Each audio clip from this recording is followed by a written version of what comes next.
PKA episode 299. We are live. Got a few sponsors tonight: Squarespace, MeUndies, BlueApron, and also got some AMA questions to get to later. You can check that stuff out down in the description below. But for now, let's get right into it. Yes, we got a guest, OpTic Hitch. I thought it was Hutch until I watched the video, and I realized it's not the same person. And yeah, well, it's good to have you on, man. I like to think that his room was previously far messier, and he tidied up for us. Yeah, that's exactly what happened, actually. Yeah, this is definitely not the cleanest it's been in like 3 months. I promise. It looks like there was just a violent struggle. Yeah, we tend to have wrestlers come over, and then we just have a free for all in each bedroom. So what's the canvas thing in the corner? What am I looking at? Is that soundproofing or just a picture? No, not soundproofing. Not that professional. It's yeah, it was a canvas that was hanging up there, and then the very first week I moved in here, it fell on the floor, and I put it there, and it's been there for 9 months now. So that'd be a real half-assed soundproofing. Like, where do you want the sound to not bounce? I don't know, maybe just the corner. Just this bottom right corner, right beside the door. It helps a lot, man. Like let's see, you guys can't see. So for you guys, videos. Yeah, it's like those looking things that absorb sound. I've got pictures like all over here, and what it is you need to break up the big flat surfaces. That's how soundproofing works. So yeah, even a bunch of pictures help out. That video, it's like the quietest room in the world, and it's this room that has like a bunch of jagged edges on the side to absorb sound, and so nothing echoes. And then something on there was like, people have been known to feel like they're going crazy and hearing voices if they stay in there for more than an hour. And it was like, no fucking way people are going crazy in a quiet room for an hour. Like, have you ever read a book? Has anyone ever read a book? You just sit there and there's no noise? Like, I didn't buy that. But it's it seemed funny like that I watched a video. I forget who it is. There's two vloggers, and they bounce off each other really, really well. I'm sure some of whoever's watching this, leave a comment. But they went in a sensory deprivation unit. So it was like warm water. It was like a little pod, capsule type thing, bigger than a human that they could go into, close the door, and both of them came out saying they were seeing colors, hearing sounds. Like the sensory deprivation made them crazy. Kyle, have you heard this before too? Oh yeah, I know all about this. So they've done all kinds of different experiments with sensory deprivation. One of them would be because it's in the name, right? But they're depriving you of all your senses because you're just free floating in the water, not touching anything. They did that in Stranger Things with a weird like vertical design. But what they used to do, they really used to do, is give people LSD while they were in there. The CIA had a bit of what Stranger Things is about, is that whole CIA program that really did exist back during the Cold War. I'm not remembering the name of the project right now, but yeah, sensory deprivation is an interesting thing. It sounds terrifying to me. It sounds like a terrible punishment if you really think about it. Like just if you locked somebody in one of those things and just left them there. Yeah, it's kind of like being in the prison. Oh, it's torturous. Taylor made a powerful argument. Like when Kyle said, oh my gosh, like being like removed from everything is such a punishment. I'm like, I've really enjoyed my week offline. This has been fantastic. Yeah, but you're talking about being completely, having no sense of what up and down and left and right are, hearing nothing, not just not hearing, the birds outside, like hearing nothing and like feeling nothing as well, not being in contact with anything except for the super, super salty water that keeps you buoyant. Yeah, that and would you're blind, of course, as well. You're in the dark and you can't see anything. But I was just talking about this one room where like you walk in and like 60 feet from you is a fucking like Pepsi dispenser. Yeah, like, that's there's bullshit. No yeah, that's just a quiet room is all that is. That's yeah, bullshit. That's just a very, very quiet room. So I really doubt that people are walking in there and getting so upset. Like, can't you just talk to yourself? It doesn't, like, if you open your mouth and speak, sound comes out. It doesn't see sound in the room. I think like, you're not supposed to. And the other thing is, I've heard not so much go crazy, but they start hearing things they wouldn't otherwise hear, like your pulse, or like maybe your knees creak, but never loud enough for you to hear in normal life. But if you go to maybe your soup wishes when your thighs rub together. Stuff like just sounds from you that you don't normally hear. Don't wear a windbreaker in the sound deprivation room. It would ruin it. But, yeah, I don't know why that came up. I was just I was trying to think that. Yeah, how do we just look at his message and have fun with it? That's all. Yeah. Yes. Oh, real That's quick real.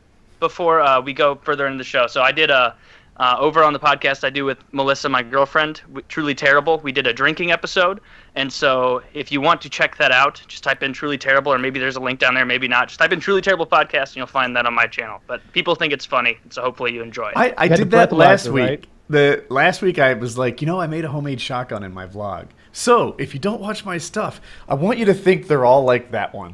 If you're gonna check one out, think it's that. When you go to my channel and watch it, go to the most recent one. Don't go to like fucking episode 8 or something and start there. You gotta. It's just. That was a bad day. Yeah, episode 8. I'm just picking one out of the air, but just go to the recent ones because it improves every time. It's kind of like PKA. It's like a solid trend up over the years. So it's a little weird to go back and listen to the first episodes of it and be like, oh, this is so stupid. I'm an asshole. Like, why did I do this? Why I did it by myself. It is so hard to do podcasts by yourself. And just You did a podcast by yourself? You just got to ramble. He does. I like that. Bill Burr's is excellent. I love Bill Burr's. I love when he gets off on some tangent. Kind of like what we just did. We looked at your messy room there and we saw that panel, and then it became a whole sensory deprivation CIA dark project, Cold War kind of Stranger Things stuff. As soon as I added Melissa, it became a million times easier because you have someone to bounce off of. But yeah, check that out if you want. I think I'm the only guy that doesn't like Bill Burr's podcast. And the thing is, I used to love it. I started off thinking that just everything that came from that guy's mouth was brilliant. And the way he says it, right? Sometimes he has funny things to say. Sometimes he has that other skill where he can say things that aren't funny in such a funny way, they become funny. But now, usually when I listen to him, I get a segment. I don't listen to him every Monday all the way through. But they'll be like, hey, I went to a UFC fight. This was my experience. Or, hey, I just did this, and this is what I thought about that. I just got into an argument with this guy. Here's my side of it. The guy can't stay on topic. The guy he goes all over the place. He digresses into craziness. And it's like, dude, I'm here to know what you think about this. And some reason I care about it. And you're talking about shoes. You can't go into the Bill Burr podcast thinking that he's going to really elucidate some facts or opinion that you just couldn't, articulate. You're not going to listen to it the same way you'd listen to a political commentator and be like, oh, wow, that's a really poignant way of thinking about it. He says stupid shit. And you laugh because it's stupid, and he knows it's stupid. I hear where you're coming from, but think about the great stories that we've heard, right? Jim Jeffries took his handicapped friend to a brothel, right? Or The Machine, right? You guys know these stories. I like Jim Jeffries, with the 2 chicks and the cocaine story better. Okay. Well, imagine if he digressed for 8 to 12 minutes about the shoes he was wearing, and you would have his typical Monday podcast. Kind of humor, though. Yeah, good and if bad. If Bill Burr just told you the story, you wouldn't laugh at all because it's not a funny story. What's funny is the way his mind just delves and dives, and all of a sudden he'll be upset with the people who work at. He'll be, let me tell you about Adidas real quick. They're the real cocksuckers, and you're like, oh, tell me more about Adidas. I don't really even care about that run you went on. And Woody's like, wait, you went for a run? Tell me more about that. Yeah. And at the end, he's gonna tell you. So yeah, my run wrapped up. I was crazy sweaty, and I fucked my girlfriend sweaty. What can I say? That's what I do. It's fucking sweaty. Because the same thing happens to be on this show. It'll be like, all right, everybody, let's talk about I don't know, the time we were most scared, or some stupid fucking topic like that. 2 or 3 of us will say it, and then it won't get around to the last one because it just flowed to something. And I'm like, no, that sucks. I really wanted to hear Hitch's most scared moment, but it just goes away. Sometimes I don't mind when that happens because it'll be a question that I don't know. Sometimes. And Woody will give an answer, and then Kyle will give one. In the middle of Kyle's answer, I'll go, oh, okay, I can capitalize on that, and we'll move in a different direction, because my answer would be shit. Or 2 out of 3 of us have a wealth of knowledge and experience about this one thing. Woody's like, oh, let me tell you the story about the time I was in LA. And I'm like, well, let me tell you about the story about the time I was in LA. And it was like, I've never been to LA. There's no point in Taylor jumping in at the end because you know what I mean? Well, that's a tailor-made example, but that was a tailor-made example, huh? It's like 3 months in one. But yeah, I think it speaks to how we're wired a little bit differently and what we're looking for from storytelling. I don't want a guy to go off on some topic and forget the primary subject here. To me, that's just bad storytelling. That's disorganized thought processes. Different kind. I think it's a different kind because it's about what's funny about the story. If sometimes just the individuals and the happenings within the timeline of the story are what make it funny. You know, guy plus girl plus mud puddle plus dog shit pissing on his leg equals funny. But sometimes that's not true. Sometimes it's more funny to stop and talk about, I don't know, the chivalry in general at that moment and start going off on chivalry instead of telling the story about the dog and the girl in the puddle. Yeah, I would want completion and then next topic. Not fucking insert. My phone. Not this like. I see. So you're the Terminator of storytelling. No, well, I want them sequentially. Right? I even when I eat my dinner, right? This side, main dish, that side, right? Hitch is with me here. Yeah, that's something I don't do podcasts, so I'm just learning. Like, I'm just sitting back and learning all of you guys' knowledge of podcasts. Well, you've come to the wrong place to learn about podcasts. Yeah. Well, we're about 8 minutes in, so we should be wrapping up our knowledge on podcast segment. You know, the key is to get on the internet and spout off about things you don't fully understand, and then have nuanced positions about things that don't matter, and that will literally be divisive.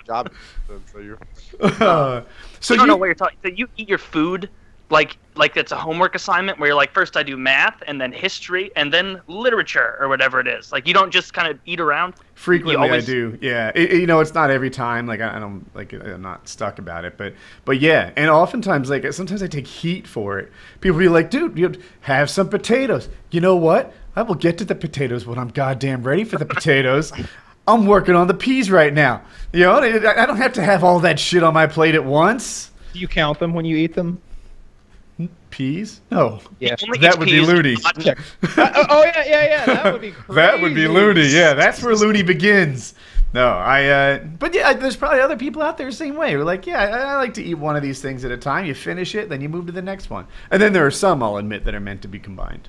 Sometimes you have to do that because, like, you have to panic eat foods because some of them don't hold their temperature well. So, like, if I've got a baked potato there, I know I can wait an hour and a half and that thing is still going to be fucking hot. But if I've got some, like, mushrooms or something, like, I gotta immediately start wolfing those down or they're going to turn into cold kind of sludge in about 10 minutes. 3 or 4 weeks ago, I was eating this crappy meal. It was cold, whatever. And I'm reading on my computer on the left. I'm eating from my right. And because I was distracted and not fully paying You ate your computer. I've done the same thing. I bit my fork. You're not far off. I bit my fork. Hurt so much. I chipped my 2 front teeth. And I had to go to the dentist to have them repaired. And now, it's been like a month. And I still have this, like, post-traumatic stress disorder from the time I chipped my 2 front teeth. And every bite, I'm like, careful, like, don't eat your fork, Woody. You got this. Don't eat your fork. And I'll just you're getting those, like, rubber-covered utensils that give babies. To make it's sure. like, Dude, have you ever just slipped down your stairs?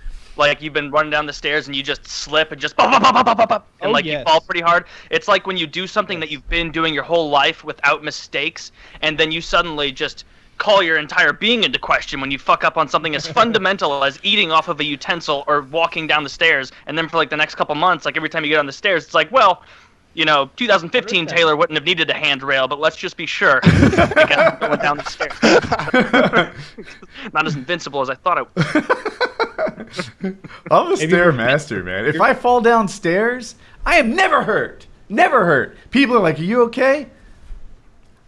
I'm embarrassed that you asked that. You asked if the stairs are okay, bitch. Any kind of stairs. They could be cement stairs, metal stairs, wooden stairs, carpet-covered stairs. It doesn't matter. If I fall down the stairs, I am good. Every time. So usually the fall that I take is I'm rushing down the stairs on my heels, and the one heel slips, and so that means your legs go out straight, and you fall on your butt and your thighs, and you all the way down. I've done that on wet metal stairs at a boat dock. I've done that on like mildew-covered wet wooden stairs that were slippery. And I've also done that on concrete stairs. I've taken a lot of falls downstairs now that I think about it. I do it a lot. Never once ever have I gone like head over heels, because that's the scary fall. That's that grandma in the night life alert time kind of fall. Yeah. When you're like, oh, let me turn around and pull the chain, and she pulls the chain and it breaks off, and she wasn't expecting that, and she just tumbles backwards down 8, 9 fucking steps. That's never happened to me. Kitty, however, fell down our steel fucking spiral staircase at our last house that went from like the downstairs level to the main level. And I can't even imagine how you fall down a spiral staircase slowly, like and not die, right? Like you're constantly falling back into steel. But she went all the way down that thing like a pinball and was laying at the bottom, splayed out. Cool, help! And I got this headset on playing fucking COD 4, so I'm just like frag times 3, bitch, fuck you. I don't hear any of it. She laid down there for a long time. You know what happens to me when I fall downstairs? I recognize I'm falling. I take a wider stance like a surfer in a big Waimea wave, and then I start going down on my feet like a rollerblader. So it sounds like I'm falling down my stairs, but it's just on my feet, rollerblading down the stairs without rollerblades. That's you have a lot more control over your falls than I have. I slipped down the stairs and did the butt bump like in middle school, and I did that like with my backpack on in front of people. Like, and in middle school, if you do something like that, that's humiliating. I honestly had to have like an internal dialogue of like, is life gonna get that much better after this, or should I just walk into traffic right now and never turn around? Like, what? There are no options. The most common stair fall for me is like whenever you're running up the stairs and then you're like the I guess the beginning of your toes like slip off and then you have that moonwalk down the stairs. Yeah. And it's usually I usually always have something, so that goes flying, and then I just have to reposition myself on the stairs. That's at least happened like 6 times. Right. It always happens when you're trying to run up the stairs. Like you'll watch like the NFL Combine, and you see those guys like with just barely tipping their toes, like hoo hoo hoo hoo, like right up the stairs, and you're like, I'm like that. And so you start trying it, and then of course you get a little bit too much gumption, catch that one toe, and whoop, and suddenly that entire illusion of athleticism is shattered. You know what the worst kind of stairs to fall down would be? The escalator. The escalator, because that's a stair that fights back. You know, like if you're trying to go down an escalator that's going up, if you're falling down an escalator that's coming up, like it's kicking your ass as you fall. That is the worst kind of stairs to fall in down. the corner of those escalators, not to be fucked with. Yeah. I've seen some horrible things happen to people in escalator accidents. I guess in China, that's usually where it seems to be. Like just people getting sucked into the mechanism and like rolled up and stuff. It's always terrible. I did see a video of that from China. I think it was actually a child. Looking back, I don't know why I clicked on that and thought it wouldn't be exactly what the title said. Child sucked into escalator. Well, couldn't possibly actually suck a child. Oh, okay. Wow. It's got her. That's a lot of power. Yeah. My mom used to warn me about that as a kid, she'd teach me to take the step to not mess around with that seam where it goes underneath. And so for like years I would carefully do that. And then it was like, Mom, look, you've been wrong all this time. I can stand right on this thing. Look, nothing happens. As the thing like goes into the seam. Jam my little finger into the ground. That sounds... Wow, I wonder if like 30 years from now the world will be like bumpered and safe enough that escalators are a thing of the past. No way. The escalator. There's nothing wrong with the escalator. I think the American escalator has some safety features that the Chinese escalator really just doesn't have.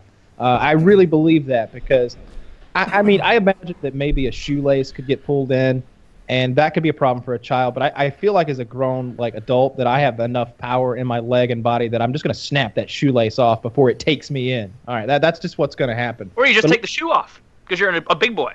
Yeah. Because I imagine it like this. It's tightening the laces and grabbing your foot and can't get it off like a boot or something. I think you got to grab your whole foot and like snap that thing back. But it's like sharp inner workings that's supposed to grab this boot. Wish we had an escalator. I see it taking care of itself. You know, your foot is on the ground, it's pulling your lace, and then the lace breaks. Yeah, unless you've got some sort of like space age carbon fiber laces that are like guaranteed not to snap, then I feel like it'll just pull a little bit, and then you'll be a little more upset about the fact you have to buy new laces than any danger, you know? But yeah, I really doubt that like Ukraine and Russia, countries like that, have any fucking safety on their public little mall transport like that. Do they even have malls in Russia? Do they have enough things to sell? I don't know. I feel like it's just like 6 tracksuit stores and an anti-ants. I know the mall. In Russia, when they first dropped the Iron Curtain, like the stores were like not what you'd expect in America. Like they didn't have advertising storefronts. They'd just be like in apartments and like random restaurants. Like here in America, you have to sort of, if you're a storefront, you need to get attention and draw people in. In communism, they didn't really give a fuck about that. So because there was no competition. It was like, yeah, it was all planned economy. Yeah. So, but that's been gone for a while now. So I imagine malls and attractive storefronts and stuff are the norm. Yeah, I'm sure they've got it by now. But there are videos of like, maybe it was Gorbachev or someone, maybe not Gorbachev, coming over to U.S. supermarkets and being like oranges in September. Absolutely crazy. Where are they getting these fucking oranges? We have potato all year. Like, yeah, I know, dude. So I think it was Reagan who had him over, and I don't remember if it was Boris Yeltsin or Gorbachev, but they came over and we showed him like an American supermarket, and he was shocked. He thought it was a scam. Yeah. So as they're driving, he's like, "Hey, pull over at this supermarket." He wanted to pick one at random to prove that. No, that's a Kmart. We're gonna keep going. I want to pick one at random to prove that our supermarkets were actually stocked with food like that. And as any American knows, like there's not. Yeah, we have plenty of food here. Thousands of items. It would be a huge conspiracy of planting fat people. If it were a conspiracy. We have so many copies of things that no one wants. It's absurd. Like there'll be 50 cans of like pickled eggs. Like we have everything. So when he saw it, he cried. It sort of shattered his idea of communist superiority. Mm-hmm. Yeah, because I bet their grocery stores looked like. I bet that their special like Russia Supreme grocery store that they have set up to trick dignitaries from other nations wasn't half as nice as like a fucking Hy-Vee or a Winco or a Costco or anything like that. Yeah. But yeah, we do that well. We're real good at stocking grocery stores. It's our core competency. And destocking. Yeah. So Hitch, you played COD 4? The new one? Yeah. That I played at XP? Yeah, I did. I played like at least like I went back to the tent like 3 or 4 times. So you got a lot of time in the first COD 4 or not so much? Yeah. I played.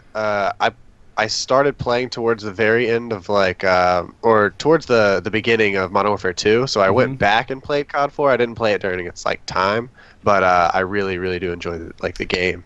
Yeah, that's my Modern Warfare 2 experience. Like I wasn't a Modern Warfare 2 guy when it was hot, but COD 4 got so exhausting for me that I played it then. So, COD 4, the new COD 4. Impressions, differences? Yeah, I think it's literally the same exact game, except it feels a little different. It feels more like Modern Warfare 2, in my opinion. Like you feel like lighter and your bullets hit like you're like in COD 4. You kind of have to like lead your shot like a tiny bit, especially with the snipers. But in this one, it hits just like Modern Warfare 2. And the guns sound different, but other than that, it's the same maps and the same game modes and the same perks and everything. Did you use any snipers? Because we were watching one clip that showed like a slower ADS, but then a bunch of people were saying that was BS and that it's actually the same. Yeah, I always use the R700, so I used it probably like 2 or 3 lives, just because I wanted to use the MP5 the whole time. But yeah, it's the same. I think it's the same ADS. Like I'm saying, the only difference that I could really tell is that it feels like whenever you shoot, it feels more like an intervention, like as far as like when the bullet connects from Modern Warfare 2 rather than the R700 from COD 4. But that's not really that big of a deal, I don't think. You were like did anybody like the R700? Yeah, that thing was a hit marker machine. That's yeah, because it's just like an M40A3 with less capacity and less damage when it mattered. It seemed like. Yeah, I think correctly. It did look cooler. Yeah, multiplier was different. It was like a 1.1 torso multiplier.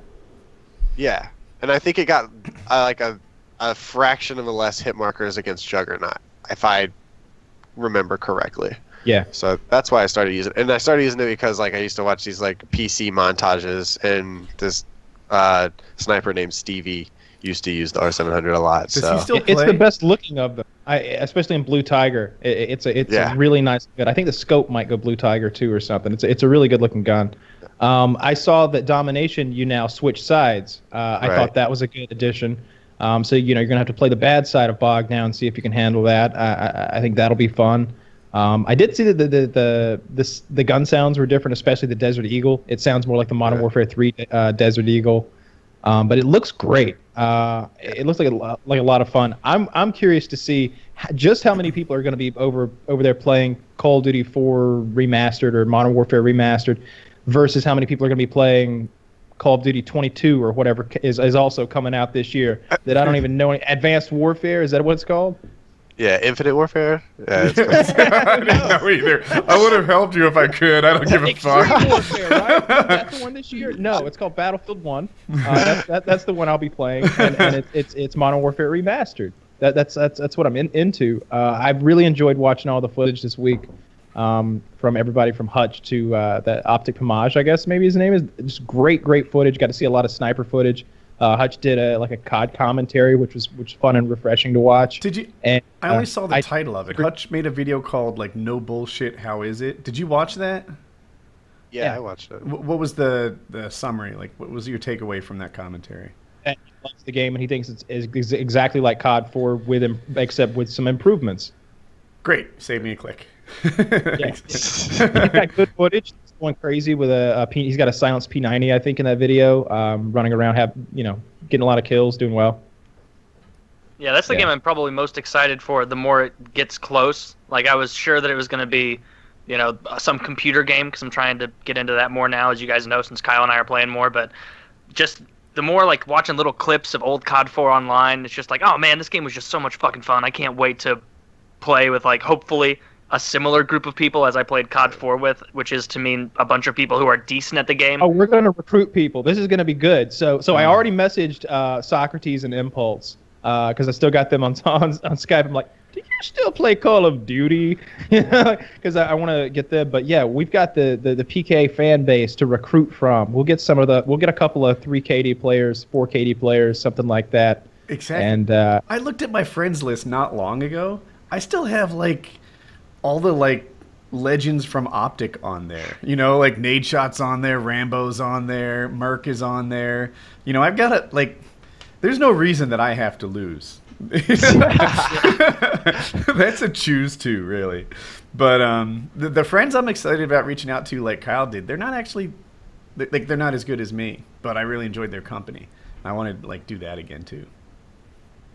So where do you stack up in like the video game skill rankings in the house? Like, are you definitely at the bottom, or are you? Because you're the senior editor. Like, you're not playing in the competitions, right?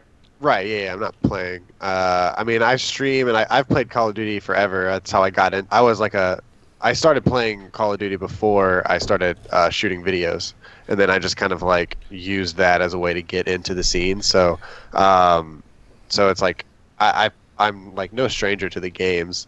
But, I mean, as far as COD is concerned, yeah, I'm probably at the bottom because they play literally 8 to 10 hours a day every single day, except for like the Halo guys. I'm probably better than them. Actually, I'm definitely better than them at COD.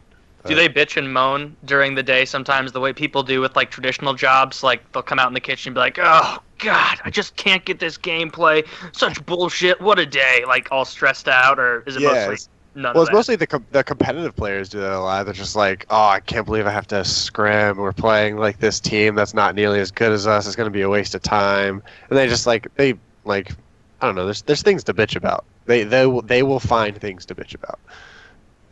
Dude, yep, people do that. I was there. No, I was never a pro player anywhere near that. But I feel like I felt the same pressures. Like, oh fuck, like. I have to get a gameplay. My fucking subscribers have all fussed about my 5 favorite guns, so now I have to get a gameplay with like the Scorpion or fucking something like that. And like, I don't know, things are going wrong. I'm getting murdered by a FAMAS repeatedly, and like it's been an hour and I don't have any games, and like that kind of, I just felt the pressure of that. Different. Yeah, getting bad games in COD when you were trying to get a gameplay way back in the day, it was kind of like ruining a diet or overeating, where like if you had one bad fuck up, you just never came back from it, at least that day. Like if you had 2 back-to-back shit like 1 KD games, like it's kind of like just giving in and having 2 pieces of pie at like 9 p.m. It's like you're not saving yourself, may as well have a third. like in for penny, in for pound. Modern Warfare 2 was Stay up, start fresh tomorrow. Modern Warfare 2 was the easiest, I thought, to get gameplays in. Just because the way that the kill streaks work, like if you could get to the Predator, you could get to the Harrier. And if you could get to the Harrier, you could get to that chopper that took like 3 missiles to take down. And then with those 3 kill streaks, you're probably like 30-2 at this point. And that's enough. That's enough for me. You know, like I was never. I like to play really high risk reward with that. I would run. What was the 9 kill streak helicopter Pavlo. that was that one? The Pavlo. Pavlo. Yep. Yeah, I think my kill streaks were like Harrier, Pavlo, Chopper Gunner. So it was. If you ever get it, you really wreck house. You really just your kill streaks alone are going to get you like a dozen or to maybe 20 kills. But getting to that 7th kill was just rough sometimes. Yeah. And mine was just a step easier. Over. It would be like Predator, Harrier, Pavlo, and you can get to 5. You know, like it won't take you more than a game or 2 to get to the Predator, and then you got a 50-50 shot from getting the Predator to the Pavlo because your kill streaks are stacking, and it was easy to get decent games. That's another thing that Hutch explained in his video was that once again, kill streaks will get you kill streaks. So, you go in there, earn your helicopter with your 7th kill streak, and then, play a little more reckless now until you die. Respawn, call that helicopter in. Oh, they did that? Yeah. Oh, I love that. I always thought that was an accident. Tower. Get up in your sniper tower, pick off 2 more people. All of a sudden, now you're on a 4 kill streak. All right, get 1 more. All right, there you go. Airstrike, call it in. Another helicopter. Now just save that until you die again and just keep them rolling. It's gonna be fun. I wonder. Now, this is something I didn't like about COD 4. If you earned, say, a UAV, and then you earned an airstrike, you lose your UAV. Is that the case again? Yeah, it's just still the same. I made sure to check that. All right. That was one of the things that I thought that was a mistake too. Like if I called in an airstrike and then I was like, okay, I have a UAV, and then I would like just spam the right D-pad, and I was like, it's just gone. I just completely lost it somewhere. Yeah. That's something that I'm kind of happy that they're still doing though, because it's almost like keeping something that's outdated and shitty in it. Oh, just the to like remind you, like, okay, this really is kind of like a game. Oh, look at this stupid shitty mechanic. It's still here. You press up on the D-pad. Night vision, day or night, he don't care. Yeah. I saw Hutch accidentally hit it. You press down on the D-pad. Here's an addition, though. He does a weapon inspect a la Counter-Strike. With the MP5, I saw he does a pretty nifty one. He pops the mag out, twirls it around once in his hand, and pops it back in. But with most weapons, he takes a look at it, turns it over. He chambers around in the Desert Eagle. It's definitely going to be an addition to like montages and for montage makers to like do some sort of weapon inspect and then have that flow into something. I'm sure I could just see him jumping off that really tall building in is it Crash? Yeah, Crash. Yep. Yeah, jump off, weapon inspect, get a shot. Like that'd be pretty neat. As they're spinning super you gotta fast. hit the pallet down below so you don't take the fall damage due to a bounce or something on Crash. Yeah, there's the bounces are still there. I don't think the elevators are there. It doesn't look like you can get under overgrown, which is a big concern. I'm wondering if you can get there's a little known one on Crash on the backside of Crash, the part that kind of heads downhill. There's some barrels over to the right by some concrete steps, and if you lay down prone and like crawl into those barrels and then stand up, you're as for everyone else you're prone, but for you're standing up, so you can just stand there and pick people off. Which and map? They can just, Crash. Yeah. Where are the barrels? By the helicopter in the corner? The other when you go into the big tower in the middle, not the side with the helicopter on it, the other side down the hill. If you look to the right, there's a small little patio with a few stairs going up and a couple of oil barrels adjacent to that. Yeah, it's very close to that little dumpster that you hop up on to see over the wall. Like if you get off that dumpster, turn around, the barrels are right there. But anyway, there was a little glitch where you crawl, wedge yourself in, and then you stand up, and you're seeing.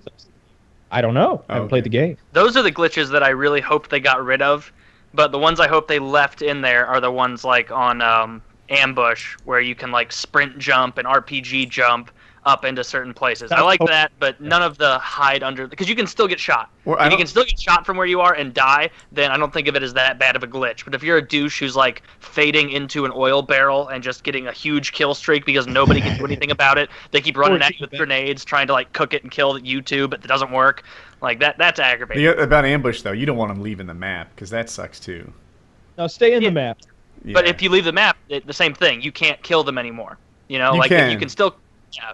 Oh, maybe we're thinking about different ones. No, if you leave the map, especially if you have a sniper, you can usually pick off that pixel way in the distance. It's just hard, and it's difficult to recognize where they are, and it completely disrupts the gameplay. You're like, I'm trying to play domination here, not focus on that guy who's hiding inside of a building up on the mountaintop over there, which is what you would do. You would go into the 3D model, and you'd realize it wasn't a 3D model. It was just this thing that it's a two-way mirror, really, because it appears matte finish, bricks on one side, but from the other side, you just see right through this translucent object and sniped people. It was not fair, not cool. Yeah. So hopefully that's gone. I bet you can still do it, honestly. It'll be interesting to see how much people love COD 4, because COD really did make some improvements, especially in map balance, over the time. And I know a lot of times we were on the good side of it. In my COD 4, I started terrible, and then by the time the game was phasing out, I was above average. And, so I spent a fair amount of time getting crushed on ambush. Just pinned down there, helicopters coming in all the time. And in more recent games, you just don't get that abused. The spawns will flip. Things will happen. Map balance, that's a good point to bring up. Like, the map that jumps out at me from COD 4 with that is Bog. Since Bog was like, if you got the good side, you could, even if you were playing exactly, maybe you're a little bit worse. Maybe your team, is a little bit worse than the other guys. But if you have a good control over them and saying, like, hey, just go stand there, watch this area, do this, do that. If you spawned on the right spot in Domination and Bog, you were going to win. Like, it's just, it was like they made that map and were like, should we make this balanced? Oh, no, nobody's going to care. Yeah, you have to flip the spawn in that one. And that's one good reason why now spawns are going to flip, as they do in modern CODs and domination games. First we play the good side of Bog, and then we play the bad side of Bog. And I've played the bad side of Bog. It requires you to use teamwork to get on the good side of Bog. Like that's what you do. Although we have spawn trapped back behind the brick wall as well too. You can always turn it around. You just have to be better than them, but it is a disadvantage. And Bog is the biggest example of that. I think maybe I always don't remember this name. It's a rainy map where there's a hole you have to crawl through in the wall. No, it's a rainy map where you have to crawl through a hole in the wall. Vacant. And there's some silos. No, it's not vacant.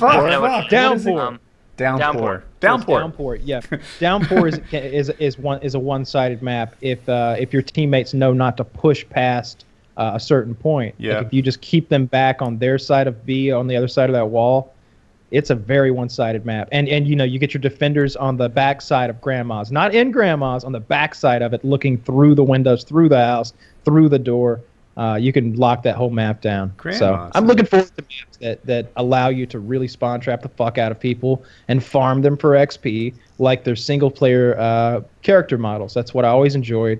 I like when people quit and then they have to like that was the occurrence. Like, do you guys remember how often people would quit? Like the entire team would quit out, and you'd sit around. We would change our classes because that extends the reload timer, so the game doesn't end. You just change your classes, and it resets in another 10 or 15 seconds. And we'd sit there and wait on some new group of people to join in. And sometimes it'd be a full party, and all of a sudden they just get thrown in, down 50 points, bad side of Bog, and it begins again. And as soon as they spawn in, we've been holding our air support. A helicopter goes up, a UAV goes up, an airstrike hits. And then immediately you see, XX, 69er 15 has left the game. All of them immediately leave. Some of the best gaming moments though came from the other side. Like, you walk into some domination game, you're down like 145-30, and it's like, oh, these fuckers think that we walked into a bad situation. You walked into a bad situation, and then you just turn it around, and you get whatever 170 points before they can get 60, and those were the of course it doesn't happen much, but that was glorious. I was a huge rage quitter back in the, not even rage. I was like like mild grievance quitter. like one little, like I hop in and somebody gets me with a good grenade just before even the conscious thought of that sucks is in my head. It's, you know, start up A. Yeah. Like, you know, like I'm already out of there. Because it was like, I don't care if my win-loss is bad. My win-loss was horrific. Dude. Like, if you just saw my win-loss stat, you'd be like, this poor guy. But at least they're letting quadriplegics play, though. You know, like, it was just abysmally bad. But who really cares about that? I had this stupid honor code that really made my life harder, where I would try to win every game. I would sacrifice my own KDR. I would, you know, throw myself on flags. If there was a 50-50 shot of getting this flag, I'd give it a go. Right? Whereas everyone else is just playing TDM and domination. I was really trying to win all the time. And I remember other guys. I guess I'll just say it. I'm thinking of White Boy. White Boy would quit every game, so much, all the time. He put up a video once. He was running Last Stand, and if he got put into Last Stand, he could rage quit before they got a kill on him, which is actually a pretty impressive rage quitting right there. Like, as he's dropping to his butt, he's out of the game, no kill. And yeah, but like that, I had this like stupid honor code and also I'd just play fewer games an hour. Like, you know, people they'd start off a game like 5-1, for example. They'd be like, oh, fuck it, start over again. You know, if you're not starting off 25-0, then it's not a good game. And me, you know, I'm starting off like 2-3. Well, I'm gonna see this thing through. Maybe we could get a win. Like, fuck, made everything so hard. That was no fun. I liked easy wins with good players. And it was not, I didn't enjoy games where it was like, man, we are fucking neck and neck with these guys. Like, it was a little bit of fun, but I liked it mostly when it was like, hey, look at this. Look at this. This guy's completely stuck here. They can't get out from behind this wall. Look at that guy. He just appeared in that building. Oh, he just got a collateral because the spawn's fucked up. Oh, this is great. Oh, I'm having fun. Like, that was the fun part of COD 4. I liked that part a lot. I really did. But I also liked the competitive parts when we were playing against people and it was hard. I played more Search and Destroy than anything.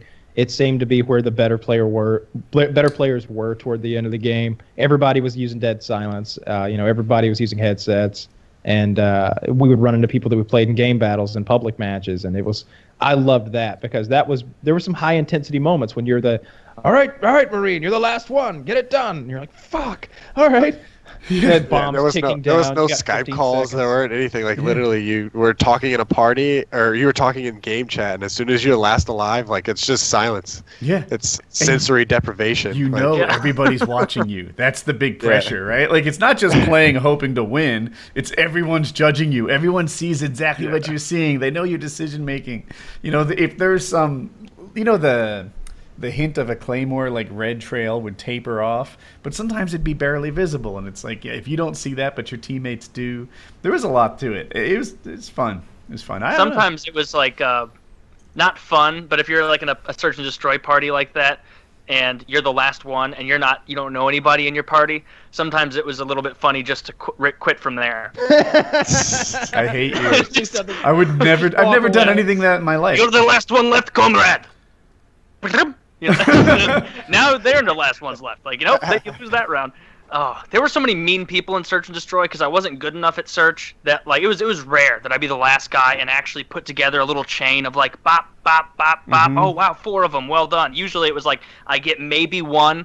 Or I like start shooting them, and I get so in my own head of like, all right, there's a couple hit markers. Oh, I miss, and you know that point in your head in COD where you're shooting to the left of their body, but it's like someone else is controlling your hands, and you're like, oh, I know I'm not gonna get them. Oh, God, why even bother? And then you're dead. You know what I mean?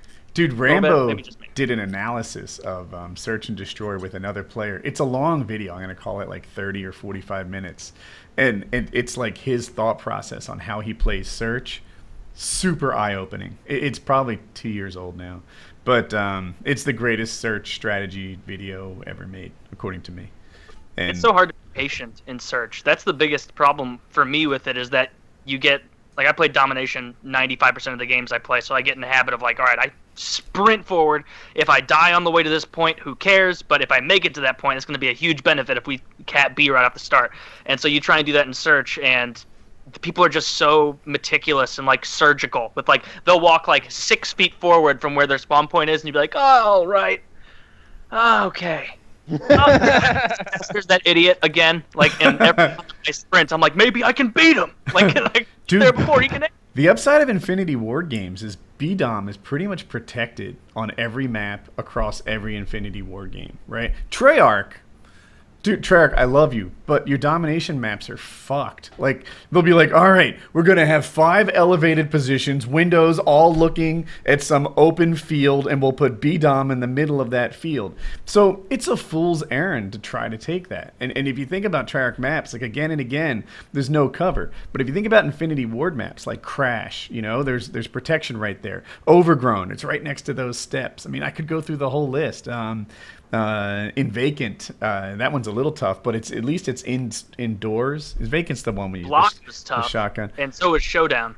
Block is tough, but even Block, you've got small walls next to you, and like smoke and walls, and you've got a thing. Wait, am I mixing up? I'm thinking, what's the gray? No, you're one? all good. No, you're right.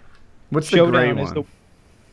Block is the one that's at night. Showdown's the one that's in the day. They both have statues in the middle with a little thing. Okay, yeah, but anyway, you could just go through the whole list, and there's usually like some clever places to cap BDOM in Infinity Ward games, and not the case in Treyarch games. I'm really looking forward to playing the game, though. I'm glad to see that it looks virtually untouched. There's a few little things that I wish it were completely untouched. I wish even that the delay between weapon fire and weapon impact was still there, because that's part of the feel of the game, and so that's not there. But I'm definitely really pumped for the game. That and Battlefield 1, man. I keep watching these Battlefield 1 videos, and it looks like so much fun. I don't know. Sometimes he's playing by himself, and it looks fun when he's playing by himself. So I think I need to. I'm definitely gonna get it, and then Civ, of course. Definitely gonna get Civ. So I got a bunch of games I'm gonna be playing this fall. I need to watch some level cap videos. He's like the Battlefield guy on YouTube. He'd be the one to watch level cap. See what he thinks of it. The guy I've been watching, I think, is British and pretty funny, and he'll have. You know, his 20-minute video might have like 15 cool things he did in it. And it's just him and it's usually him by himself having fun, or him and his friends having fun, and just like riding in on the horse with a sword and like coming up behind 3 guys who don't know you're there, and he just gets a triple kill slashing their throats. The aircraft looked really fun. You know, they're World War I aircraft, so they're like balsa wood, and they're have really low firepower, but it looked like a lot of fun. I don't know if I'm going to be spending a lot of time playing that game, but I'm going to spend some time on it. But COD Remastered and Civ 6 are probably going to soak up a lot of my free hours. Yeah, I don't mean to go too far at my expertise, but Battlefield has these higher highs and lower lows, right? Like, I don't know. When crazy things happen with the mechanics of C4 and things bounce in the air, wild things, like only Battlefield has that. But then the lower lows, you know, are like the hiking and the, you know, there can be slow moments too. So, yeah. So that's that. I watched Sausage Party yesterday. Have you seen that yet? No, but it's on my list. Did you enjoy it? I thought it was just okay. Oh. It seemed like once they got beyond the basic premise, which is that all of our foods and the grocery store items are sentient beings and that believe that when they're purchased, they go to the great beyond and they think of us as gods. Once you get past that idea, they didn't have anything else to go on other than like some racial stereotypes and like gay stereotypes and stuff like that to play off of, like, you know, there's a douche, like he's literally a douche. You know, with a nozzle and everything. And of course, he's like a Guido Italian, like party boy, like, yo, I'm pumped, bro. I'm pumped up. Yeah.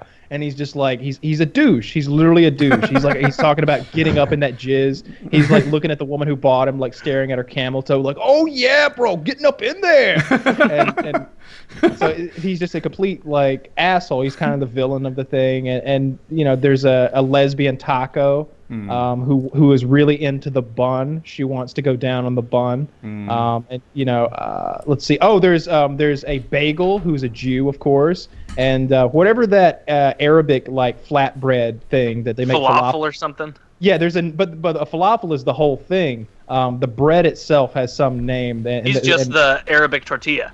Yeah, kind of. And so he and the bagel are very stereotypical. They hate each other. They're fighting for position in their aisle because they're on the same aisle. You know, just like the West, and they're making these parallels between the West Bank situation and their aisle in the grocery store. But it was just okay. I would wait for it to come out on so that you can rent it or something. I think it was good. It was good. I got a few laughs. There's like a solid 5-minute long orgy scene that is just much dirtier than you would even imagine it could be. I like it when movies do that. Lots of gay animated sex between male food items and female food items. There's one point where like the hot dog is like going through the bagel and like he's triple penetration. Like it's a 4-way food fuck fest where like the hot dog is being pushed by like the falafel thing through the bagel and into a bun, and all of them are like moaning in ecstasy as every stroke. It's just it's a little much. But it's definitely too much, because like I'd say a minute and a half into that scene, I was just like, it can't possibly keep going on. Did they like sit down and be like, all right, we got an hour and 20-minute movie. This is gonna be in theaters. It can't be an hour and 20 minutes. It has to be an hour and a half. Well, what are we gonna do? Well, I don't know. Can we just have like an orgy? Like a bunch of fucking. How much content can you think of that? Like, I don't know. I guess maybe like 8 minutes or so. Okay, Yeah. we'll do that. Like, that's what it felt like. But put it at the end. We don't want to turn off the viewers at the very beginning. Okay, or put it right at the end then. Yeah. Did it make sense with the plot? No. No, it just kind of come out of nowhere. I don't know. The whole movie, Seth Rogen's hot dog, he's a sausage, is wanting to get inside the bun, and she's like, "Oh, I'm so tight though. You know, maybe we could just touch tips. I don't want to open up all the way. I'm not a whore. You know, like because she's like when she opened the hot dog. Who plays the bun? I didn't. I didn't. Don't even tell me. It's going to be Mia Kunis. Yeah, it wouldn't matter. It'd be lost on you. You're like, oh yeah, her. I've decided it's Mia Kunis. I don't know who it is, but that's who it is. That's not even a person. No. What's her real name? I'm not gonna tell you. Mia. Fuck. I'll get it. Mika Kunis. It's not. You guys bastards always do this. It is Mika Kunis. Yeah, she's Eastern European. Mila Kunis. Ah, that's her American name. Yeah. Mila Kunis. That is the bun. I recommend the movie. It was funny, but it was also like it was really the same 4 jokes maybe for an hour and a half. So where it was like they took the concept for what would be a really, really good like 20-minute short, and we're just like, let's just make a whole movie of this, because that's what that's kind of what it was. And they keep coming up with fun little puns to come up with for the character creation and their names and stuff. You know, and at the end it seemed like they realized that not only were food items to be consumed by people, but they even realized that they're just cartoon characters. And so the Stephen Hawking food item created an interdimensional portal using a toilet seat and some other rigging, and they were all going to come into our universe to go after Seth Rogen at the end. So yeah, it was a bit of an odd movie. I'm glad I watched it. I like those guys. I recognized a bunch of voice actors, but it wasn't a great movie. It was just okay. Yeah. It's kind of what I expected it to be. 90 minutes of food sex jokes. Yeah, I thought I'd laugh more. I really. I'll tell you what. The first scene when they discover that, you know, humans are gonna peel us and eat us is so traumatic. It's like, oh god, oh no. Like they start peeling this potato is being washed in the sink. He's being washed by the hands of a god. He's like so happy that this woman is washing him, and then she starts peeling him, and he's just screaming, "No, my skin! She's peeling off my skin!" And then she throws him into boiling water while he screams more and more about his eyeballs. It's really terrible. Yeah, that was a pretty macabre scene. Yeah, but dark. Overall, like a 7 out of 10 movie. Maybe 6.5, you know. I really wanted to see kids in there. I was hoping some parent had like, I don't know, maybe it was a drinking day for them, and they had brought their 9-year-old to see this movie. That would be pretty horrible for that kid, because they also try and shoehorn a lot of racial stuff in, and it's kind of funny at first, but the Jewish Arab guy, not Jewish Arab, the Jewish guy and the Arab guy. The falafel and the bagel. It's the same thing The whole time. Like, they brought the actors who did the voices for those two characters in for 15 minutes at the beginning, and we're like, hey, I just want you to read down through this list of Jew jokes. Hey, I want you to read down through this list of Arabic jokes. No, a thicker accent. You know, you have to sound really Jewish, where it's like, oh, oy vey, like, you fucking killing me, falafel, or like whatever they wanted them to do. Like, it was, That's pretty much it. It was the same shit with those two characters the whole movie, which, you know, not very original, but it's really dark though, and it keeps getting darker. There's lots of death in that movie and lots of like weird sex. So check it out if you like Seth Rogen and food sex. Mm-hmm. More uplifting than Oz. Oh fuck yeah! Oh absolutely. I'm so sorry that I watched any of Oz. I finished it last week, and seriously, don't watch it. Like, don't pick it up. It's there's no redeeming quality to that show. I have this theory. I thought about this last night talking to Chiz a little bit. I think Oz is just hell. I think that all of the people in Oz have died, and now they're in hell. I think that Oz is hell. Like it's too horrible for it to just be a prison in upstate New York. Oz is just hell. I think they're in some. This is their version of hell. This is where they'll spend all eternity. That's interesting. It could be. There's no not redemption. Supernatural at all. Suffering. Yeah, I know that, but what I'm saying is it's meant to represent hell. It's like an allegory. Yeah. Yeah. Yeah, representative of hell. There's no redeeming quality for anyone at any point in that show. Do things go well for anyone ever once? Never. Try to think of the time when something went well for any single character. Right. Anytime something goes well, that's a head fake. You know, look for it to swing back in the other direction. Yeah, I was trying to think of happy things just then, and all the happy things I could think of is like, well, there was that time that they killed the dude who was really getting, you know, out of control. Well, I guess that wasn't a good thing. They just killed someone. You know, or the time that all their drugs went through and there was peace for a bit. Well, that had to do with people getting addicted to heroin. That's probably not great. Right. How about the time that Belcher and that wrestler guy were in love? Yeah, that was kind of a scam. Yeah, he should have never left his restaurant. Then he broke all of restaurant. his limbs. Yeah. It's all terrible. Virtually every female character gets raped. Virtually every male character gets raped and murdered. And it's often in terrible ways. Like, there's a whole episode where they just talk about the weapons of prison. Like, oh, this is they'll take the spring of the mattress and like straighten it out till it's a poker thing, and they'll sharpen the bottom of a toothbrush, or they'll take a razor blade and melt it into a toothbrush and like bind it to it. They cut one guy to death. They just hold him down and gag him and start making these long, slow razor blade cuts on his body. Terrible, terrible show. They burned that one guy alive in like the first episode or something. So don't watch that show. It's just it's just torture. It's what hell. It's a version of hell. It's definitely someone's version of hell. It's not worth watching. Now Hitch is gonna go watch it. Yeah, I literally just Googled it. I had no idea. I thought you guys were talking about The Wizard of Oz for at least the first minute and a half of that conversation. I was like, I don't know what version. Yeah. Oh, you don't remember The Wizard of Oz where they burned the swastika in that guy's ass to claim ownership? Yeah. Remember when they all fucked the Cowardly Lion in the ass while they laughed? The Tin Man skins the Scarecrow alive and writes Jew in his chest and hangs him in a field. They did set the Scarecrow on fire. Yeah. That's a thing that happened. His hand catches on fire. He did set him on fire. Yeah. You know, but there wasn't any rape. You know, there was when all those flying monkeys came in, they just kidnapped Dorothy. They didn't gang rape her. Right. Which is exactly what would happen. If the Wizard of Oz was Oz, all those monkeys would have raped the dog.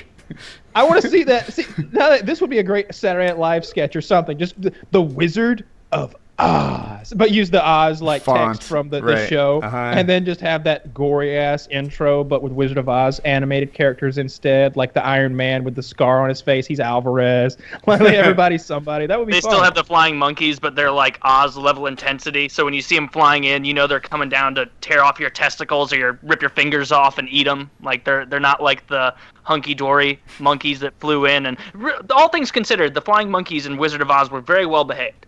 They really did stick to their task. Like I cannot imagine a band of monkeys being that disciplined when they finally get their hands on some, heroin. I think you've got a bit of an obsession with monkeys. Do you think it dates directly back to that monkey birthday party you had, or was the monkey birthday a product of your monkey obsession? The monkey birthday was probably a product of my interest in monkeys at the time, because I was, as a little kid, I was obsessed with different kinds of dinosaurs.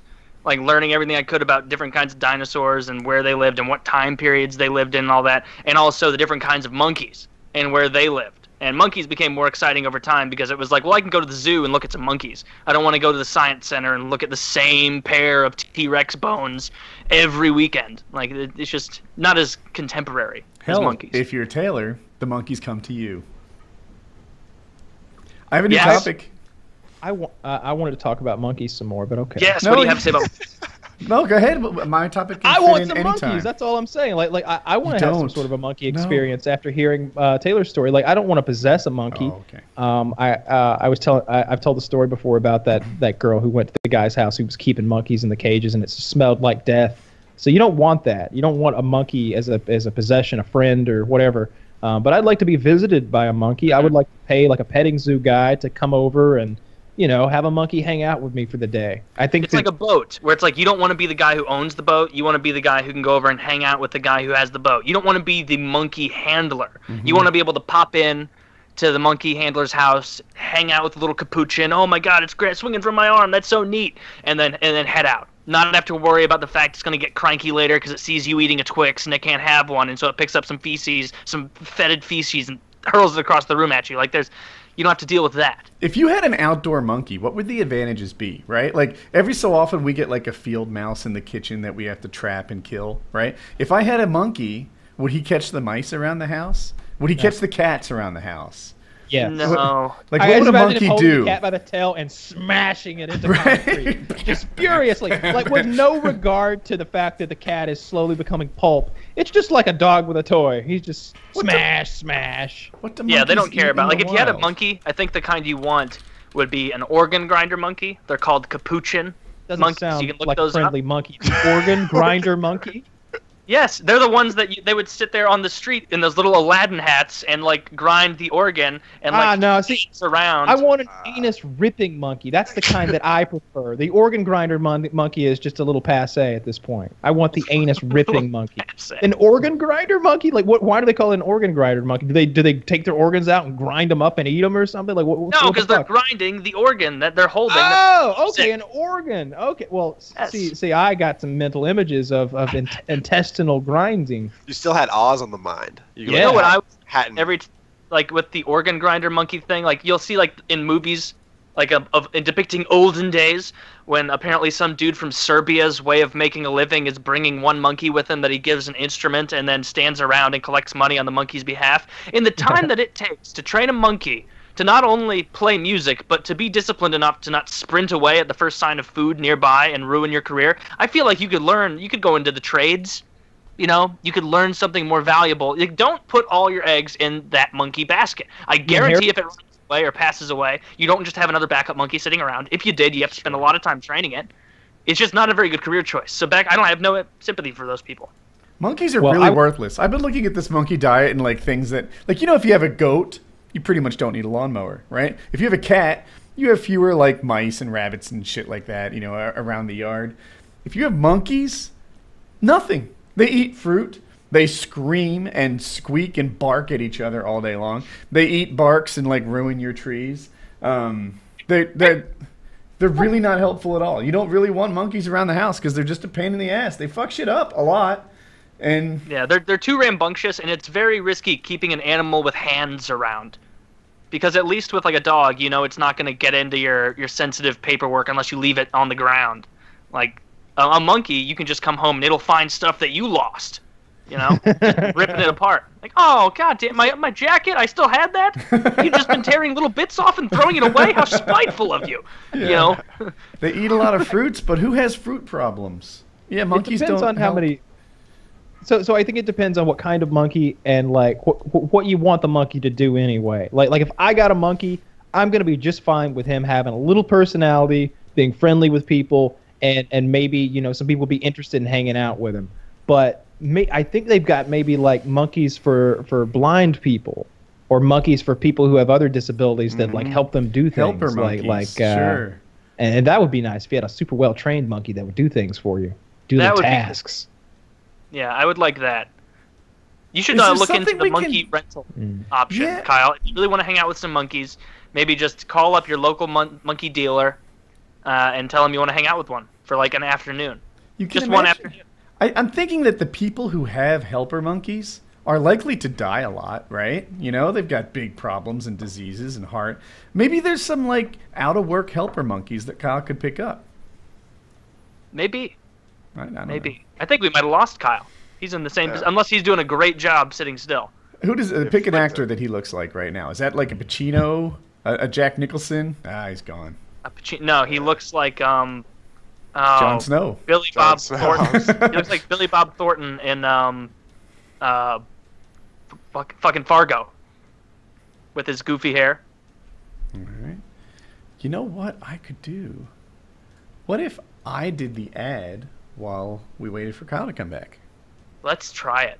Oh boy, here we are. The pressure is on. I didn't pre-read this. Squarespace. This episode... Oh, that is the pre-roll. Well, fuck. Just want everyone to remember that this episode of PKA is brought to you by Squarespace. Sites look professionally designed regardless of skill level, no coding required. Intuitive, easy-to-use tools, Squarespace has state-of-the-art technology powering your site to ensure security and stability. Trusted by millions of people and some of the most respected brands in the world. Start your free trial site today with no credit card required at squarespace.com. When you decide to sign up for Squarespace, make sure to use the offer code PKA to get 10% off your first purchase. Squarespace. Build it beautiful. So whether you're starting a business, building a portfolio, or just expressing yourself online, remember to sign up today and go to squarespace.com/PKA. That's squarespace.com/PKA. Don't miss out. Check it out. Squarespace, an excellent way to start a website. Very easy. Yeah, I've been messing around with Squarespace. I like their stuff. I took a week off from vlogging, and I've been enjoying that. But because I can't seem to just sit still, I started a new project that I'm not really talking about. But I chose Squarespace as the start of it. Are you going to talk about it now, or is it still on a back burner, semi-secret project? Yeah, it's not anything that exciting, but I had an idea to make some more revenue and involved a website, and I was like, start at Squarespace. I like their stuff, so that's where it'll be. And you can use code PKA. Get a great deal. I will. Not only will I save money, but it'll make us like a sponsor value us that much more, which I like. Yeah, tiny bit more chisel like that. So we got you back, Kyle. Yeah, I think so. Yeah. Yeah. So we did the My Squarespace internet. ad while you were gone, just one.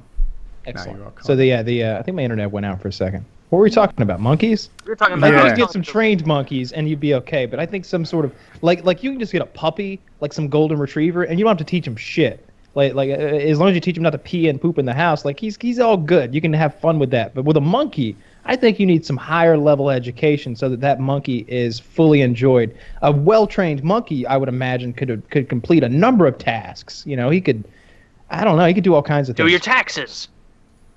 That'd be a Maybe- well-trained And monkey. then fucking Bobo is the one being audited. You know? They're going to seize I need all to- of his bananas and kumquats. I need to see your CPA immediately. A Bobo Monkeyson? Where's he at? He's in the other room. Bobo Monk, we were going to garnish your wages, but the fact that you're paid entirely in lettuce makes that very difficult to do. Anyway, all right. That's even I know that's enough talking about monkeys. Oh, for one well, thank episode. God. And I am.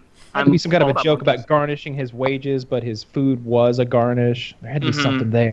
Yeah, he's like a parsley 401k, something like that. I have no Yeah, idea. it's good. Yeah. It's good. 401 kale. 401 kale. I like it.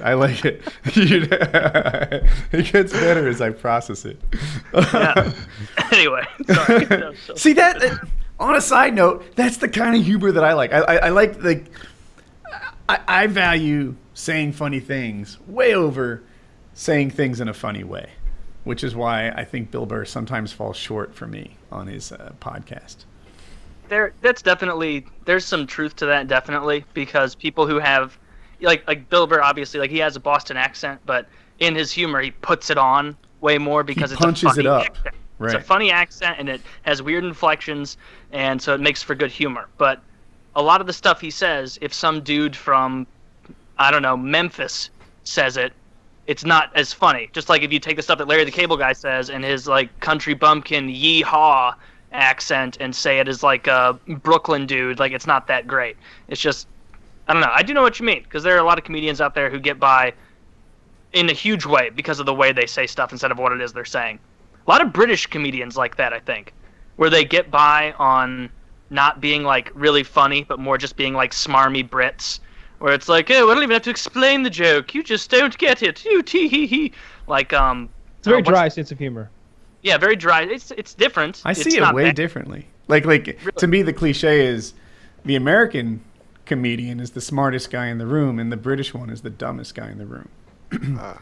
And if you think about, like, okay, think of that routine where the guy talks about how farming is easy money. He's like, you wouldn't believe it, you know?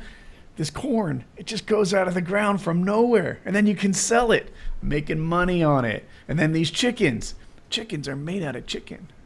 You can sell that too. And he's like, just like easy money. You know, we got roosters. I don't even need an alarm clock. This is all, you know, it's not funny when I say it, but you know, the video, that guy's not pretending to be the smart. He's the dumbest guy in the room. And a lot of times British comedians do that. Whereas I feel the Americans, they're always the clever ones. You know, you think about George Carlin, Chris Rock, David Chappelle. They're the ones who figured everything out, and they're just enlightening you. I've never heard someone call him David Chappelle. Well, I knew him since he was little. Father, you know? Yeah. Call me Dave. I'm friends with his mom, and yeah, anyway. You said David, and then I had to backtrack when you said Chappelle. I was like, who is David? And then you said Chappelle, and I was like, wow. Fucking up names is my thing. That's a show that's like, it's tragic that it stopped so soon. And all because he had to go have like some awakening experience in Zimbabwe or whatever it was. Like, he stole his own prime career years away from himself, which sucks. But maybe he's doing a ton of money. Yeah, he's rich. Like, I don't see it that way. You know, he's like, I got enough money. Fuck it, I can do what I want. What he bought with his money was his own time, which is the coolest thing in the world to buy. It's the #1 thing. And that's not what happened, though. He was afraid. He was just afraid. He was afraid of failure. He didn't think he could do it. He had like a nervous breakdown because he was afraid because didn't think he could make another season of that show. They were offering so much money, and he just ran away and did a bunch of crack.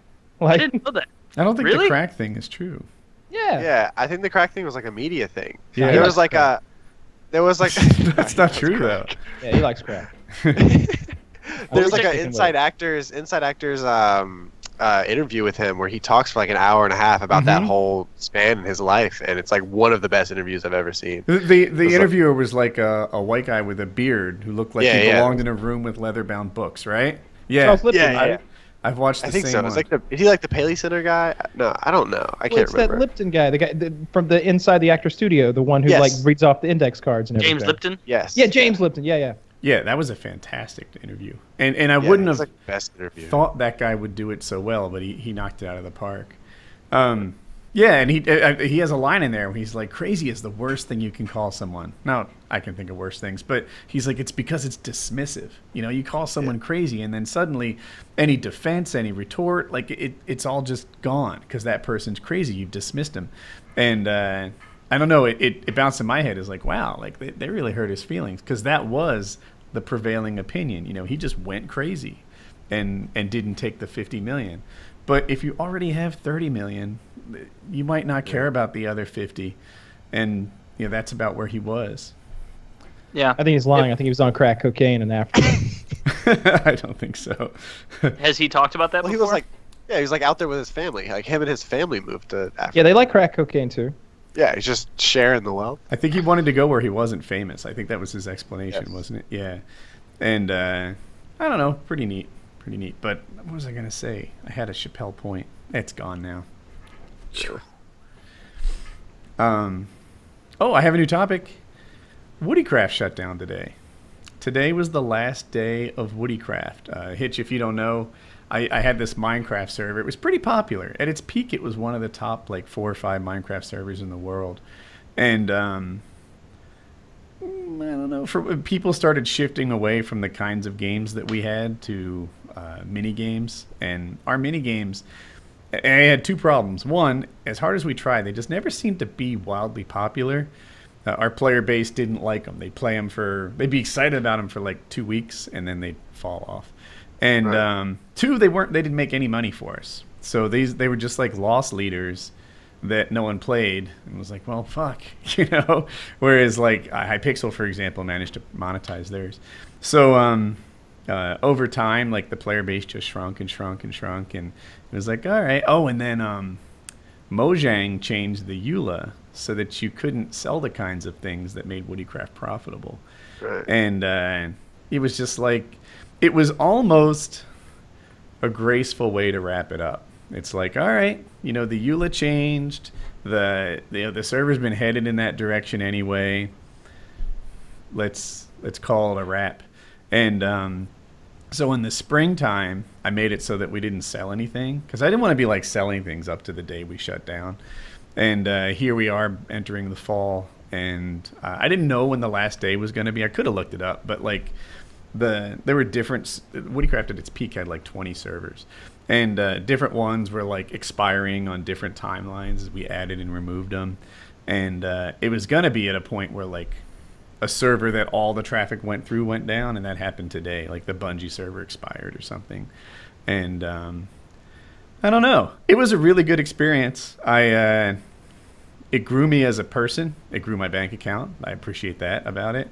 And a lot of players enjoyed it. I don't know. Overall, I don't regret Woodycraft first. Sometimes I have this in my head, like any business that's not in business anymore is a failed business, but I don't think that's a good measure.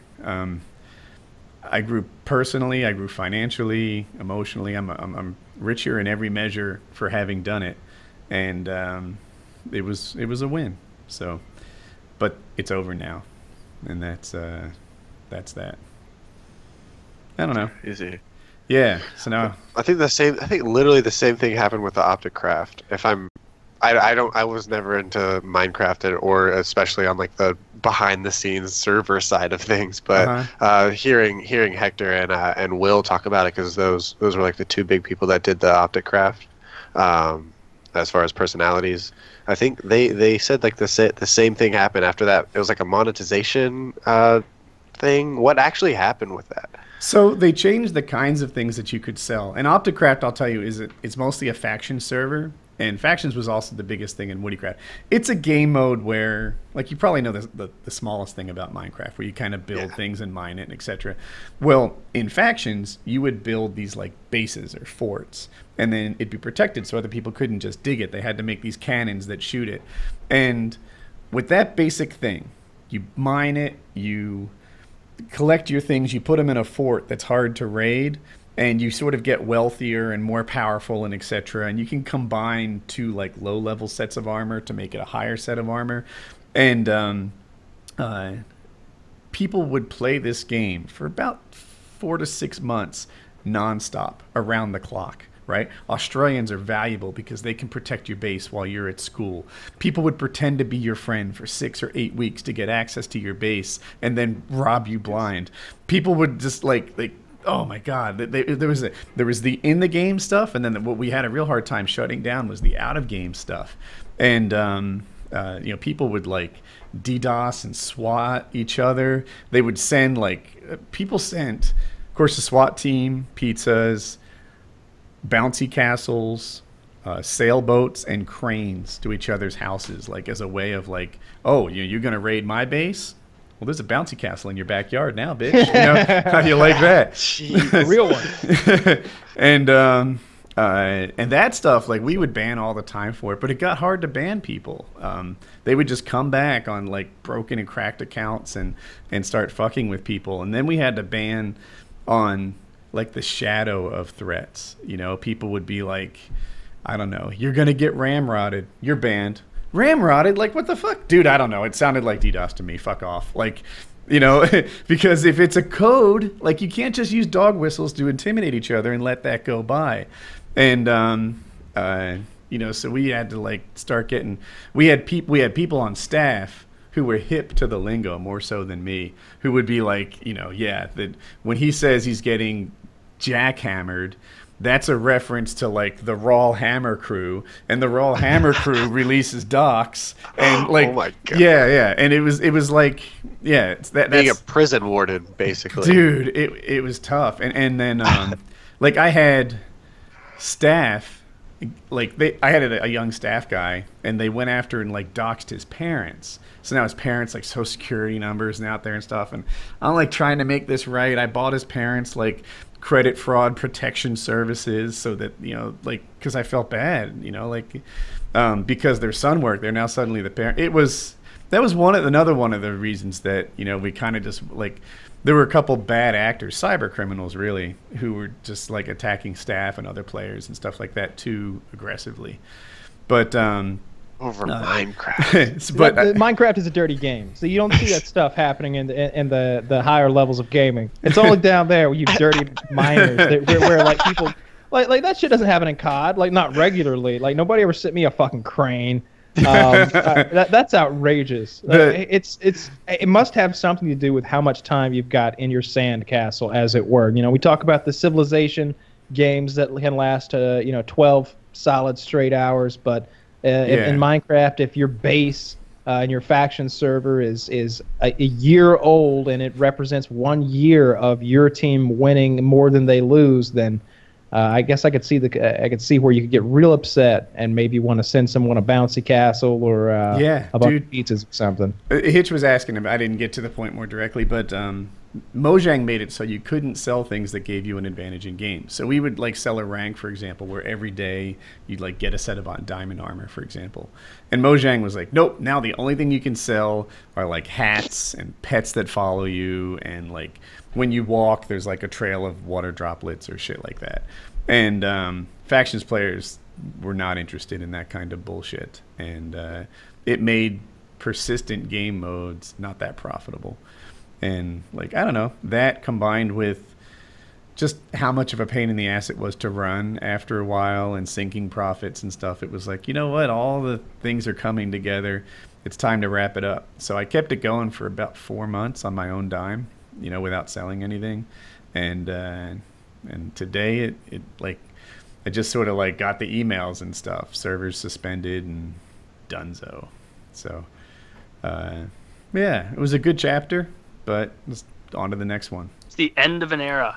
It is, yeah. So in your life, not just, you know, of the availability of the server, you know? It was like that was your whole thing, like full time for how long was it? Years? Like yeah, it was years. I don't know. Maybe it started in 2013 or 12, something like that. I know it was in July. And yeah, I don't know. I'm a little sad. Like, oh, it's too bad. And there's like a community that's somewhat broken up about it, and yeah, but you know, I guess like, I don't want to be a douche, but I've got in my head like, you know, if it doesn't make dollars, it doesn't make sense, and you know that's the case. Mojang changed the rules and it shut down. I'm watching these other server owners like try to flip the bird to Mojang and sell the stuff they used to sell and have private launchers and all that, like. You know, because Mojang will blacklist it. They'll make it so players can't get to your server, and now there's like a escalation war and trying to get around that. And it's they changed the game, and I think Mojang's making a mistake. There are a lot of players who will be like, "Oh, getting rid of pay to win is a really great thing," but by taking the profit incentive out of it for server owners, like it takes the innovation away from Mojang, right? Every year Mojang comes out with like some new flowers, some new blocks, and some like bullshittery that doesn't do much for the game. And every month Hypixel's releasing like Mario Kart within Mojang, or like Rocket League within Mojang, and like Kitty's been playing DayZ, and it looks really fun. It's in Atlanta. She's like, oh, just going to the CDC. Someone bit my arm, so I had to cut it off. And I was like, really? That's badass. That's Minecraft? Show me. And I'm looking, and there's this. On one monitor, she's got this map of Atlanta and the surrounding areas, and she's, you know, they're using AR-15s and stuff, and it's like DayZ or whatever inside Minecraft. Is it MineZ by chance? Do you know? You wouldn't know. I don't know, but sounds like a good guess. Yeah, dude, they do amazing things. There's a Civilization implementation in Minecraft that was super in depth. And I feel like what the development community is doing is 100 times more than what Mojang does themselves. Like the development arm of Mojang is actually the community. Mojang just made a platform that everyone builds on top of, and like Apple. Yeah, like an iPhone, for example. You know, what comes with an iPhone is just bullshit. What is it, like a calendar and a phone and messaging and stuff? You know, Calculator. yeah, it's not until somebody makes Pokemon Go and, you know, maps and shit like that. I think it's made like $500 million, by the way. Pokemon Go. It's like the 13th most used app in the world, or something like that. We've been playing a bunch of Civ. I've been playing more than Taylor even. I'd say I've kind of gotten the bug lately, and I've been playing the fans and little free for all games. I tried to play Pokemon Go today. Did you? I tried. So I was at Target getting camping supplies for this weekend, and you know how Target has these red balls, like big concrete, like I don't know, yes. barriers you can't Outside. drive through. Yeah. Well, they were painted like Pokemon, like the balls that you throw, and I'm like, I bet this is a stop. You know what? I'm gonna fire a Pokemon Go and give it, like, see how cool this is. I'm gonna go to a Pokestop and see what's up. Maybe I'll win a gym battle because no one seems to be playing.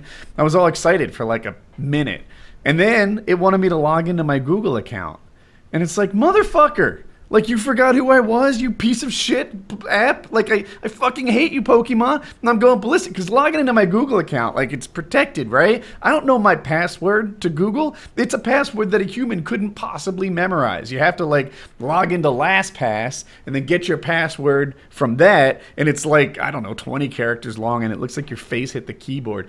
And then you copy paste that in there, and then there's going to be two-factor authentication. I was like, I'm not playing this fucking game because all the other games on my iPhone, I open and play. Pokemon Go, I have to log in for like 10 minutes. With your Google account. Should have signed up with your Pokemon whatever trainer account. Yeah, your Pokemon trainer account. That's what I did because I didn't want to sign in with the Google account. I wish I knew. So I just used some bullshit Pokemon trainer info, and I'm good to go. Well, if I knew that, I would have. Anyway, so I couldn't even get into Pokemon Go, and I'm like, well, fuck you. I'm just going to go get some Uncrustables. Uncrustables. Do you guys still play Pokemon Go? Oh, do you play? I mean, I played when it was like the huge wave of it first dropping. It was like crazy, like whenever it first came out, like literally everybody in the entire world seemed to be playing it, but I didn't know how many people still currently play it. Yeah, I open it up only now when like a friend who's also playing has it, and they're like, "Hey, let's compare our shit," and I'll open it up, and it's like my top lineup, like my top 6. 3 of them are Vaporeon, and 2 of them are Exeggutor. And so it's like, and then the other one's a Snorlax. So it's 3 Pokemon making up my top 6. There's just like no variety. A very homogenous population in my Pokemon civilization. But it's, I don't know, until they add interpersonal battling and trading, I'm not going to play anymore. It's just not worth it. Yeah, I'm on the exact same page. I've got a pretty good starting lineup, I guess. 2 or 3 things that are 14 or 1500. But there's nothing to do with them anymore, you know. So I really lost interest in that game. I'm mostly just reading the stupid fine print about Civ lately. That's been my little fun thing to do. Is like I'm sitting on the toilet and reading about Civilization unique units for Civ 6 and stuff. That game's gonna be so much fun. And Taylor has already seen like how in depth Civ 5 is and how much random like fucking information there is to memorize. Mm-hmm. Civ 6 is just this whole new encyclopedia that I've got to go through. What's the release date for Civ 6? October 20-something? I wish it was... Because it's before COD. I believe so. I'm going to double-check that number COD's right now. November, right? Yeah, it's usually, like the first Tuesday in November or something? Hitch, do you know? Yeah, I think it's the second week in November. Yeah, October 21. Okay. October 21 for Civ. Yeah, I'm liking Civ playing it. It's just like the problem with it really is just the length of games. Like I find myself wanting to play and be like, "Oh, that would be fun," but then like I'll log in to play, and it's like, ugh, do I want to go through 100 turns of bullshit just to get to the part that's fun? When I'm like starting to like build up the armies and go and attack, it's like, not really. It's kind of like when I fire up Skyrim. Like in my head, I'm like, man, I'm remembering all the fun parts of Skyrim and all the cool missions, and when I took on the Assassin's Guild or whatever the hell, and then I sign into a new character, and it's like, oh, which race are you, and what's your name? And I suddenly remember, like, oh my god, I've got to do so much bullshit. You got to do that whole dungeon thing. That's how like I I'm gonna feel be running about... around for 7 hours beating animals to death with a wooden stick before I get anything worthwhile, and so I just don't play. And that's kind of what I feel about Civ. Zombies, man. Like I remember, like I'd play with you, Chiz, and Kyle, and be like, "We're getting pretty elite at this. It's only 30 minutes of fucking running around and touching levers and chasing witches and shit before you get to play." And it's like, yeah, only 30 minutes of bullshit. Like, what a great game. Same thing. The difference, though, like in Civ, I like the early game. Like the first 25 turns are really interesting to me. The first 100 turns are my favorite turns, because those are the turns when you're maximizing everything and min-maxing every decision. You know, trying to figure out, is it better to run 2 food and 1 hammer, or 3 food and 2 gold, or 3 hammers and 2 gold? Like, which hex is best? Which going to put me on the most optimal curve to hit this tech I want, or whatever? There's so much planning to go into it, I think. And it'll go faster when you learn more about the game, because I'm sitting there most of the time when you and I are playing, like, all right, let's give him a little more time. He'll click them. He'll click them. But when you're good at it, it's like click, click, turn, click, click, turn, click, click, turn. So you'll go through the first 100 turns in just a few minutes if it's just a couple. I guess I'm playing. still too new to like whisk through it, and usually you are the one waiting on me. The only time like I'm the one waiting on you is when we're in a huge battle, and you obviously know way more about how to micro units. I'm fucking horrible at that, because I'm in the habit of, like, I'll want my like swordsman to go 2 squares, and I'll click on the one 2 squares away, which is how far he can move, but instead he just decides on some weird alternate route and like takes 2 steps back to like go around this mountain. Yeah, pass. We got to talk about how you move units later. Yeah, there's a way to fix all that and be. I need to be microing like 1 step at a time, right? Yeah, what you really got to keep in mind is that different units have different amounts of movement per turn, and different kinds of terrain take more or less movement away from characters. So you've got to know that, this is a scout, he's got 3 turns of movement, or he's got 3 hexes of movement, but that river is going to slow him down 1 turn. So like, but yeah, it's just when you're moving your units, they got to move all as one, and you got to kind of keep that stuff in your head. It's easy to just send them all on the long path, but they won't follow that long path because it changes every turn as pieces around the board move. So they'll get all jumbled up and do stupid shit. We're in the middle of a game right now, Kyle and I, from, I think the last time we played it was 2 nights ago, but like we were like, we're playing Emperor, which I guess is very hard difficulty. To me, it's incredibly hard, because I tried to do like a 1v1 against an Emperor, and it was just like, this is stupid. Like, this guy's got 4 cities out, and they're all booming, and I'm in this roughshod little shit house made of, corrugated steel, trying to rub 2 sticks together and to get some fire, and they're already like launching missiles. But when we're playing together, like, I feel like we're doing really well, and then you will open up the stats and be like, oh man, looks like the Zulu just researched rocketry, and it's like, this is horseshit. I just spent all of my fucking turns making musket men, and now my musket men are useless against these new wave of soldiers they'd created. Like, I don't know. Like, I feel like there's no, like, we're all clicking on the same shit to research. So I don't understand how they get that far ahead of us. They're getting more science. They're on a better curve than we are. They're getting more. They're maximizing their potential early in the game, every step along the way, and the AI just gets bonuses, like a 10% bonus to production or a 10% negative happiness multiplier. So on the higher difficulties, like Immortal and Deity, they're getting massive, just cheat on you kind of bonuses. The computer is, but we're kind of behind just because. We're just on a different curve. We're gonna win. It's just a matter of time. Were doing it to, like, I guess they were all scientific, but we attacked, destroyed Shaka and the Zulus, and now we're taking on Siam, who's really being a dick in that game. They're all unpleasant. I like putting Venice as the opponent in a lot of them, because that dude always seems to give me a bunch of juicy trades, even when he's not on my team. That's because he can't build cities. He just shows up and goes, hey, you want all this? Give me like 6 horses, and I'll give you my fucking kingdom. It's like, all right, Venice, like, settle down. Like, yeah. He can't build secondary cities, so all he can do is bribe people and spend money. Yeah, he's just a money-making Civ. Yeah. Anyway, that's enough Civ talk. I even like Civ now, and we can be. North Korea entertained me today. So North Korea has banned sarcasm. If people don't know anything about North Korea, you have to like be in a line with Kim Jong-un. I think I have that close to right. UN. And anyway, so like when his father died, they're out wailing in the streets, almost like competitive grieving, you know, to be the one who was most impacted by the death of the father.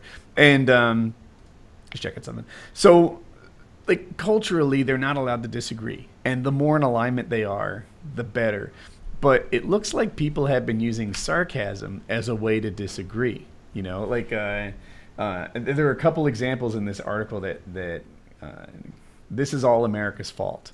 No, great leader, I'm not starving to death. Right. Well, like something bad would happen, and they'd say, "This is all America's fault," and that sarcastic tone was a way to like sort of speak out against the great leader without being misquoted or anything, you know, like and they were using sarcasm. There was another one too that who's going to head up the sarcasm police? That's what I want to know. Yeah, all the sarcasm brown shirts to march around goose stepping into people's houses. Have you been, you know, being sarcastic? No. Thank him, you know. And then can you picture like, the big rallies they're having of a guy like on a soapbox like, no one would ever say anything bad about our dear leader. I mean, can you guys imagine it? And they're all like, no. And he's like, I know. And the Americans, us, so much impact on our daily life. I can hardly eat my one loaf of bread per day without thinking about how much America's the reason I don't get to eat meat. Like, oh yeah, you're right. Kim Jong-un's really doing a great job. It's these Americans. Like that has to be borderline what's going on, right? For them to make it illegal. I love it. Like one, it shows a crack in their, you know, I don't know, this culture, and two, it shows an insecurity in Kim Jong-un. I'm sure I'm fucking this up, but you're pretty good so far.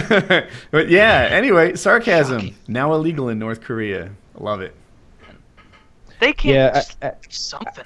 I want to see how they enforce that, though. I also read this week that some American student who we thought had been dead for a while has actually been teaching Kim Jong-un English this whole time. He's just been captured and kidnapped.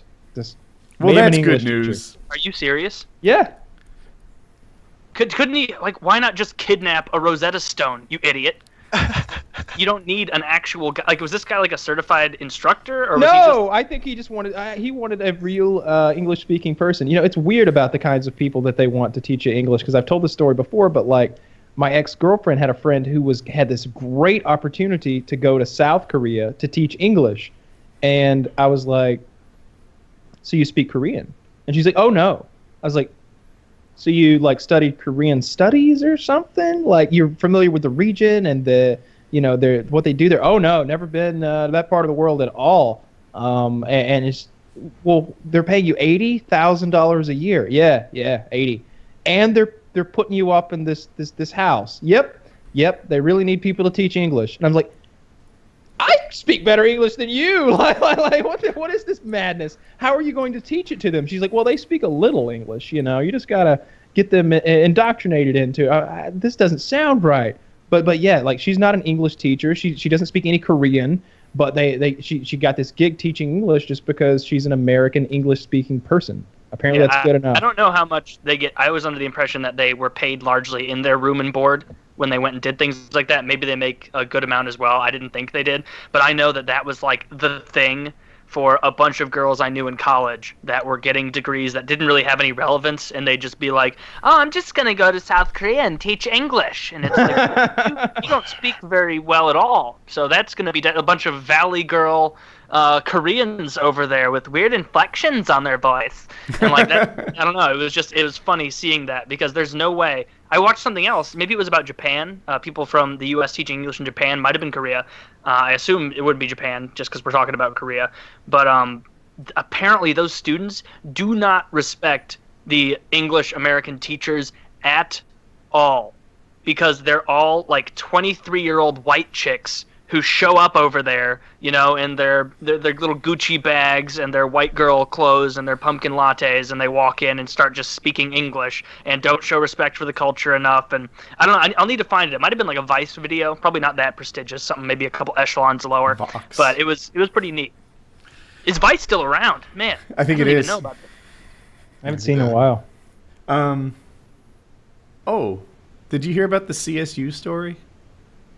CSU, no. All right. So, California State University in Los Angeles has set up segregated dorm rooms that only black people can have. The Black Student Union started protesting and said black students in Cal State LA have been, and still are, consistently made the targets of racist attacks by fellow students, faculty, and administration. These attacks come in many forms. Some are more overt and some are subtle. Racially insensitive remarks and microaggressions by professors and students create a learning environment that is not conducive to the overall learning atmosphere. So, they've set aside, I guess, 20 beds, and it's a 192 dorm complex where white people are not allowed. Or actually, nobody but black people. See, that'll be good. See, because I feel like... Separate but equal. Exactly. Thank you. Like, no, but I feel like the people who would sign up for this, like think about it. The people who are like, yeah, I really got to get away from all the microaggressions. You got to put me in that special dormitory so I'll no longer get offended. Please. Don't we want them in that special dormitory regardless of their race if they're that easily offended anyway? Like it sounds like it's a group of people that, regardless of their race, although they don't see things that way, that we don't want them around us anyway.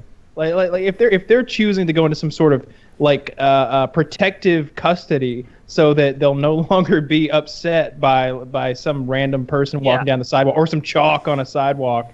Or subtle attacks. Unless you are being assassinated in the dark of night, there is no such thing as a subtle attack. Like, you don't go subtly attack someone. You don't.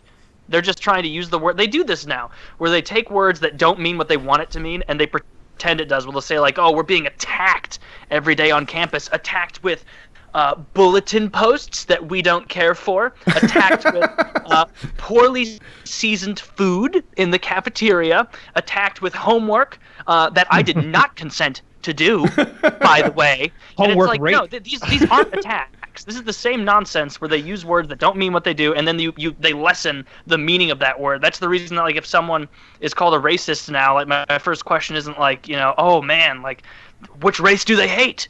It's like, are they really? Like, really? Are they racist, or did someone get a little pissy and run out of things to say, so they just threw that one and tried to make it stick? Like, that's all that it is. Like, God, what a... How weak-willed and boring of a person do you have to be that, first of all, you tie your entire self-worth to what you are instead of who you are, and that you can't take even the slightest bit of criticism or questioning without immediately folding? Isn't that a testament to the fact that your worldview is kind of fragile and that it doesn't hold up to scrutiny and therefore should be changed? I see Maybe. it similarly, Isn't that kind of the but point different. of college, the free exchange of ideas and discourse to see which ideas emerge triumphant? Isn't that what it's supposed to be? When you have a class and they bring up a sociological perspective, you should be able to say, no, you should be encouraged to say, I disagree, and this is why. Even if it's just a foisted argument that you don't truly believe, because you're trying to further discourse. You're trying to get ideas out there. And when it's immediately shut down, then the entire point of university is moot. I think you're wrong, and I'll tell you why.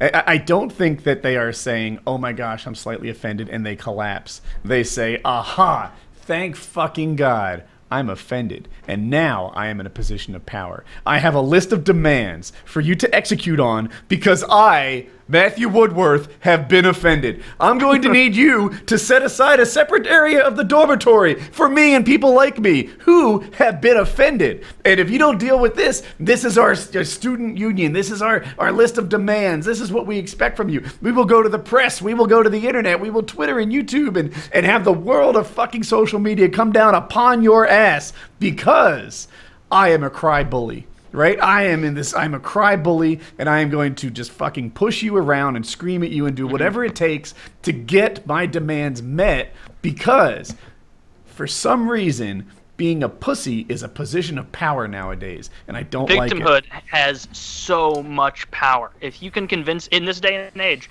being a victim is one of the most, ironically, powerful positions you can have because discourse has been so eroded by the use of terms instead of actual ideas. If you, let's say I disagree with person X on Twitter, and it turns out that person X had been molested as a child or something like that. If I disagree with one of their political positions or something, now it's not about which one of our positions is correct. It's about the fact that person was molested, and how dare you talk to them about their weird stance on abortion or immigration without taking into account that you have to walk on eggshells. You have to walk on eggshells with everything because they've been victimized in the past. Like, that's maybe not the best example, but anything to do where you can co-opt that victimhood It's the exact opposite of victimhood. It's like, I was going to say almost like a humble brag kind of vibe, where it's like, I'm such a victim, and because I'm such a victim and so powerless, I need everybody to flock to my aid.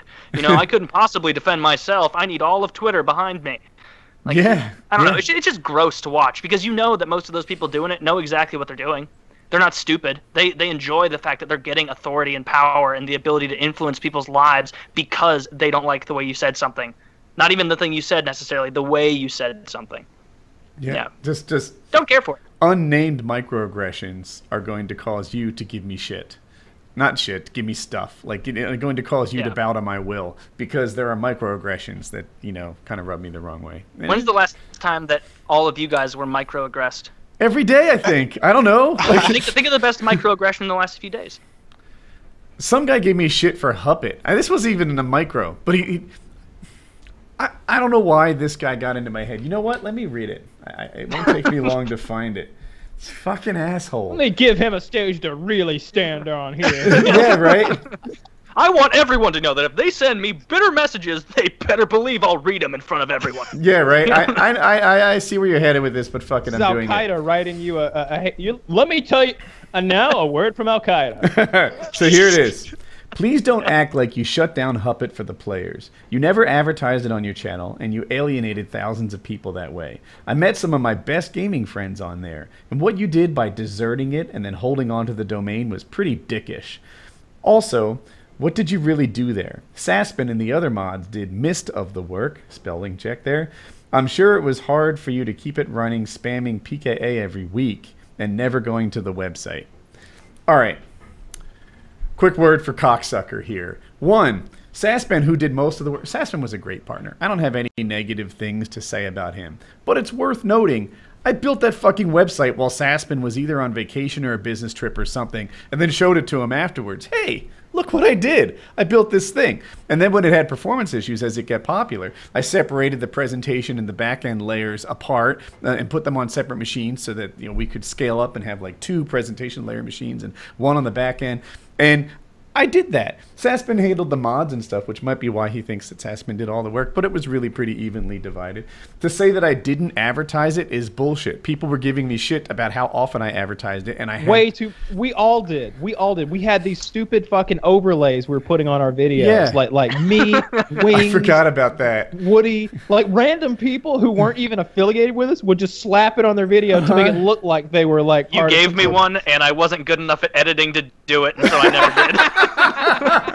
Yeah. There was it was just thing. like when Machinima sent me like, "Hey, we're doing these pre-rolls now," and I'm like, "Well, I bet everybody else is." I never put a pre or post roll for Machinima on. Right, and then he says I acted like I shut down HUPIT for the players. I don't think so. Like, please find where I said that. I'll tell you why I shut down HUPIT. The thing made between $0 and $5,000 a year. And Saspin, if you don't know, he's professionally successful. So both of us kind of felt like, dude, like on a good year, we're making $2,500. Like over the course of a year, it's not worth the effort that it takes to keep it going.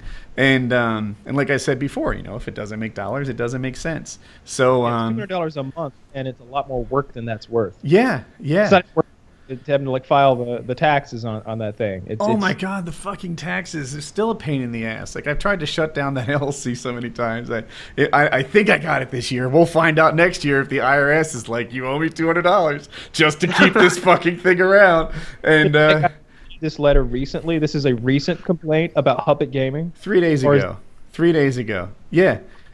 Year is it? I know. You fucking come here in a time machine to post your stupid complaint, like, and I act like I shut it down for the players.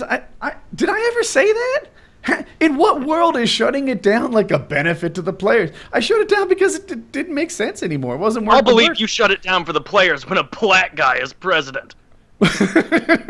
So anyway, yeah. I don't know if that's a microaggression or not, but I get shit like that all the time. People just like fucking with me, mad about things from 2012 or whatever, and I'm just like, Jesus, like, God, you guys are a pain in the ass sometimes. Because I'm imagining that you like are writing long responses, and there's like 12 guys who just get together every week and like, look, anyone get a write back? I did. All right, let's do this group. That's what he said. Like, I think they're just trolling. I got a microaggressed today. I went to and it was racist. I'm positive, because I went to a Church's Chicken, and I was the only white guy in there. And I asked for the 3-piece, you know, and they grabbed me the shittiest looking 3 pieces of chicken there. And I bet it was because I'm the white guy. I bet. That's a microaggression right there. So? Yeah. Well, that was all of lunch, so that's macro. It's white people chicken. We got one.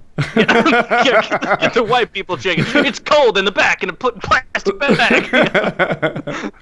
It's 3 days ago chicken. Hitch, do you have any microaggressions? Drumsticks we found. Hitch, have you been microaggressed? I mean, I guess it depends on what your definition of microaggressed is. Oh, we make it up as it goes along. Okay, then yeah, every single day, multiple times a day, yeah. I like anything that is going to be going up on the OpTic Nation channel, because that's like the channel that I run for OpTic.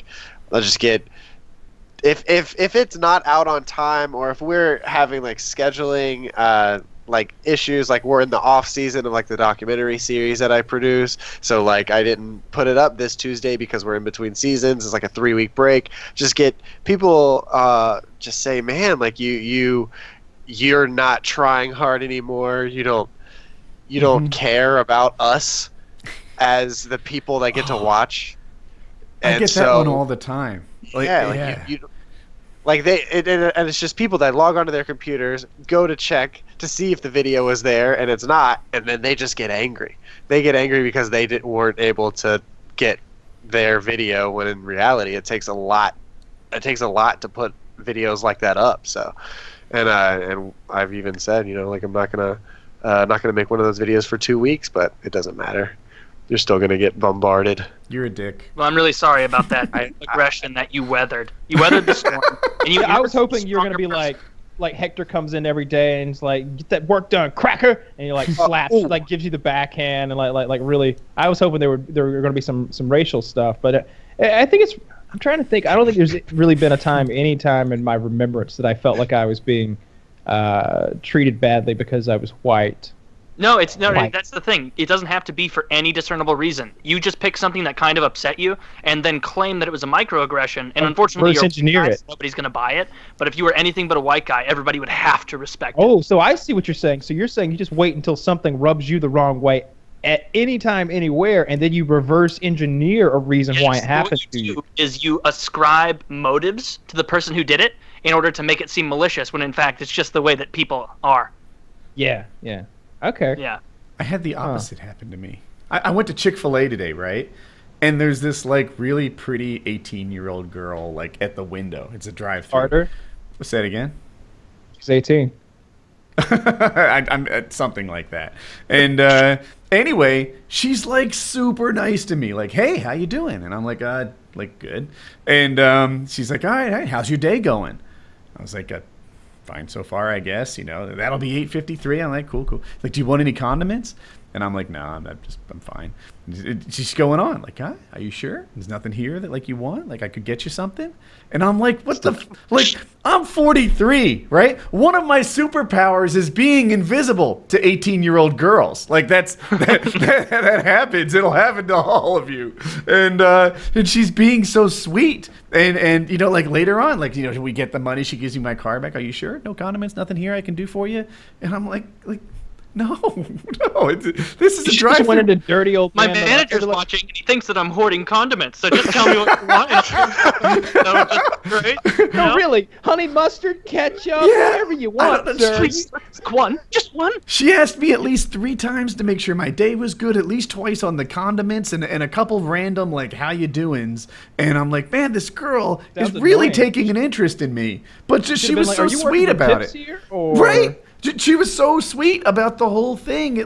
It felt like she was hitting on me. But I know that can't be the case because... That's just Chick-fil-A. People at Chick-fil-A that work there, it's almost unsettlingly nice how nice they are to you. Because everywhere else you go to McDonald's, you go to Burr. There's a McDonald's that I go to every so often, and I swear to God, I have to be like... a carnival barker or like a bull auctioneer when they hand me my food, where I'm like, hey, Alexa, ketchup? That's what I have. They're just throwing it at you. Slam that door closed, and I'm ketchupless because It's like they open it halfway out to like sneak my bag, and if I tell them as they're putting the bag out, like I'd also like some ketchup, they look at me like I just told them I want you to run a half mile to the nearest ketchup fountain and get me a fresh glass of it. Like they put it back in and. It's because you're white. Yeah, like well, I mean it's white people that do that too. It's just a McDonald's of we're really cutting back on ketchup stores, and so try and get them out of there before they can remember. I hear you, but this isn't my first rodeo at Chick-fil-A, and this girl was just unnaturally nice to me. I still don't have an answer for it.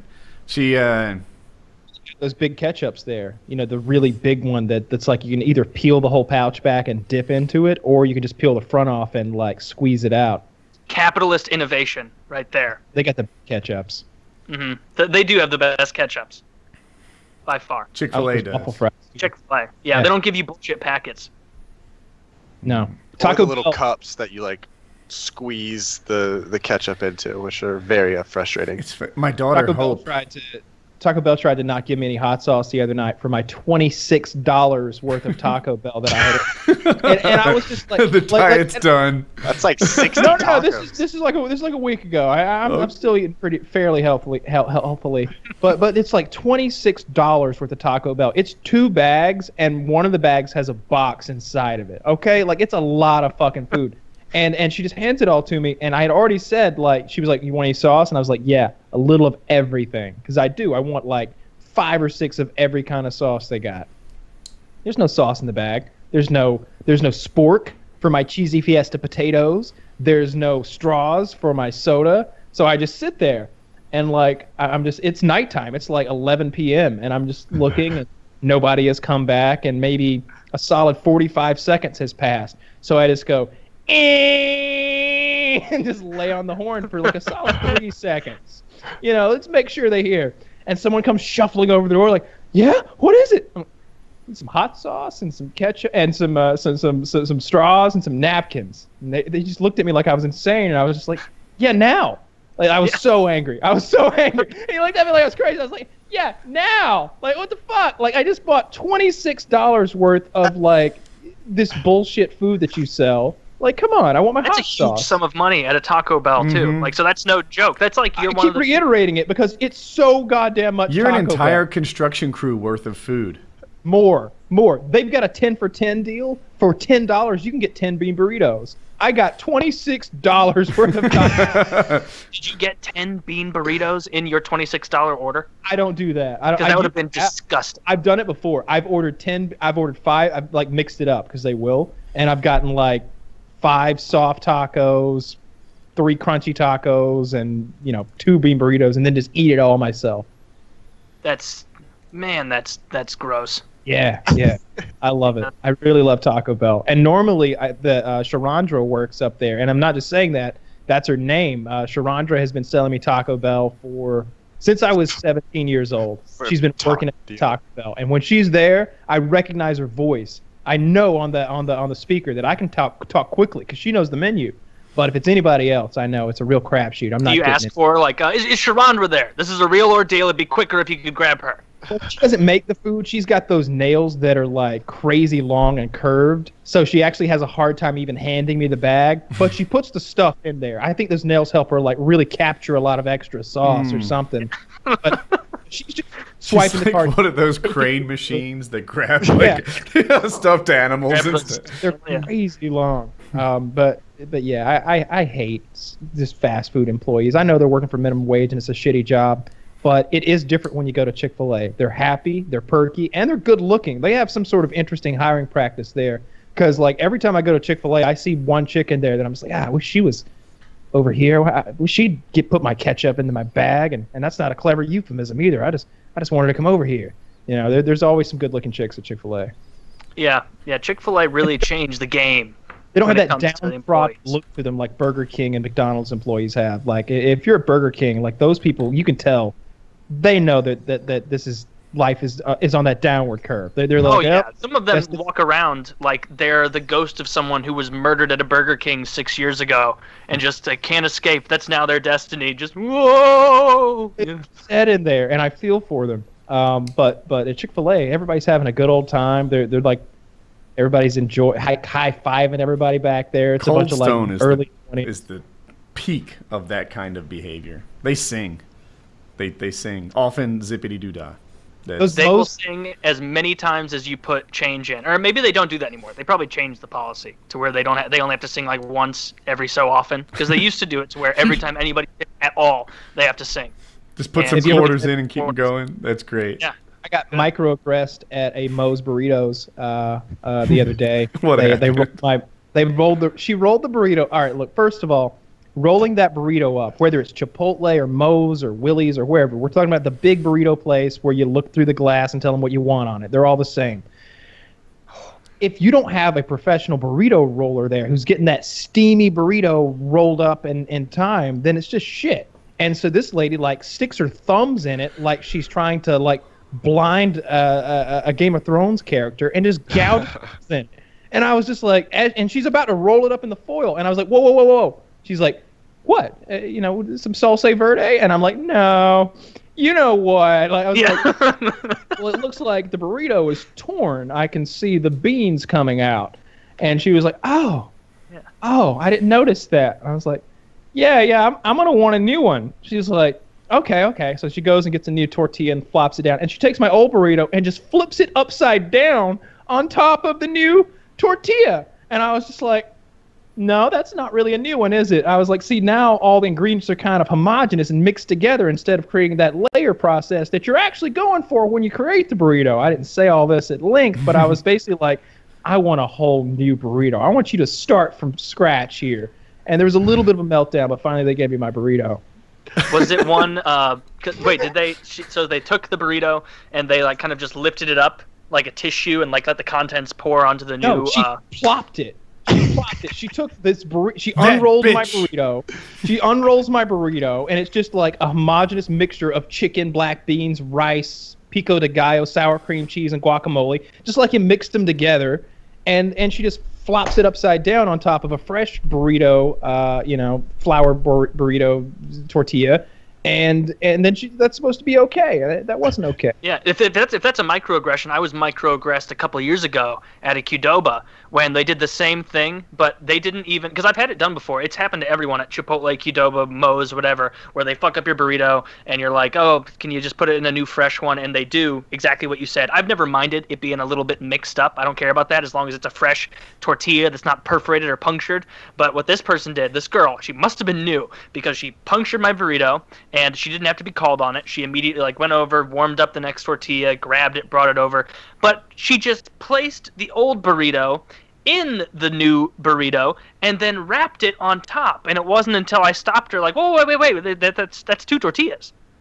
That's two tortillas wrapped around my burrito. And she was like, that's yeah, not the other recipe. one ripped. I'm like, I only want one. No, could you please do it so that I'm very polite to people in food service, so I would not be rude. I was like, if I remember correctly, like, please, I'd like it with only one tortilla, please. Otherwise, there's just too much bread. You know how it is. And she acted like it was. She put on the smiley face, but I could tell she was a little pissy about it. But that was definitely a microaggression. Should have said, I want a layer of melted cheese between the two tortillas. Then you're all good. See, that's how I like to get mine usually anyway, is I get the burrito wrapped in a quesadilla. Ah. What? That's... Yeah, it's a quesadilla.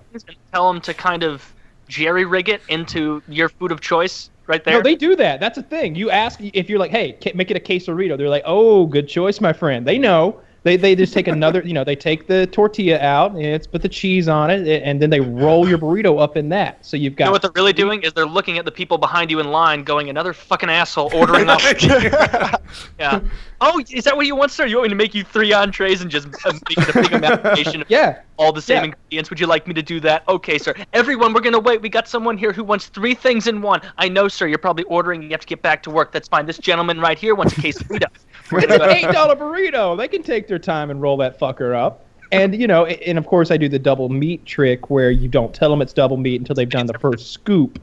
So now they've set a level of scoop size. So you get double. Because you don't want 2 chicken. halves when you order double. No. They're skimpy with that chicken like it's on their dime, right? like he paid for all that chicken. Another trick is if you're in that line, if you're at a busy one, sometimes they just have the same person going back and forth making burritos and whatever the whole time. Sometimes they have 2 that switch. Yeah. Always go with the biggest person, preferably male, that you can find. If you can let someone behind you go up front, if there's a small woman making it, then absolutely do that. Say, I'm still thinking, you go ahead. And then she is going to make that guy or that girl the weak little burrito where she's like, oh, that looks like enough chicken for me. That should be enough chicken for this adult man. And they dump it in there. No, you want someone who has a little bit of empathy when they're making your burrito. So they put that one scoop in and they go, would I be happy with that? I wouldn't be happy with that. And this gentleman right here is going to be happy with that. And we're going to keep this patron returning. So it gives it a little extra, a little third scoop. It's only like 6 or 7 cubes, but it's enough. Yeah. Anyway. New topic. I love it. Well, I could put an hour on burritos and the different places. You to push us out this topic is microaggressing me pretty hard right now. So, Playboy Playmate faces prison for body shaming a pensioner in the gym. Do you guys remember this story? Yes. Yes, I remember. First of all, let me just say this woman's body is like perfection, if I remember it correctly. Like this woman is absolute perfection. She's incredible to behold. But it seemed like she was really shitty and making fun of someone in the gym, right? Shaming them or yeah. What were the specific? So if you go to the link, you can see it. But she posted, I don't know if it was a tweet or a Snapchat or whatever, but social media thing of her doing a selfie and this lady in the background, and it's in like the locker room. And the caption is, if I can't unsee this, then you can't either. And she's like, got her hand over her mouth, like laughing at this woman who's not as fit as she is. But it's worth mentioning this woman that she's laughing at is like over 50. I don't know if she's over 60, but, picture somewhere there. She's not going to look like a playmate anymore. Cut her some slack. She's literally a pensioner. But the reason she's in so much trouble isn't the body shaming. It's that she did it in a locker room. The challenge is if you let me just fix this. If you it falls under revenge porn. It fell under revenge porn, right? So you can take a picture in public of anyone, and you can even say mean things.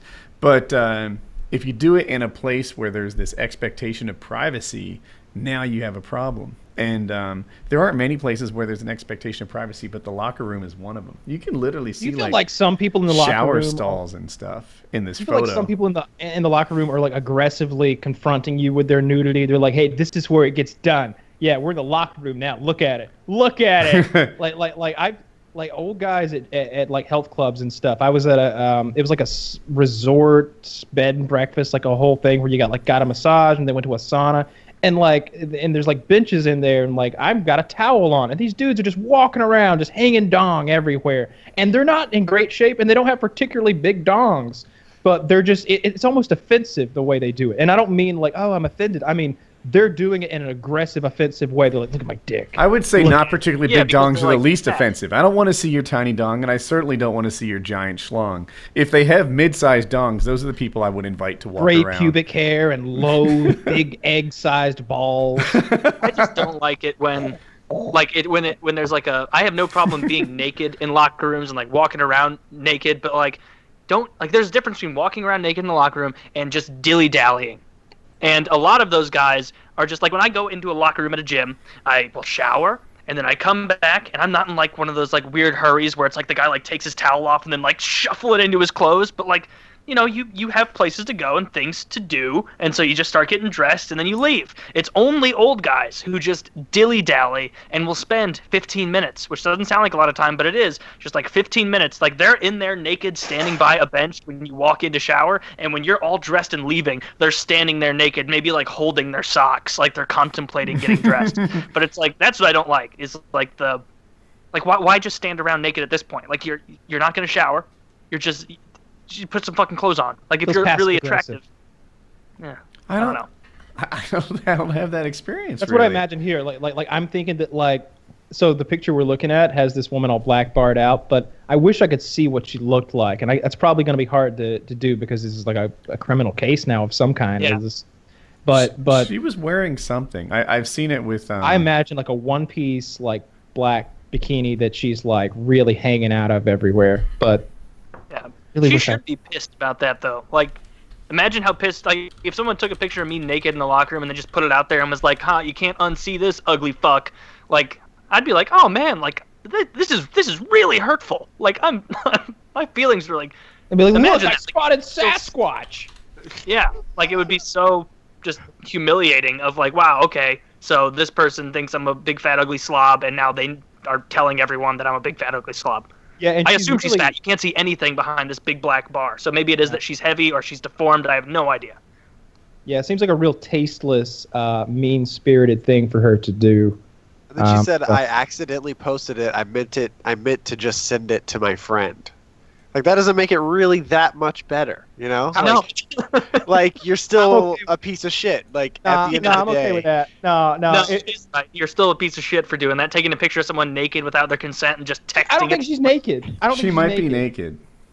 Now, if she's naked, that's different if she's naked. Because for some reason in my mind, she's, like, not exposed. She's just unattractive and in a like swimwear of some kind. If she's naked, that's real bad. I put a picture in there where she's like fuzzed out instead of black barred, and I can't see any hint of clothes and all that fuzziness. Yeah, that's a lot of nude-looking color. Yeah. And then the lady who posted it is there holding her mouth with her Pokemon trainer gloves on. She's laughing at her, and she's just real mean-spirited. I don't think she needs to go to prison over it, but I'd love to see. I think she won't go to prison over it. Maybe she'll like spend a little bit of time in jail. I'd like to see some like hefty attorney's fees. Maybe a good fine. Maybe the victim gets something out of this. You know, like 50 grand transfers from the bad guy to the good guy. Prison seems extreme, but make her regret it and move on. This chick's so. The chick who took the picture is super hot. I just Googled Danny Mather's picture, hoping that like there would be this nude image so I could get a better idea of what's going on here. This is someone who's never been told no to anything in their entire life. Oh, why would you? Wow, she's exactly. So like I feel like some like super sexy women don't have boundaries established for them, because everyone lets them do whatever they want because they're sexy and you just want them around. And so they get into this habit like this of, I can do whatever I want. I'm invulnerable. I've got people defending me every step of the way. I'm good looking. Everybody's on my side. And then they eventually flub it up with something like this. So it was definitely Snapchat, which kind of reinforces her claim that she meant to send it to a friend rather than everyone. Story. I'm looking at it. Is that a shower? I mean, even in this picture, it's hard to tell. I think she's got bottoms on, but no top. I don't think there's any. From what I'm looking at here, it doesn't look like there's any. Like they showed any nudity here. Still though, if you're in a locker room, you just finished working out, you go in there and you see like a big, ugly, fat guy who just looks awful. Like you would never take a picture of that big, fat, ugly dude, or deformed or whatever, and text it to me and be like, ha ha ha. Like she's got a bit of a number one, butterface. I'd be like, don't send me pictures of ugly, naked men. I don't appreciate it. That is a bad angle for her. That picture you just sent. She that smile of hers looks extra wide. But man, I mean, that's the only picture I've seen where she doesn't look great. Like most of these other pictures, like when she's not, even when she's smiling wide, she looks good. Like, she has two. She looks like she's Steven Tyler's pretty daughter or something. Like she has. That's Liv Tyler. She's got too much mouth, and it. She's obviously beautiful, right? I feel like I'm pointing out Megan Fox's square thumbs or something like that. But in terms of like Playboy Playmates or whatever, you just want to poke holes in this woman. And there it is. She's not that pretty. She's a face that you could go either way on. Because if like I saw that picture you just linked and you told me like this Playmate is over in Zimbabwe right now, helping children dig wells for clean water, I'd be like, yeah, you know what? Maybe her mouth is a little wide, but that's a really beautiful woman inside and out. But now, because it's a different thing, it's like, oh, gross. Maybe. I like her wide mouth. I think it's hot. I think she's incredibly hot, and her body's like perfection. Yeah, it's a shame she's such a horrible person, clearly, because of that picture. You can't have that body and a soul. It does ruin you, doesn't it? Like I feel like if you're crazy good looking, then it's gonna fuck up something else about you. Your personality just won't fully develop or something, because too much of it comes too easily. Yeah, I think it's why there aren't very many attractive comedians, because they haven't suffered enough to be able to always look at the funny side of things. They haven't had enough practice at that. Well, you know, I got abandoned here, and she's fucking that other guy. But it's funny because of this and that. Like that never happened to them. Yeah, the attractive ones like, well, aren't that. Like, yeah, the attractive ones aren't that great. Who's like, an attractive really comedian? Attractive comedian. I was just thinking of like I think Sarah Silverman is a pretty good-looking woman as far as comedians go. She's gotten attractive. She didn't used to be attractive, at least in my opinion. I feel like she's gotten more attractive as she's aged because she's spent more money on being attractive and she's worked out. She made up that claim, like so she claimed that she had like. Oh yeah. She claimed that she had this like gender pay gap thing at one of her employers, and she like specifically mentioned the employer. And now her new position is, okay, I was lying about that. There was no gender pay gap. But don't let this invalidate the other gender pay gap claims that people make. And Yeah. I heard about that. It was because she like just, if I'm not mistaken, it was because she was not scheduled to be on stage that night, and they gave her a guest spot, which is basically like, hey, you can come on down, do your material. You're not working for us tonight, but it's basically just time for you to hone your craft and get your next hour ready or whatever you're doing. And she did that, and then went out and pretended like it's like if I went to your barbecue, Kyle, and cooked some brats, and then got livid at the end of the evening when you didn't pay me for cooking. Like that, it's like, no, you just showed up, and it's like a thing that you understood to be free. Like I didn't know you're this was giving your catering time by Taylor. I thought you were Yeah. just flipping a few weenies over there. Yeah, I've known that was fake for a long time because those specific details have been out for a while. That like no, she was just kind of walking on that night. Like this wasn't like she was scheduled and contracted. That she's just a big old fat liar. She's very pretty though. She's gotten more attractive. helped her career. I can't think of the names of the attractive comedian I'm thinking of, but most of the male There's comedians. a British guy who's pretty good looking. He does a lot of dealing with hecklers. He's a dude. Yeah, that's exactly what I was just thinking of, but I forgot his name. He might be a little small. Taylor, you're gonna know who he is. Carr. Yeah, Yes. yeah, Yeah. that's who he is. Yeah, I read about him like having like Jimmy plants Carr. in the audience. Jimmy Carr, yeah, where he has Really? like hecklers planted there. And I watched a couple of his heckling videos, and he is very good at handling it. But it's almost like the frequency of those hecklers. I don't know if it's because they come to his shows and it's a self-fulfilling prophecy of I'm gonna heckle because he's good at handling hecklers, and I'm gonna heckle again because he's good at handling, and it's like a cycle, or if he's actually planting people. I don't know, but he is really good at roasting them. So I always thought he was fine at roasting them, right? Like I remember one of his best ever is like, I fucked your mom last night and she said this about you. At least I think that's what she said because her mouth was full at the time, right? Like that's one of his lines. And I feel like that's something you might get out of a high school kid. It wasn't all that brilliant. When you have the mic, you get the benefit of the I've had that benefit of the doubt. I mean, just recently, so I bought Hope this car for like $4,000 as her first car. It's $4,500. And someone was like, I'd be pissed if my dad was a millionaire and he got me a Volvo. And I replied, I'd be pissed if my kid turned out like you, right? It's like hundreds of upvotes on Reddit, and they're screenshotting it and this and that. I mean, it was a fine comeback, but it was really that I had the mic. People are just more inclined to give that guy like extra credit for mediocre comebacks. UFC fighters get it too. Conor McGregor's not funny or profound or interesting. He's just good compared to the other fighters, and they think he's great. But Cormier's well spoken. Cormier is well spoken. Yeah, people fuss at him too much. But Yeah, they do. I like Cormier. I'm a Cormier fan, and it has nothing to do with his fighting. reasonable. Yeah. He's not a perfect person though. Who is? Very few. Good point. Yeah. What were we just talking about before we got to Cormier? Because I thought I had This something to add horrible to woman. the horrible woman. It was after her. Good looking Hecklers. comedians, hecklers. Hecklers and comedians. I was going to attractive say that people. that Bill Attractive Burr thing that I linked the other day of him with the blind guy in the audience. Did you watch that?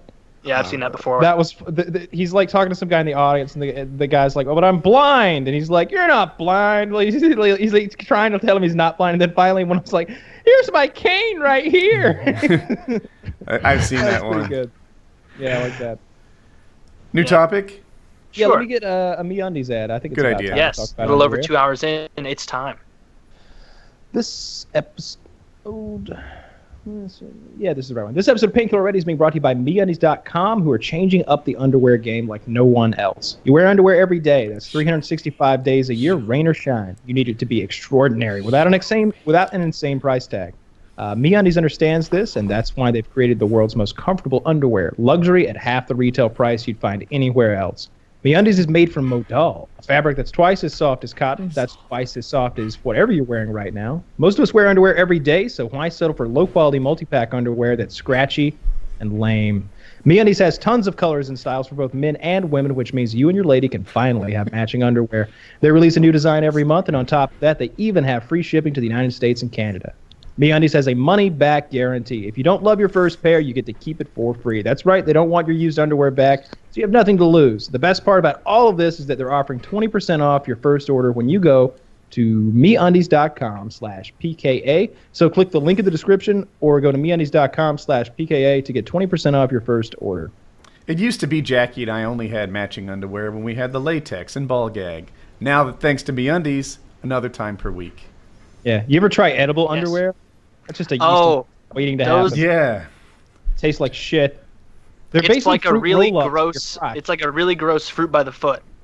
Yeah. Because you know that like if you're buying like a fruit by the foot or something at the store, it hasn't been there for super long. You know, there's probably a good number of people buying fruit by the foot at the store. There's some turnover there. If you're buying edible underwear, maybe just the area you live in, people aren't that into it. And so you're buying edible underwear from 1997, trying to eat that, and all of it's basically alcoholic at this point from fermenting. Yeah. But I like the grape flavor. That was strawberry.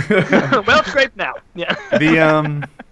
The flavored lubricants are often a yeast infection waiting to happen, Oh, the worst. Too. Yeah. How could they even legally sell that stuff? Right? Never Like, given those a go. It seems like a terrible idea. It wasn't us, actually. Remember when Wet Platinum sent lube to us? And you know me and yeah, sending your wife stuff gave on. it to her friend, and she got the yeast. Yeah, infection. we gave it to our neighbor 2 doors down. And Jackie's like, you didn't know? Yeah, you can't stick flavored lubricant up your hoo-ha. It's got So sugar. what are you supposed to be doing with it? Yeah. Is it only for anal sex? And am I so clean with my butt fucking that a little bit of this strawberry lube isn't going to get in your pussy anyway? Let's be real here. It's ridiculous for them to even sell it. It's like selling strawberry flavored strychnine. It just doesn't make sense. You don't want people to eat it, so why fucking make it taste like anything? I You have want a people, citrus squirting it in their mouths. It doesn't taste that Jesus. good, and it doesn't. Yeah, it's a real limited It doesn't function. lubricate well either. It gets sticky. It gets sticky and gummy after you take that Really? stuff. Put it There's between, sugar in there. yeah. Put it between your hands. Rub your hands together for 6-7 solid seconds. Then pull them apart from one another. It's gonna be like taffy. You're gonna see the strings of it stretch. Wet Platinum Premium, on the other hand, that is straight up black bottle that says Wet Platinum. That stays shit wet is good longer. for 12 fucking sessions or 3,000 miles. It you put that on just your stays day, as lube. You can fuck tomorrow.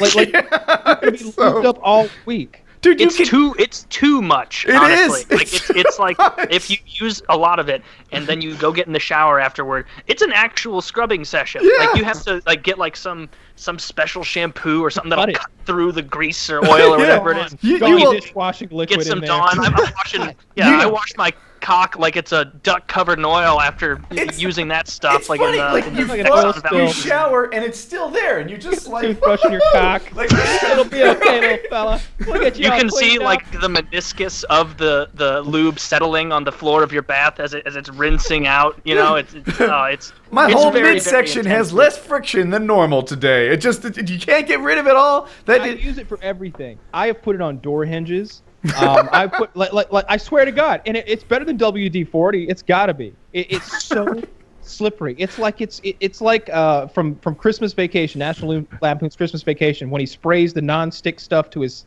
sled and he takes off down the hill and it just goes boom, and there's just a flame behind him. It's like that kind of lubricant.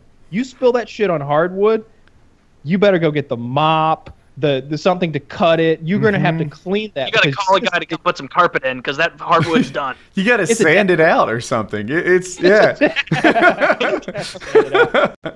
But yeah, honestly, and we're making fun of it, but everything we're saying is 100% true. That is the best lubricant you'll ever use. If you use lube for sex, then get Wet Platinum. There is no reason to get anything else. You don't want water-based lubricant. You want silicone-based lubricant, and you want to use the right kind of condoms with it, or it'll melt them. It'll melt regular condoms. Keep that in I mind. don't like the way any Wait, lubes does it? smell though. It dissolves them. Yeah. I thought that was like petroleum-based lubricants. Yeah, it's oil based, isn't it? Because then it interacts with experience that wet platinum turns condoms into this thing that'll just kind of tear apart after a while. Okay. Well, if you're going off experience, I don't want to combat that. I usually use the Skin SKYN condoms that are like don't have they're the ones that don't have latex in them. Yeah, because you never know. You never know who's allergic to latex. True. Yeah, well, I mean, sometimes you actually know the person you're fucking. Like, fill out a questionnaire and latex. Okay this evening. All right, latex. I mean, that's my situation. That's all. I'm just saying. Like, we've met before. Yeah, the whole flavored lube thing really doesn't make sense. Because, like, try and think of a use for it. Like, what is a use for it? Can you use it as a massage oil? No, it'll be like rubbing someone with like strawberry jam. Like it'll be like smooth for a couple seconds, and then it's all tacky. I think it would be good if you were like stroking a penis and sucking it, and you wanted it to taste like strawberry. Well, there you go. Yeah. No, even then, why would she have to like eat a bunch of lube for that? Can't you like they have like body powders, like sugary powder they can just put there? Then you don't.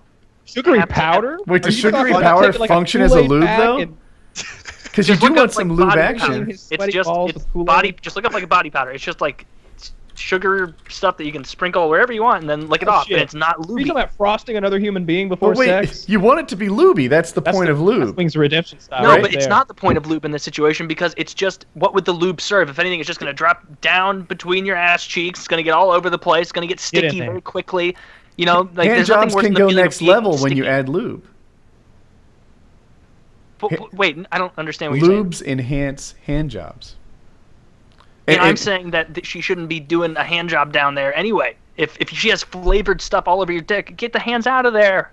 Well, that's the thing. You can add in the mouth, and you know, here we're having a party.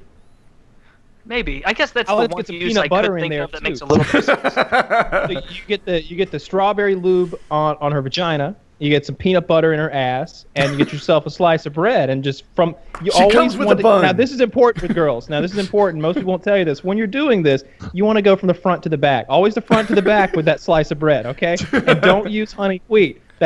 Don't use honey wheat. You want white bread. You don't want any nothing with oats or seeds. No, wait a minute. Since honey doesn't ferment, like it never goes bad, maybe you can put honey in the hoo-ha and there's no like. No, honey does go bad. It will not rot, but it will go rancid. And if you eat rancid honey, I think you can die. Really? No, you can make alcohol from I honey. thought honey was good from like Egyptian days, which I guess It are is, also but they today. seal it but up. like, oh, They seal it up in those vessels, those like like pottery vessels, and they're like sealed on top. And they've broken that honey out before, and I guess it's still good. And I know those survivalists, and I know a guy who's like this, have multiple 5-gallon buckets of honey, all sealed up permanently and everything. So those 5-gallon buckets would probably last thousands of years, right, of edible honey. But just imagine those hard times when you're just like, what are we having? A honey again? I would hope that there's some stuff to put the honey on, but I don't know how hard these times are getting. Yeah. When you've got to turn to the honey bucket for sustenance. You gotta turn to the honey. You keep that in mind. You're like, I'm so hungry. Crack out another 5-gallon bucket of honey, Bill. Like, that's not good.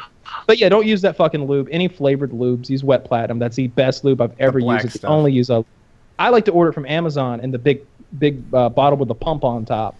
That's much nicer to have. Yeah, that sounds better. It's so only slippery. Like bottles that you squeeze out, and it gets so slippery on those bottles. It's hard to pick up. Like if you pick it up days later, it's still like shit. Like you almost squeeze it out of your hand like a piece of soap. Yeah. And the worst part is like it's so slippery. It's so slippery, and the word I'm looking for is they talk about viscosity. The viscosity is so low in this stuff. It's so thin that it will seep out of its own bottle. Mm-hmm. The wet platinum bottle is incapable Our of bottle containing... is in a Ziploc bag.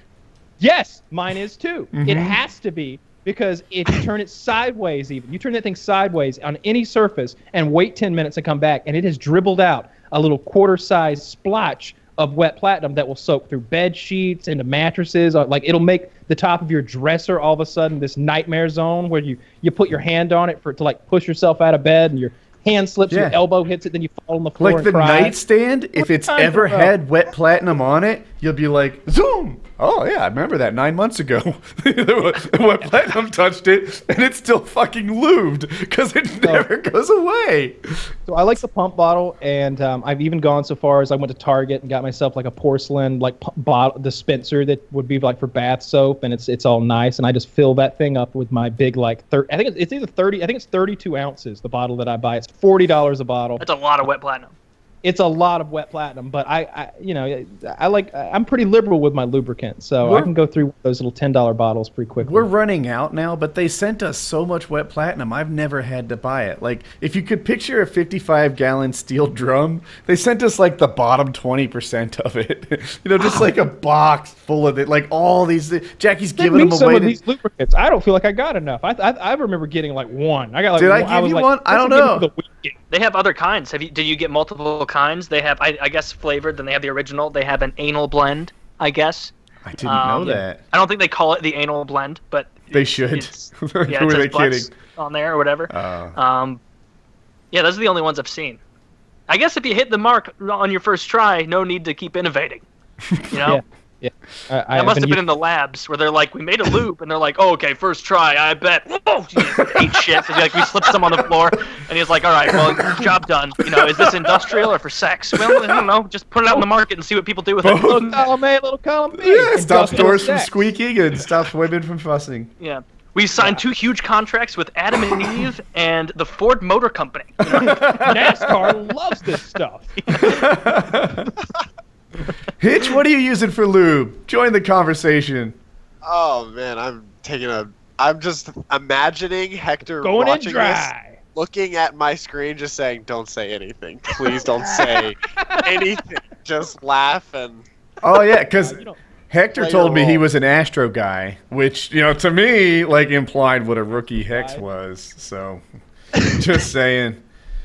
Hitch, don't put Hitch in an uncomfortable position like that. Making fun of the lube choice of his boss. Yeah, what is that?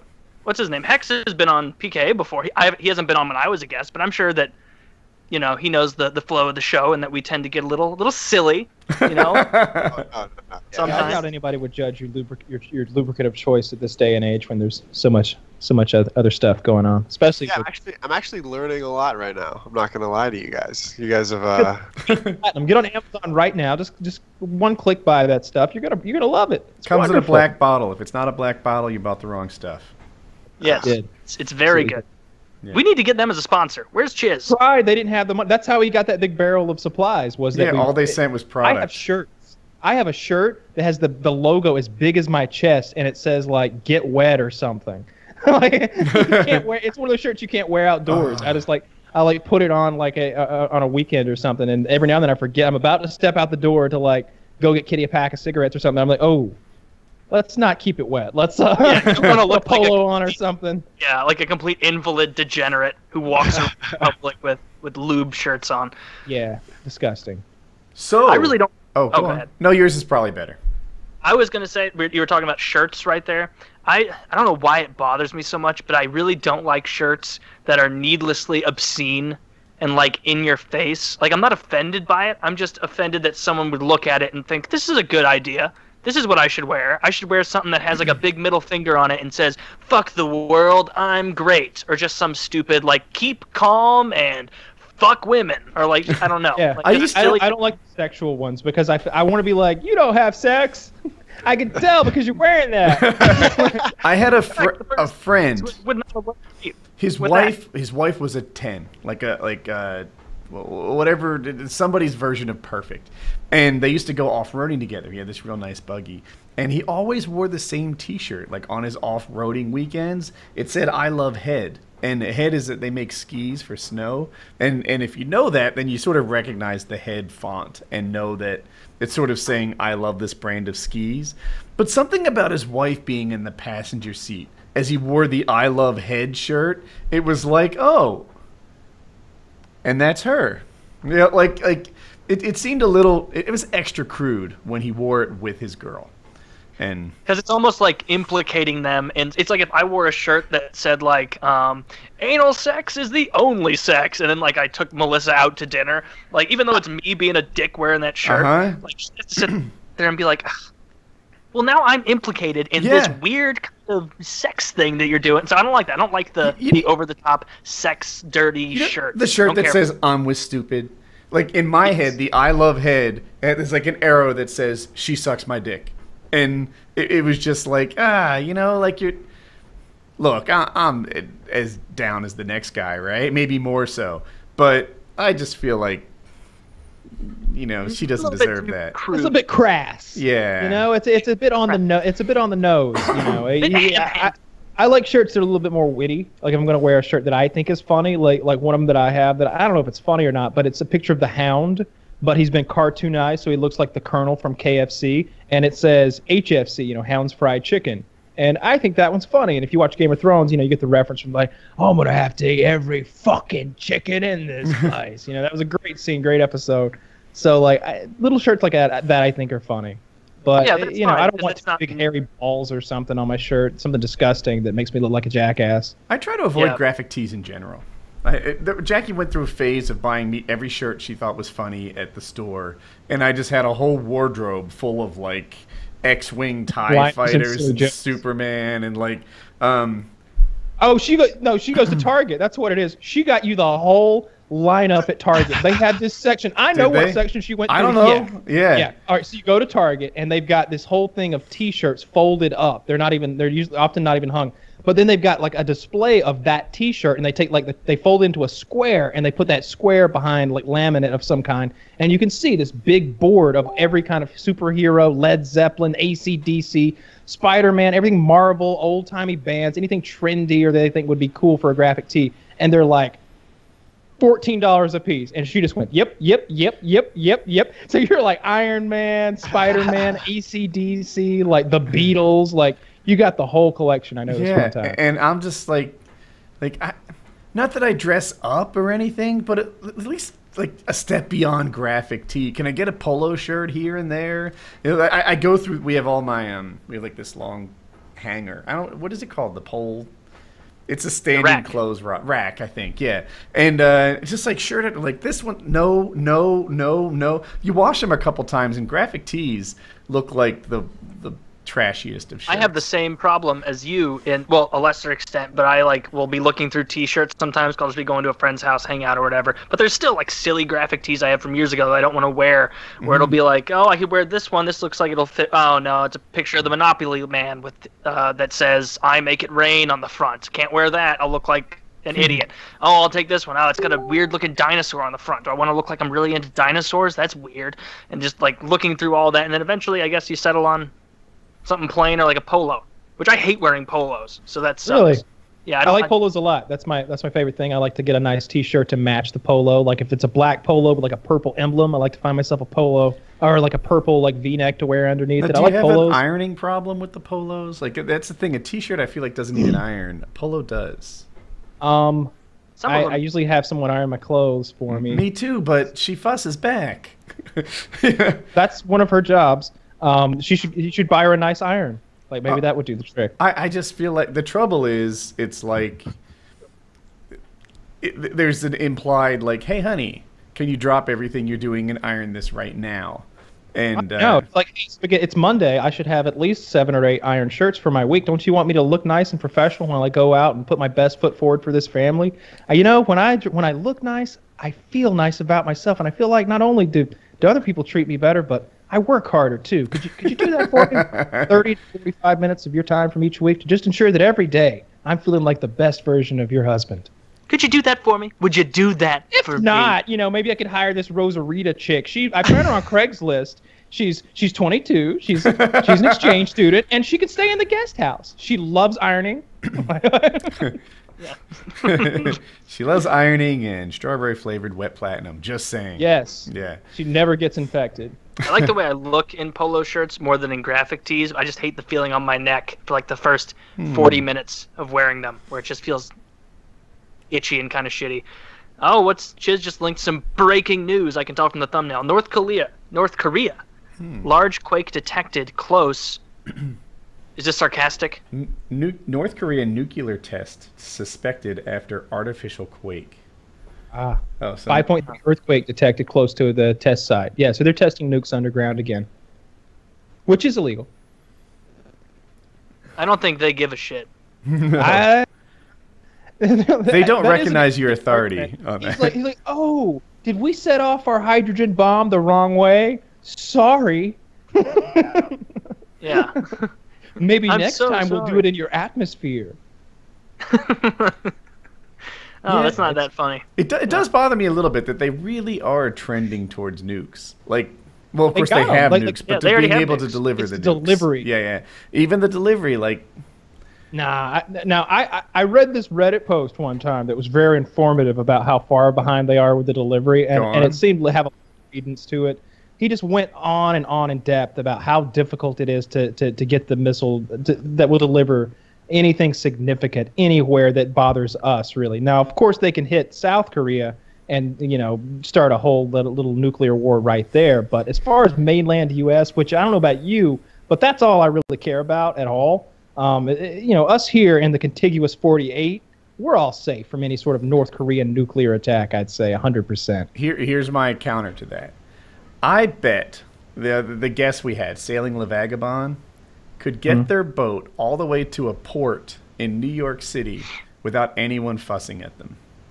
Right? Who's to say that something like that couldn't come from North Korea? Just You mean like load a nuclear weapon onto a boat and just, yeah, a 40-foot sailing yacht. I don't think I have enough. I don't know enough about like Me too. our anti-terrorism efforts or boating traffic or how ports work when you're an international vessel and all. But I got to believe that maybe there's some sort of nuclear scanning that takes place. But more likely, they got to keep a pretty good check on what boats are going where, maybe. And then how big is this nuclear weapon that the North Koreans have? Because remember, ours used to be so goddamn big that it was like, well, how are we going to get it there? They were enormous. They would. So I just wonder, go a little bigger, a catamaran, and doesn't it just get lost somewhere in the Pacific? Do they really track every pleasure boat from here to there? I don't know. Maybe either. they get like tagged if they're coming from a certain area of the world. I have no idea. That does seem far-fetched, though. Yeah, that they'd it be seems able like to if do that that was a to thing, you. then it would happen, right? Like, No, I was saying it seems far-fetched that we'd be able to track all okay. boats all over the world. Like, it seems like if you really had a mission, that they could figure out a way to do it. But I don't know. Like, I don't know. They're really bad at like feeding their people. So I just like probably, for example, a first strike is probably not his best move. they That's true. we want to prevent somebody from going to a mall and shooting up a bunch of people, right? That's the thing we'd like to stop. But doesn't that seem easy to pull off? I'm not saying I could be like Paris level. What'd they get? 140 people, 149 people. 80 people or something. Was it right? 80? I was thinking of the bus thing. Oh no! I was going with the one where they like trapped them in the stadium and stuff, and just seemed to get shots off. Yeah, that was more than 80. Yeah. Yeah. Yeah. That is a little bit of planning and a little bit of luck and whatever. The guy in Florida castrated and gouged their eyes out in the gay nightclub. They never reported it, but they castrated a lot of those guys and gouged out their eyes with blades and stuff. What? I had no idea. It was only one dude. Are you sure of your source? Like, is that definitely true? The internet, that's where I get most of my knowledge. Oh, well, that's true. Yeah. Well, I wasn't there or anything. I didn't do any eye gouging, But let me do a quick Google search. What was it? Miami nightclub. Yeah. But how would he even do that unless everybody like agreed to get in line naked? Right? And I don't know. That seems weird. I have a really. I think I'd die for my penis. Like if he was like, it's castration time. I think that's the time where it's the fight rather than the flight. You know what I mean? Yes, it's like I'm gonna either lose it and want to die, or just die getting shot right now trying to resist. Like there's no way that a whole big group of gay men, and he was like, I'm gonna cut all your dicks off, and then they're like, but then we'll be okay, right? Like no, no way. Like they would definitely fight back. I don't believe that story. I don't believe. Yeah, I just seem like like I know my penis and I. We've had so many good times together. I great would times. fight to Some the of the death best for that guy. Yep. Some of my lifetime highs. Mm-hmm. Yeah. And it's a comfort for you in lifetime lows. So ISIS is banning women from wearing burqas because chiefs have been attacked by veiled assassins. Didn't everyone see this coming? Doesn't it seem like you could just put a small guy in a burqa and have him murder you? It seems like, yeah, actually you could. Like, just put a little bit of eye makeup on him or something. Like, yeah. At best. I don't even know if the women are wearing makeup, and it's not like you really need a shapely body to pull off a burqa. You know, everyone kind of looks the same, hangs off your shoulders. And you get to walk around with, like, a costume on, in disguise. They should call them ninjas, not burqas. Yeah, that doesn't surprise me. They're making it illegal in France, too. Or I guess they've made it illegal in France, which makes sense because you don't want, a large subsection of people walking around basically in disguise in public all the time. That's just not generally what is good for society. If there was a giant contingent of people who dressed up like clowns and roamed the streets of, like, New York or something, they'd have to eventually be like, all right, this is bullshit. You can't just walk around dressed up as a clown, people. Like, nobody knows who you are. People think you're going to do something creepy, and then they wouldn't be able to pinpoint you. All right, I want to talk about the clown thing. And just to wrap up the last one, because this is the way that my mind works. I think what they did is they banned burkinis, and then they unbanned them. So now you can wear a burqa bathing suit again. A burkini. I was wrong. It wasn't the one in Orlando. It was the one in France. That's where they castrated the guys and gouged out their eyes. Well, that just Jesus sucks. Christ. But get this. I have a Facebook friend, really nice guy, loves to dress up as a clown. And he dresses up as a clown all the time. He has really, I want to say weird because that sounds mean, but he has facial hair in a pattern that you'd never see. There's like maybe a mustache and then like a bald spot here and then a goatee. And so I saw him in his full clown makeup. And he colors in the different patches of his face in different ways. And this guy is a first-class clown. His hair is like 1.5 feet long. And on day-to-day, you don't really notice it so much. It looks like maybe he just has long hair or something. But then when he spikes it out into like angry clown hair, you're like, whoa. Like this, he's almost like a mall Santa, who's living his whole life so that when it's like game day, he really pulls off this like killer clown. Well, there's been some clowns like hiding in the woods, luring kids around. Yeah. So now there are people who are angry at clowns, and he's feeling this like clown oppression that like he never felt before. He was always previously a guy with an interesting hobby. Now there's like until today, I was just a run-of-the-mill pedophile. Yeah, now, like I saw this Facebook rant. Like as a black guy, he had a Glock, he had like a Smith & Wesson, and two you don't call them assault weapons. Is that what they're supposed to be called? What is the assault term that people don't hate? It's either rifle or weapon. I think it might be weapon. Anyway, big black scary gun. And the guy's got like 2 AR-15s like tucked in either leg, and 2 of these like, we get any clowns coming around here, I'm going to show them the Glock. I'm going to show them this. He's taking the laser sight, pointing at the camera. If that doesn't work, we'll bring out this. He's got 4 guns in 2 hands, and this is his big plan to take out clowns. And then like my friend is like posting that and offering a rebuttal on how clowns haven't hurt anybody since John Wayne Gacy, right? Or whatever that guy's name is. And he's like, the clowning community is the cornerstone of American society, God damn it. Dude, that's his argument in a nutshell. He's like, dude, clowns are really great people. We just have fun and we play with kids and this and that. He's got a special van decked out like the mystery bus. It's an ambulance. And it says like the zombie catching clown posse or something like that. And he's not an insane clown posse person. Do not confuse him with those. The Juggalo, yeah. No, he is just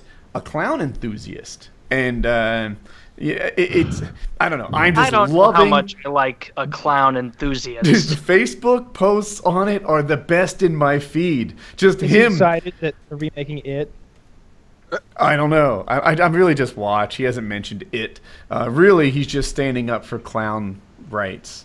You know what I think is going on with all these clown spottings? We keep seeing these clowns in the woods that are supposedly disturbing people. I'm hoping that it's viral advertising for the new Stephen King's It movie. I hope that's all it is, because it just seems bizarre for someone to dress as a clown and then just like, woo, woo, and then run into the woods. There's gonna be a clown activist group come on, like all dressed up, where they're like, "Well, the fact remains, Barbara, I appreciate your concern, but clowns have been wandering the woods for years. It's actually cause a problem that the media covers it. You don't cover all the squirrels that I've found and helped. You don't cover the children that I bring back there to show neat survival tricks. Like that's what we need, you know? Clown culture. I'm afraid of clowns. I don't like clowns. I don't like people who dress up as a clown. I don't think it's funny. That clowns are disturbing. I don't like it. I wish there were no clowns. If it were clowning, as I call it, would be illegal and punishable by something silly, something equally silly as being a clown. You know, they just spray you one of those like seltzer water things and like throw a pie in your face if they catch you in public dressed as a clown. It's just silly. I don't get it. Yeah, I don't care for clowns. Like, I'm not afraid of them. Like, I don't have a fear of clowns like a lot of people do. That's a very common phobia. I don't get it. Like, when I see one, it's like, you know that a lot of people don't like that, and that everyone else isn't that crazy about it because it's not 1907 and we have TV and all sorts of things that are entertaining. Like, you dancing around like some sort of goober, poorly juggling when I could find something better on the internet from someone not dressed like a praying pedophile. Like, you're not selling me on any of your traits as a clown. So don't share this picture, but this is my friend. Oh. Oh, well. That was I wouldn't like him wandering my home. No. That was a little different than what I was. Yeah, I think the AR-15 would do it. Yeah. What were you picturing? How is he different than I described? Well, he's a scary clown. Yeah, that's the problem. This guy is a he's scary, not. like punk rock clown with like he's a frightening clown. Like I don't want to see that guy at nighttime. He shouldn't be allowed to do. He looks a little like the Rob Zombie clown guy who's always like, you know, cutting someone's face off and wearing it or something. Also, on his jacket, I see it says 666 twice.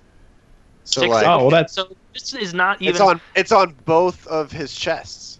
Yeah, this is not the way people dress up. Like, if maybe you just are a clown lover and you just like seeing kids smile and you like to do the tricks and go to the birthday parties and make the balloon animals and like goof around and honk your nose, I could see that. Like, maybe that's just what you like to do. Maybe you're a little odd like that. This guy has no interest in entertaining children. He really enjoys kind of making people feel unnerved and upset. No, which is kids. It looks like he's part of a group and he called loves Clowns for kids. Satan. He does these like heartfelt commentaries on Facebook where he's like, he visits hospitals with sick children. I made another group of kids cry today. I just don't understand why they don't understand my craft. Yeah, this is like a clown that would be in Scared Straight. Like, you gonna do your homework, or I'll fucking stay under your bed and I'll find you. He visits hospitals in the is it the pediatric ward where the kids are, and like cheers them up and stuff. Like, he's a really sweet, scary looking clown. He's a super guy. Saturday. It says Creepsville 666 official horror cadet. Creepsville 666. What children is he? Yeah.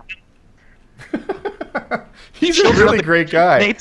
I promise you, I've known him for years. He wouldn't hurt anybody. He's a worthy friend, and don't the kids around him alone or anything. But he's a great guy. Right? He's a great guy. He tells a story you wouldn't believe it, and he always brings wine. Yeah, he always brings wine. Strong drinks, funny tasting, makes me feel funny. But yeah, that guy's a very scary clown. Yeah, I don't like clowns at all. That guy's a bit of a scary clown, I'm afraid. I can't argue against that. He's got some sort of zombie hunter clown thing going on, but and I don't want to say too much more. I feel like people, I'll be outing him, but yeah. Super guy, scary clown, and he's been arguing on Facebook for days about like clown rights and how misunderstood he is. I imagine him in the streets, like all of them dressed up, clown power, clown power, clown power, clown, and in between you hear they all honk their nose like clown power, honk, honk, clown power, honk, honk. What do we want? More balloons. When do we want them? Soon. They're all stomping real loud with those big oversized shoes. Riding in those tiny little like bicycles with the honks on the side. Yeah, the Stephen King's It movie, I saw it way back in the day, and it's very scary. I can't think of the name of the guy clown right off the bat. Oh. He died recently. He's a good actor. But the new one I'm excited for because I like horror movies and I like anything that's going to be genuinely scary and thought provoking at the same time. And It's I think you should read it before the movie comes out. well, I mean the fucking movie's over 3 hours. I just don't know if I'm going to be able to delve into that book. I wonder what the audiobooks intrigue me because I like Roy Dotrice in Game of Thrones. I wonder who's going to be reading it if I purchase it on Audible. Maybe someone good. Yeah, I'm sure it tells you, and if it's on Audible, like they have like quality checks and it may make sure it's good. I don't know. I'd like to have a scary guy to read it to me. Like I want Vincent Price to read that. Oh, I bet it is a scary guy. Like it's a creepy book, and it's going to be a creepy movie. I'm looking forward to that one. I think it's going to be good. Yeah. Because Pennywise, the clown, like the reason that he was kind of so scary was like he didn't look like a clown like that guy. He looked like a clown that like almost got lost. And it wasn't until you looked like closer at him and paid more attention that you start to notice all like the grim realities about him, like the sharpened teeth and is that paint caked around his mouth? Or is it not? Like what is that? Like what's he doing here? Why like there's blood on his pants? Or like just like little things. It's not like ham-handed beat you over the head with like, "Oh, I'm scary." Like it's more nefarious than that. I like it. That storm drain. He's like, hey there. Oh, that's the scary Does stuff. he That'll talk? give a kid. It's been a long time since I've seen it. Yeah, that'll give a kid nightmares forever. Yeah, the 80s were a scary time for children. Yeah. Child abductions back then too. We'd just disappear. Yep. New topic? Sure. The price of pot is tumbling in Colorado. Saw that. Read that article. A pound of cannabis, this is October, so almost a full year ago, was about $2,500. And now it's about $1,500, nearly in half. So you're telling me things get more affordable when you take them out of the black market and let competition take place? I don't believe that. It turns out to be true. It's interesting. This isn't really a bold position, but the prohibition on pot is turned out to be a real problem. It's done more harm than good. And I see the rest of the country just tumbling in that direction. There's multiple states that vote on it this time around. Florida, Arkansas, I think Maine, and maybe Maryland. I think Maryland already did, and it's about to go into effect. But I think maybe Maine is voting. There was a whole list. It was a bunch of them, and they're either voting for full legalization like California is, which would be, it's like the world's 8th or 9th largest economy all of a sudden has legal marijuana, not just medical marijuana. Mm-hmm. But I know there's like really stringently controlled medical marijuana coming to Florida and maybe Georgia too. But it's always like, oh yeah, you can use this kind of oil if you're about to die. But you can't bring the oil into the state, nor can you produce it in the state. So if you could magic up some marijuana oil, feel free to use it, you dying person. They voted on it in Missouri like 4 years ago, and it was just a resounding like, nope, fuck you. Like whole middle of the state says no, which sucks. But eventually it'll just be so many states that all the rest kind of have to be like, all right, fuck it. Like now we're just losing a bunch of money. Which makes, like, some states do that. One of my buddies, or I had quite a few friends, there's a college in Kentucky, Murray State. And at Murray State, it's in a dry town. And so you can't just go out to a store and buy booze. And so what do they have to do? Everybody at that university with, like, a couple 10,000 people will drive across state lines, spend a ton of money in the adjacent state county that sells alcohol, and then they come back. So it's like all that you've done is say, oh, we are so against booze in our county that we're going to let everybody here, basically tourists for 4 years because they're in school, spend all their money outside of our local economy, which is just stone cold retarded. Like, why? It makes no sense. That's the same thing that's happening with marijuana. Like, I feel like states should be like, come on, let's get this going. There's money to be made here. We want to be one of the, like, if Missouri got it, suddenly Illinois people are coming through. Fucking Minnesota, Michigan, wherever. Like, you're pulling tons of people in, just like Colorado. You're missing it, though. See, they're already making money off of it because of, their prison systems and their law enforcement. Like, they're already making plenty of money off illegal marijuana. So, and I think the way they're looking at it is like, oh, our neighbors, Colorado here are bringing all this, these drugs into our state and all this crime into our state. So they look at it like that. They always take the moral high ground. And where's the money to come? Like, That's not making money, though, is it? It's not making money, but it's keeping jobs, right? So you've got these police unions and all those groups who are like, oh, absolutely not. Do not legalize the thing that's keeping us in work. It'd be like if you told janitors all of a sudden statewide, hey, no, you don't have to clean up vomit ever again. Like 1 in 3 school janitors then loses their job, right? And I'm sure that water no fountain. More vomit Yeah, to clean up. I'm sure that water fountain manufacturers threw a big hissy fit when they decided everybody could drink out of the same one, because they're like, well, our business is cut in half. We can't put 2 everywhere anymore for blacks and whites. Like, you just have to get over that. I think. Like, one of them is like, if you have pot there, people are going to start spending money. Invested in the water they're going to start like having prisoners like getting incarcerated. It makes sense because they're, quote, making money from it, but it's also not stimulating the economy the same way that if people were buying a consumer good in those states. Like, it's Colorado's one of them nuts. is to keep jobs in a neat system that they like that they have. The other one is opening up a whole new world of commerce and different types of businesses and competition. I don't know. It's interesting just to see shitty. the capitalism around it too, right? Because I'm not an expert in pot, but apparently the raw bud is just not where the money's made anymore. It's in all the enhanced stuff, the cookies, the lollipops, the I don't know, maybe the accessories like the bongs and the glassware and things like that. But the bud There's itself, tons of stuff for sure. But then there's concentrates and edibles, is what you're getting at, right?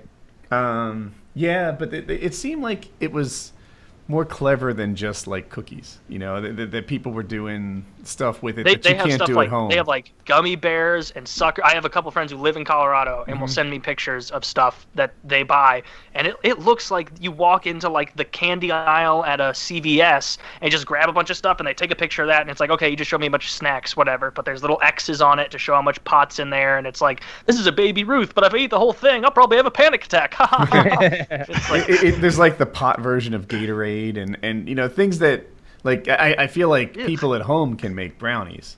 You see, I didn't even occur to me that it might taste bad. There's a taste that doesn't come out easily. Is that the scoop?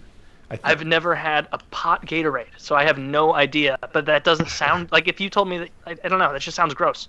Yeah, I believe that most edibles, whether you're buying them from a store or you're making them yourself, are going to have a rancid. They taste like they smell, I would say. Yeah, and pot doesn't have the best smell. But if you've ever smelled pot, you're usually just like, well, that's very Skunk. pungent. Yeah, it's skunky. I know a little bit about two things, right? Like with alcohol, only certain things are able to like mask that alcohol taste. And another one is creatine. Like, so I work with Gamma Labs, right? I like them a lot, G Fuel, etc. Well, they have another line that's for people who are exercising, like a pre-workout formula. And in that, they have fewer flavors, because only some flavors are able to mask the creatine flavor, whereas, like, if you take that out, all of a sudden there's every kind of, like, green, purple, orange drink. Creatine tastes like shit. Yeah. Yeah, yes, it does. And it I've got makes some you lemon so lime dehydrated. upstairs.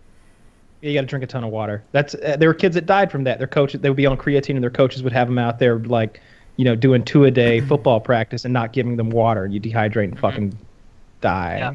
Or you are a college kid taking a bunch of creatine, but you're also not drinking enough water and getting hammered every night, and so your body's just like withering into a crispy husk of dehydration.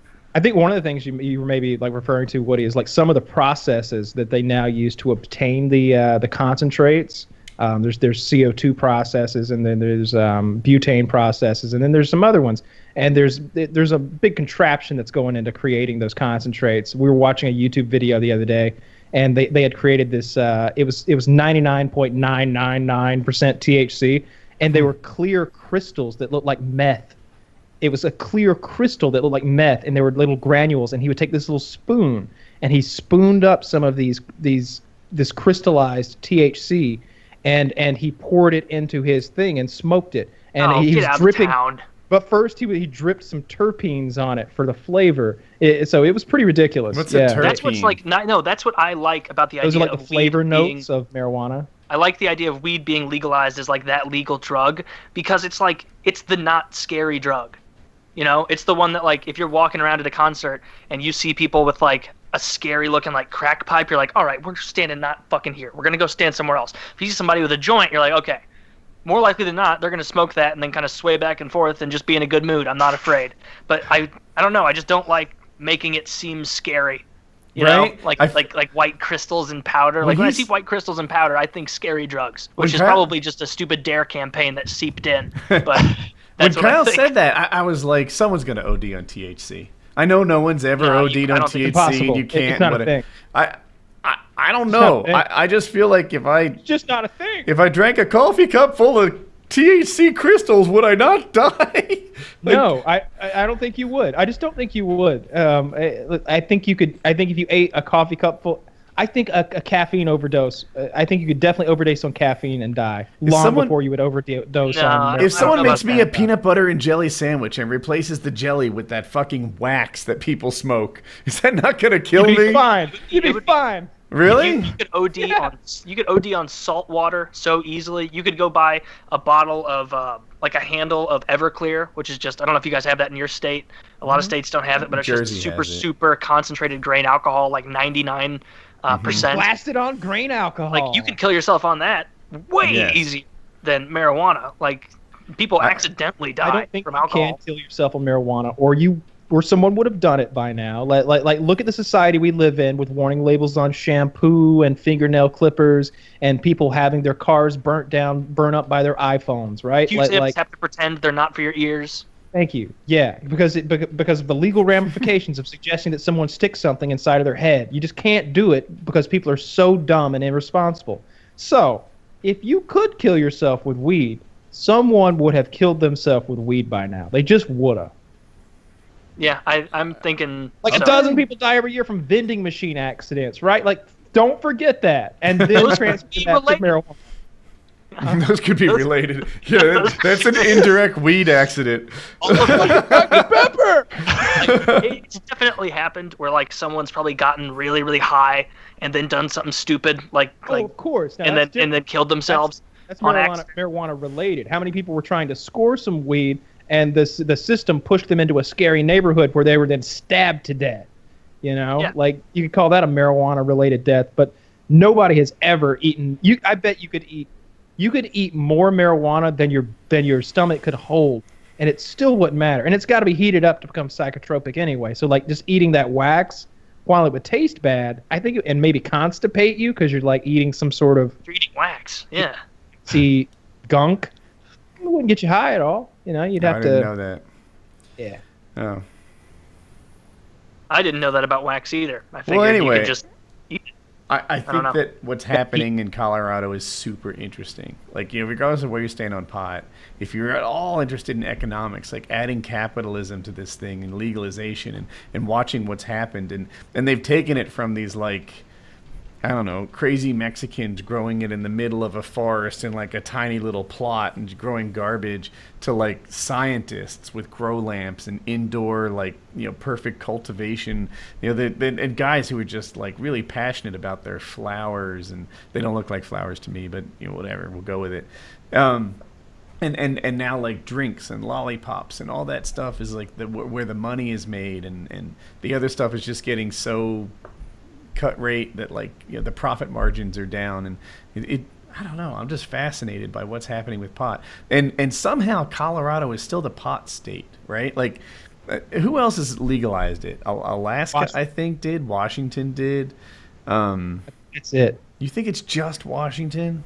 I think it's just Washington and Colorado. I don't know about Alaska, but well, no. So there's a difference between legalizing like the sale and use of marijuana. Like everybody's got these weird different laws, but the two places that I know, you can just as Joe Blow walk into, you know, a store and say, "Give me an ounce of weed," and then walk out with it. I don't know if Colorado will give you an ounce, but you know what I'm saying. Colorado and Washington are the only ones that I know of. I'm pretty sure, I could be wrong, but I'm looking at it right here, that it's Colorado, Washington, Alaska, and Oregon. Okay. Oregon? Okay. Is that right? What are the two top left states in the... That's Oregon and Washington. Yeah. Washington's on top. So... We're going to get in this, like, weird time in the nation where, like, half of it's legal in half the states and the other states is not, and then, like, you have to, like... It's like kind of like buying fireworks. Like, you're just going to drive the nearest 30 miles. Yeah. I don't know. It's going to get weird. Yeah, fireworks are illegal in my state. Mine too. Yeah, but I don't know. But in my head anyway, Colorado's still the place. Like I don't see a lot of people taking like Washington vacations. It's Colorado. Ground zero. Yeah, it's ground zero. So when Maryland legalizes it, well, Maryland's maybe a little different because it's local to like the New Yorkers and Philadelphia guys. Isn't it medical in Maryland? Oh, I just thought it was on the ballot to be fully legal. I don't. That seems super unlikely. Really? I thought they were getting medical marijuana because gun surgeon was going to be able to get it for his whole thing. I think that's the reason. The reason it's big in Colorado is they were the early adopter. They're the first ones to do it, and they've got the infrastructure already laid down. When there's a whole process for determining who can grow it, who can sell it. There's a limited number of licenses. So they've already went through all those processes and all those growing pains. And it seems like they didn't limit them at all because when we were out there, every single little podunk town had 3 dispensaries in it. Like 3. And like the town would not have a Burger King, but it would have 3 dispensaries. Did you see that Netflix documentary on it? No. Oh, it was super interesting. So you did. Was it Breckenridge? Is that the name of the town? Yep. Yeah. So I think it was. Breckenridge had a bunch of, I'll make it up, like 3 or 4 places that were on the main strip, the spot you really want to be to sell pot. And all but one went out of business while waiting for pot to be legal because it was expensive to sort of have a spot there. And it was legal for medical, but they just turned away customers all day long. And then finally, with one company left standing in the good spot, it became legal. And those guys became millionaires and started like exploding and investing in new things. But the town was just pressuring them all the time because they felt like it was a bad look that they didn't want on their like prestigious. I think what they were telling them was like, we want you to have to move your shop over to this like other corner of town. Mm-hmm. And their big thing was like, okay, if we move to that part of the town, like this is Breckenridge. People come here on vacation and they walk around the strip and they go eat, then they'll walk back to their hotel or walk back to their condo, whatever. Like if you put us over here, even though it's like only a couple miles away, nobody's going to go like. People are only going to like go to seek pot there. Nobody's going to do what naturally they would do. Would be like, hey, let's go look around. There were like 4 or 5 stores, and literally the one on the strip got 80% of the sales, and all the other ones hated it. They felt like it was unfair, and that the sales would be evenly distributed at the edge of town if you took the one that was sucking up all the sales away. And eventually, that's what happened. They kicked them out of that area, and they had to go set up shop with the peons on the edge of town. The next 5 years is gonna. I think marijuana is gonna change big time. I don't. It's not that I have any faith in whoever's gonna be president next, but just our culture is moving in a way that I don't think can be slowed down. Where the stigma around marijuana is decreasing every single day, and more people like middle-aged, common sense kind of people are seeing the benefits and realizing that there just really aren't any drawbacks when you look at this thing when it's practically put forward to you. You look at the situation in Colorado with fewer underage drinking deaths and less marijuana use for like that lowest of age groups.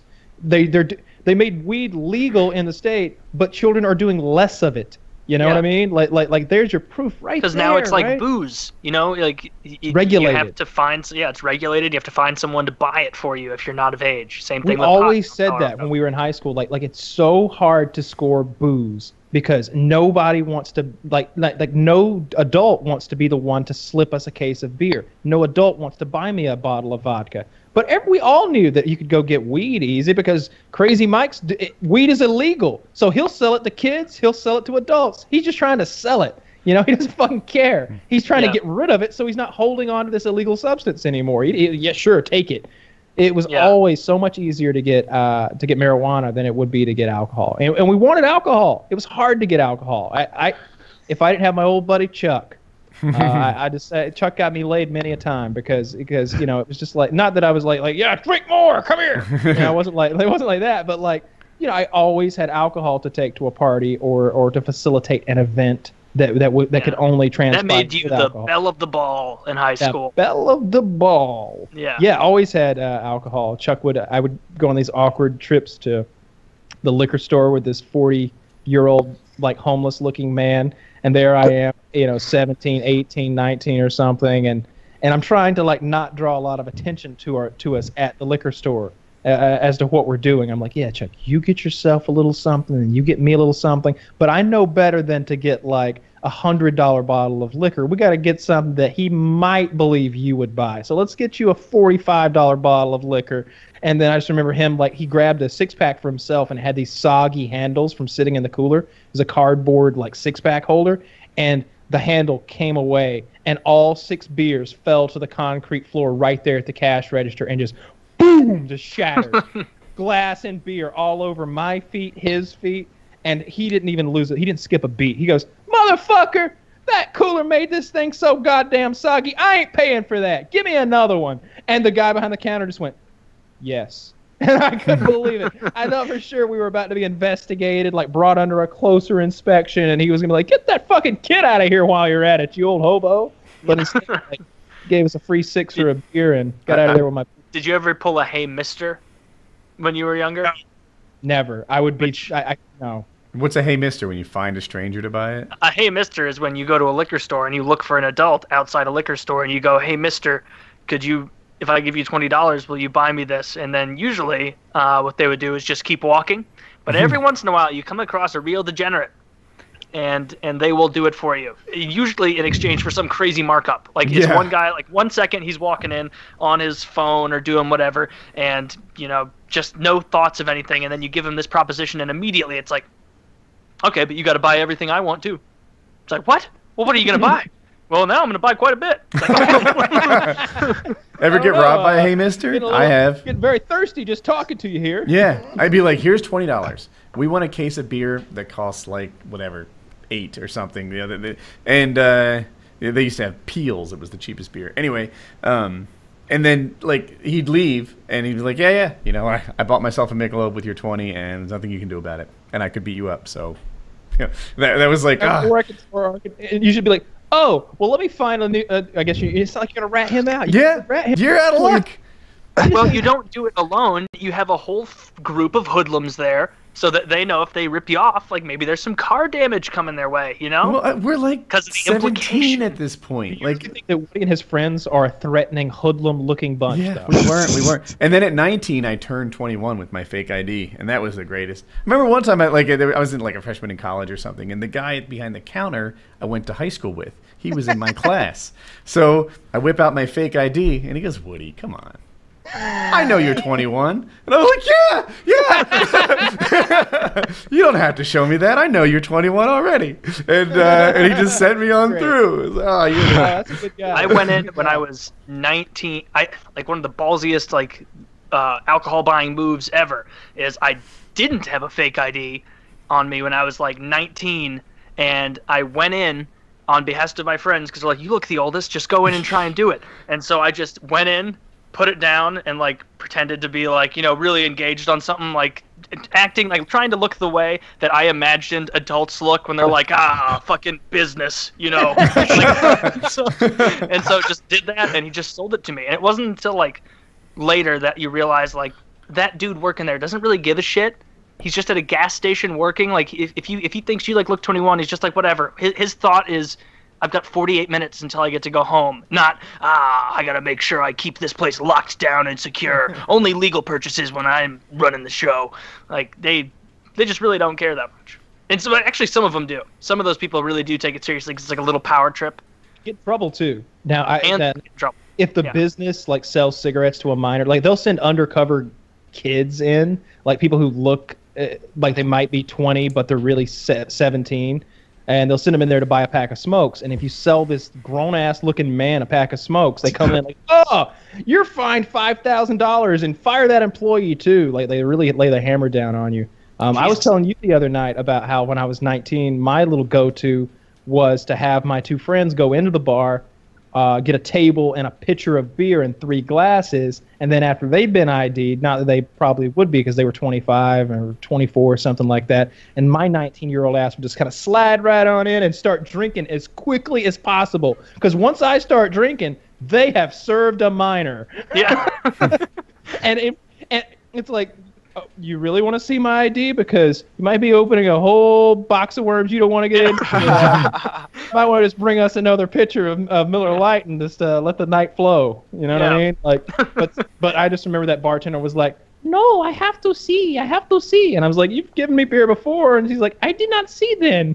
And I'm like, yeah, but you gave it to me then. And finally getting found out and having to go on a day when she didn't work. And it was a whole problem. Oh, man. That's a lot of trouble to go through to have some Miller Lite. I just wanted to sit there and, eat my chili poblanos and have a nice cold beer after like fucking long ass day of work and could never. Yeah. It was hard to pull that together. I'd be out in the parking lot on my phone waiting on them to text me like, oh, we got the table, we got the pitcher, it's good. And, sometimes I wouldn't even go through the restaurant. They'd be on the patio and I'd just hop the fence, get in the patio and slide into that chair. And, if you're lucky, then the person who brings the beer is different than the waitress. She was just like, I need a pitcher of Dos Equis at table 8. And some busboy brought it, and then he ID'd people as far as she knows. So most of the time I could get in undercover at 19 and drink, though. Did you guys do you have still that do that parent ever? that let you drink? Like a friend's parent or anything? I had that. All right, so here's the scoop. One of my friends had cystic fibrosis. Still has it. You always have it. And because of that, he wasn't able to put on any weight. He was always kind of like just too skinny. Kind of muscular, but just like the doctor wanted him to have more body fat on him. So one of the ways that they could do that was they let him drink beer. And all his friends were allowed to drink beer too. So it seemed like we were into professional football at the time. So every Sunday afternoon, we're all just going to his house to watch it because that's where the beer is. Every Monday night, like I'm sleeping at I'm like 17 years old, as a junior or senior in high school, staying over his house on Monday nights because I'm so drunk that that I really shouldn't be driving home. I'm waking up at like 6 a.m., racing home, grabbing my books and going to school on Tuesday. And his parents just let us drink. Yeah, we did the same thing in high school at a couple friends' houses, except like the big thing was bonfires. And so it'd be like, oh, we're going to have a big bonfire basically far enough away from the house that we can get shit-faced and not have anybody come down. And like my parents even at the time would be like, a bonfire? It's the middle of July. And I'd be like, yeah, though, you gotta have smoke to keep the bugs away, and that's just the way it is. So I'm gonna go have a bonfire. Third one this week. All your clothes smell like smoke and beer. It's like, well, I don't know. They didn't say, let me know when you smell vomit. We'll slow things down.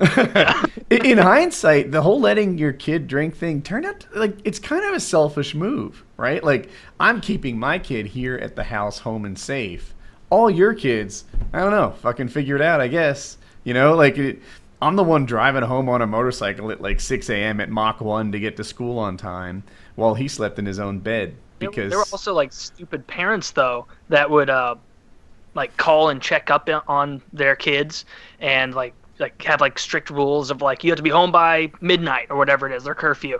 And so they'd call at like 11:30 and hear like their kid was drunk, so their son or daughter would be like, well, we've been drinking, and so I don't really want to come home right now. And then some of the parents would be like, you've been drinking? You get your ass home right now. And it's like, that's an interesting move. That's very counterintuitive. Yeah. Like you sure about that? Yeah, are you sure? All right, I'll hurry. Sure you don't want to call me a cab or just let me stay here for the night and you can yell at me tomorrow? But yeah, that was weird. I saw that multiple times from different people. And I always was thinking, even at that age, like 16, 17, like, what the fuck are they thinking? Like, they were kids once. They know that their kid is not sober enough to be driving. But, yeah, anyway, yeah, I think it is a good idea for there to be at least one house that you can drink at in high school, just so you kind of have a home base and you're not doing it in the middle of the woods. Yeah, there was no shortage of those, honestly. It seemed like there were, like, 6 or 8 different houses that you could go to where like that was going to be fair game. I remember going to a party and the dad, who like I know him now as an adult, like he's also a friend of my dad or at least an acquaintance. He was just I was looking through the cooler at the beers, at the different kinds of beer, trying to pick one, and he's like, oh, we just put them in there. Like, this is the dad. He's like, we just put them in that cooler. No, I don't get them. Come over here to this one here. And he opens up, like, another cooler. It's, like, one of those big, like, fishing coolers. It's, like, $300. He's like, here's how you get them extra cold. You stick it down in there and you twist. And he's like, show me this technique for, like, wetting the bottle and spinning it in the ice to, like, get them extra cold or something like that. So, like, he had no problem with kids drinking at his house. I tried to buy a cooler today. Like, are you guys familiar with these Yeti coolers? That's what I'm into. I've heard of them, yeah. So I'm like, all right, I'm going to get a good cooler. I've had Coleman shitty coolers for a while. The worst ones with that, like, I don't know, they're shaped like a house, and the top slides over. They don't seal well, and I'm like, I'm gonna get myself a quality cooler, and that'll be nice. And I'm like flying every weekend now and stuff, so it'll be nice to have a $250 for a cooler. Yeah.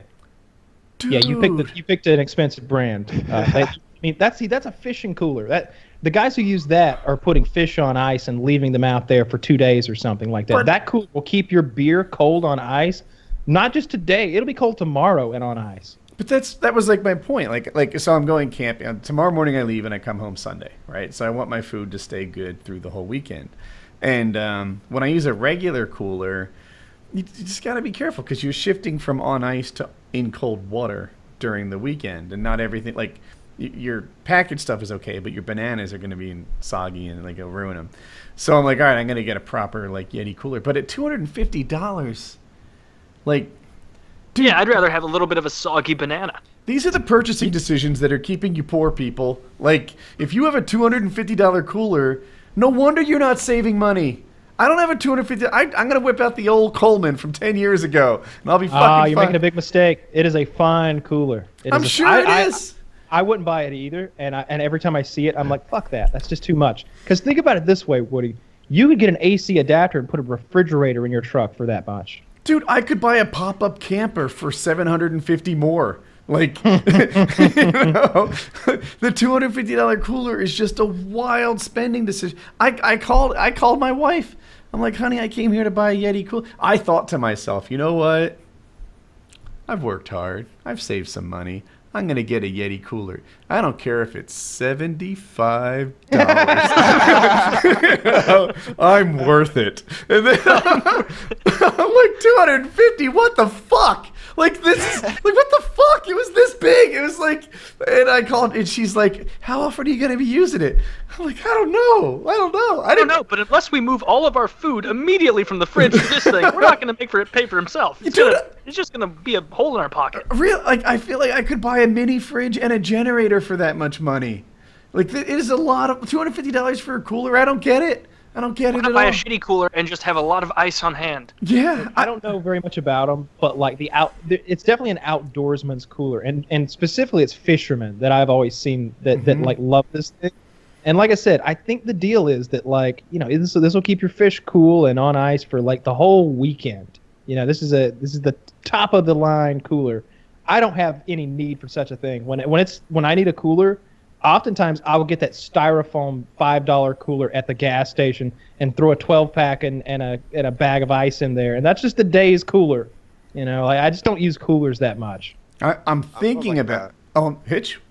Oh yeah, I'm from like the south of like North Carolina, and there's a ton of people that are really big into hunting, really big into fishing, really big into drinking beer and talking about country music, and it's like a staple. Like you're not the most redneck you could possibly be until you have a Yeti cooler. So these you gotta have your Carhartt. Gotta get your what is it? What are the boots? Your truck balls. Is it Johnson boots? No, it's not. It's what are those boots they always wear? It's not Timberland. It's not Wolverine. No. It's not Justin. It's Justin boots. Okay. Justin boots. It's Carhartt pants, Carhartt jacket. Got to have that cooler. Gotta get yeah, like so many people have like the bed in the back of their truck has the toolbox and then their Yeti cooler right under the toolbox. It's like it's become the new thing. I don't know what to think of that, because I definitely love this. There's this concept of buy it for life, right? You know, or you guys have maybe not Hitch, but people have heard me say like buy it nice or buy it twice, right? That's the thing. And it's like you get this, but man, you gotta really need a cooler. You gotta really, really need a cooler for it to be worth $250. If you're a fisherman, you're using it constantly. But if you're a fisherman, it makes a lot of sense. I have been through the exact same thing you're talking about here, where I'm like, you know what, I'm gonna go get a good one. I'm gonna go get the good one, and I do this a lot. And sometimes I'll just buy something really frivolous and expensive because it's like, you know what, I have a nice fucking pocket knife now, and I will always have it. But with that cooler, I look at them. I'll go in the Coleman store sometimes. And I think they might have Yeti coolers at the Coleman store, though that doesn't make much sense. But I just remember seeing those. Oh, maybe it's Bass Pro Shop. They have them, and just seeing those prices, because the one you're talking about isn't even the best one. Like, they have big, expensive ones. Yeah. Yes. Oh yeah. Like, you got like the medium Yeti cooler. It sounds like. Yeah, for you said 250, and I was like, it was like $500. I did there, see I bigger guess. ones. They didn't have prices on them. The 250 is the size I wanted. Inquire They're with like, If you have to ask, you can't afford it. Dude, there's a website called thisiswhyimbroke.com, and I feel like the Yeti coolers belong on there. Like, what are you doing? Ambroke.com. Yeah, it's just a bunch of cool shit that you wish you had, and I don't know. I'm sure the Yeti fits in somebody's lifestyle and it's important.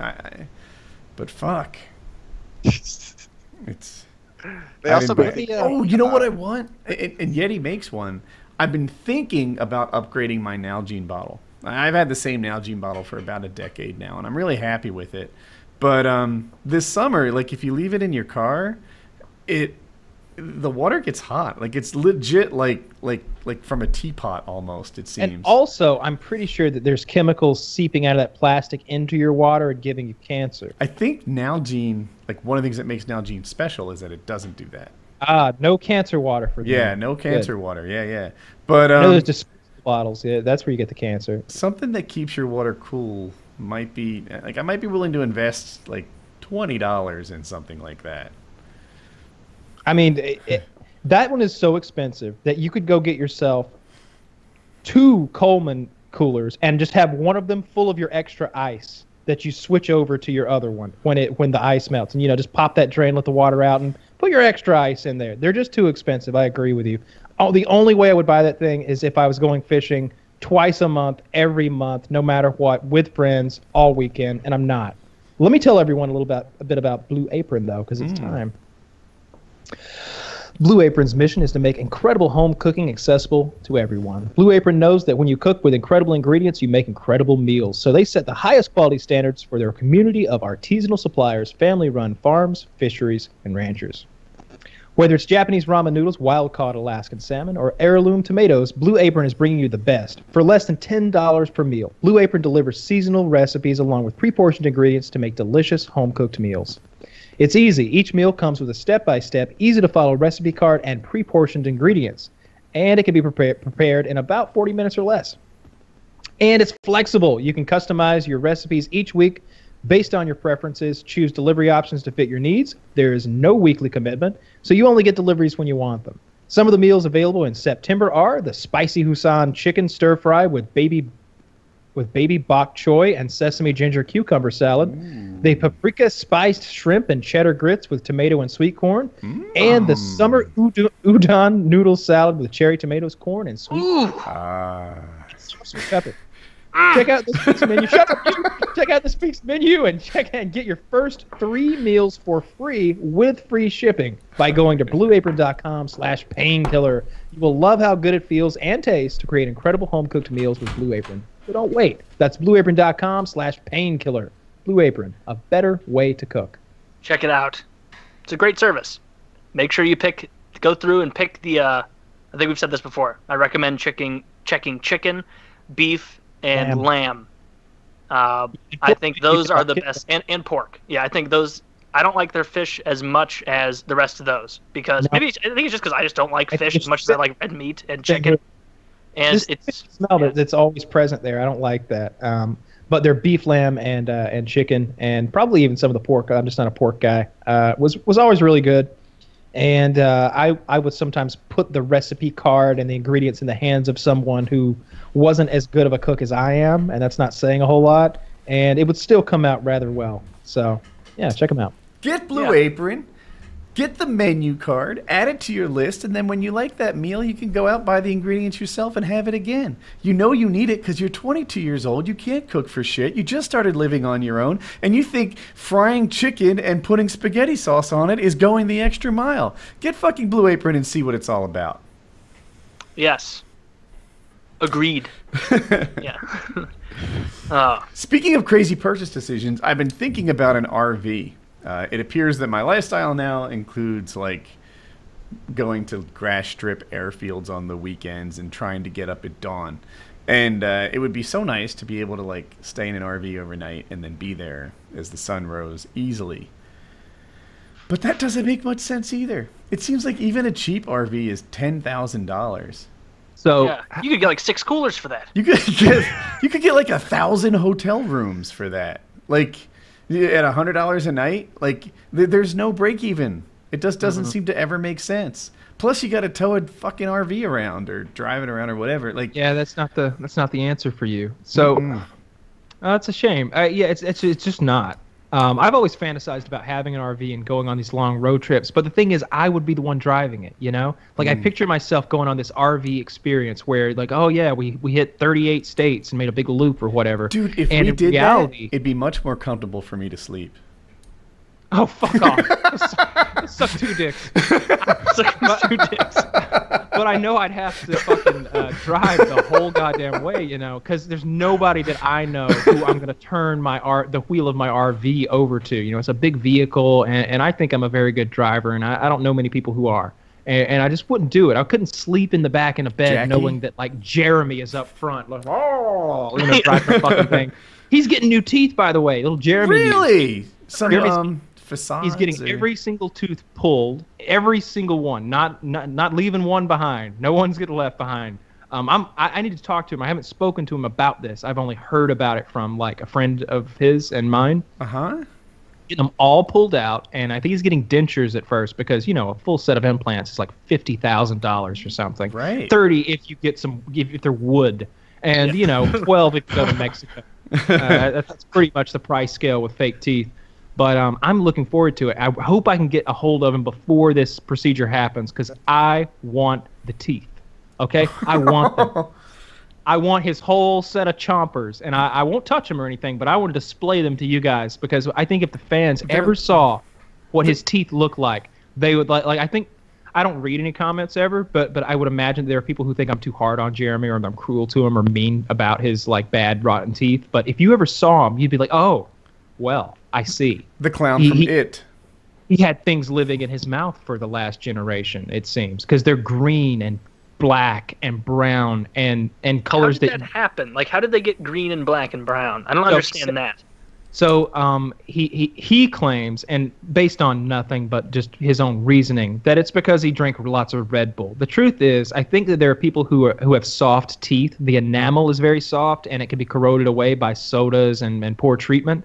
And I think that he corroded off all the enamel off of his teeth early in life with sugar, soda, and not brushing, and lots of chewing tobacco. And so they started degrading away, chipping away. And so his front teeth here that are supposed to be basically flat rectangles for the most part look like car keys in that they've got this like serrated edge on all 3 of the exposed edges of the teeth. You know, one edge is obviously in your gums, and then there's a side to the tooth, and there's a bottom to the tooth. And the sides and the bottom of every tooth in the front that are the rectangular ones, the incisors and stuff, is like a car key because of the corrosion and the erosion around them. They don't fit together anymore. And the ones in the back are all shattered and broken. And so it was just like, yeah. That's really sad. He didn't seem to mind. I'm sure he does. That's something that people would really mind about. He's married now, you know. He's married now, but he even married up, right? Like, she's pretty. So he's married, and his second kid is on the way, and so he's got 3 little ones at home now. So hopefully, getting the new teeth will give him a leg up in life because man, they were just bad for a long time. And we would kind of make suggestions because all he would have ever had to have said to me or Kitty or any of us would be like, "Hey man, I got to get new teeth. Could you help me?" And we'd have co-signed with him or like help him, like loan him the money to get started or whatever was necessary, but. I think now he's going to get some new chompers, and I'm happy about it. I can't wait to see them. Yeah, that's really shitty. Maybe a 5. Bad. You know. Yeah, that. Yeah, how it is. I remember one time. This is pretty mean, Jeremy. If this gets back to you, I'm sorry, buddy. I love you, but you know it's fun to tease people on our little show here, and nobody here knows you. But I remember one time, like they were telling me that like he just had met this chick and like kind of hooked up with her. Like first night they've known each other. They're over there just really making out. He's just really exploring her mouth with his tongue, going to work on her over there. And then that all wraps up, and then a third individual asks the girl, you know, how you like Jeremy? Yeah, he's okay. He's a nice guy. Yeah, I just met him. Yeah, he's a good guy. He's like, how can you do that, though? She's like, what? how can you kiss him with his teeth, you know, the way they are? And she goes, what way are they? And he goes, well, look. And she looks, and right about that time, he like laughs, and he goes, and she just goes pale. Just pale as a ghost because she saw what she'd had her mouth inside of for like the last 15 minutes. You know, tongues moving around in there. Look at Hitch. It's a real I'm so fucking glad. mess. I was like, Dude, go back a into few that seconds story. and watch Hitch. I was very into it. You would much rather, and I mean this, I would much rather, I've said it before, I'll say it again, be bitten by a dog than this man, because I know the dog is going to bite me, and they got a very specific shot they're going to give me for that. Oh, you got bit by a dog? Well, let's give you this. You know, we want to watch out for tetanus, maybe a staph infection, whatever dogs could give you. You know, some Rabies. sort of anti. Yeah, well, you know, they probably not. If it's like some guy's dog he's walking, but you know, maybe if a rabid raccoon gets you. We know how to treat pretty much everything a dog will give you. I guarantee you there are things living in that man's mouth that medical science doesn't have shit on. Penicillin would be bitched out by what's living. The CDC is going to want to keep those teeth. Yeah, there will could be like there could be undiscovered process. medicines growing on the teeth. Undiscovered poisons. I mean, penicillin is They'll mold. They'll grind his teeth down and just blow him into Vladimir Putin's face, and he'll just fucking melt. His skin will just peel off, and he'll age 30 years instantly. They send powdered Jeremy teeth to people in the mail in assassination attempts. Dude, have you more guys terrifying. watched the politics news lately? It got kind of interesting. So it seems that maybe Hillary's been wearing an earbud. Yeah, I saw that. Did and some you things see that's it? interesting. Yeah. I saw a little piece of plastic in her ear. You know, I mean, you look at my ear. You won't. There's nothing in there. You won't be confused by anything that might be in there because there's just not. But there's something in her fucking ear. Now she's old. I've seen old people who like have like a wad of cotton balls stuck in their ear because like their ears drain. Maybe she's got old ear drainage. I don't know. But I think it's more likely that Debbie Wasserman Schultz or some other cunt is on the other line back there, like telling her what to say, like one of those televangelist preachers ripping people off. I looked in her ear, and I watched the video. I saw a couple different videos, actually, at least 2 minutes worth of footage, and I couldn't make out that there was anything there. Now, like, they described it as a white pearl in her ear, and I looked at it, and, like, sometimes the inside of an ear, you know, just this part here that I'm touching, it can be shiny, right? There's an oil or a sweat or whatever. And to me, that's what I saw. I saw light hitting, you know, the is it called the inner ear? You know, right before the opening. And I'm like, I wouldn't put it past him. I mean, George Bush had that thing. He had that earpiece and what during the debates. Starting Secret Service, though, they were credible threats. He was running the country while he was winning those debates. You know, I don't. That's what was going on with George W. But Hillary W was an idiot who needed help in the debates, and I believe they were feeding him answers. And he undoubtedly had a wire going. You could see it coming up. It wasn't like a pearl in her ear like Hillary. This is, I guess, old school tech. The wire came out of his shirt collar, and when he put his shoulders forward like this, you could see a big box like you might have in your lavalier mic in like just below his neck between his shoulder blades. It was undeniable. Well, look, I don't think anyone here thinks it's a bad idea to put an extra voice in George W. Bush's head. Okay, like you can't go wrong with it. That's got to be an improvement over starting with. But I think Hillary has got something in her ear, and if that's not an earpiece, someone needs to pop it because it's disgusting. I don't know. Yeah, if that's not an earpiece, it's some kind of You ever get a pustule. blackhead in your ear? You need to watch the video because that's not what it looked like to me when I watched the moving video. Video's harder to fake than a still image. And Kind of blackhead. it didn't look like that. Yeah, I've had that. It's all. So it's like, so just to be clear, like it's a blackhead, like in that part of your ear, the part of your ear that's basically against your head. Like it's not like it's out here and I can like pop the it's in the ear, like I've there. had two Right of things in this family. One is like you're describing, and it wasn't a blackhead, I don't think. I think it was a whitehead. And it's like, oh, there's something painful here. And then upon pressing it, it bursts. Yeah. No, so mine doesn't. Did yours burst like liquid? Mm-hmm. Okay, so that's not what I'm talking about. I'm talking about blackhead. So it's what they had to use a tool in my ear. This very hot dermatologist. I was like 13, she uses this tool and she sticks it in my ear, not like in the hole or anything, but you know, in the surface of my ear that's against my head. And she has to push. It's like a loop that goes around the blackhead and applies pressure everywhere but where the blackhead is. And she is pressing as hard as she can. Her hands are shaking. And I'm thinking, like, she's just going to punch through into my goddamn skull. Like I don't know how tough that part of my flesh is. And then it pops, and I can hear it kind of like make this crunch noise. And these huge blackheads she was popping out of my ears. Now, the other thing, there's like 3 of them in it, and I cried. And she said, now keep your ears clean, and this won't happen again.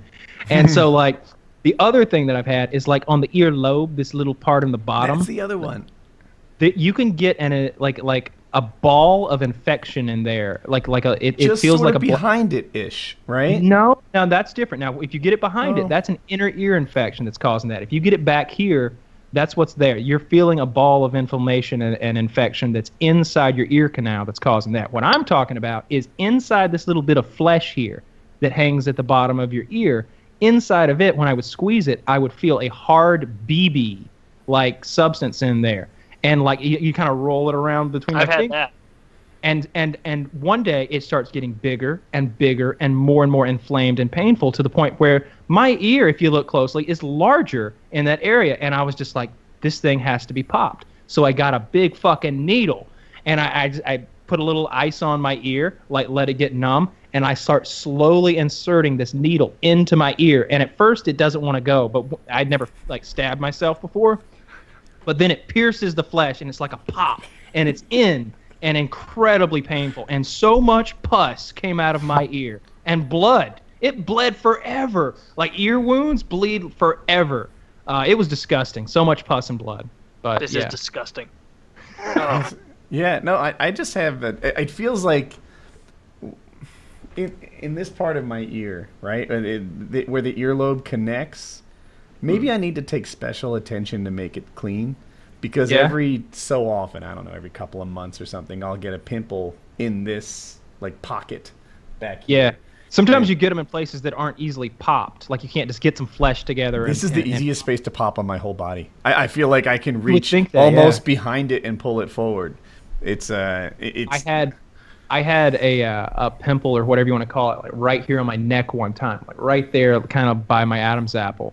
And I was 19, and I don't know, it just got out of hand. It kept getting bigger and bigger, and I tried to pop it, but nothing would happen. It would just make it incredible. It would just rough up the skin, and it would get a scab and get further infected.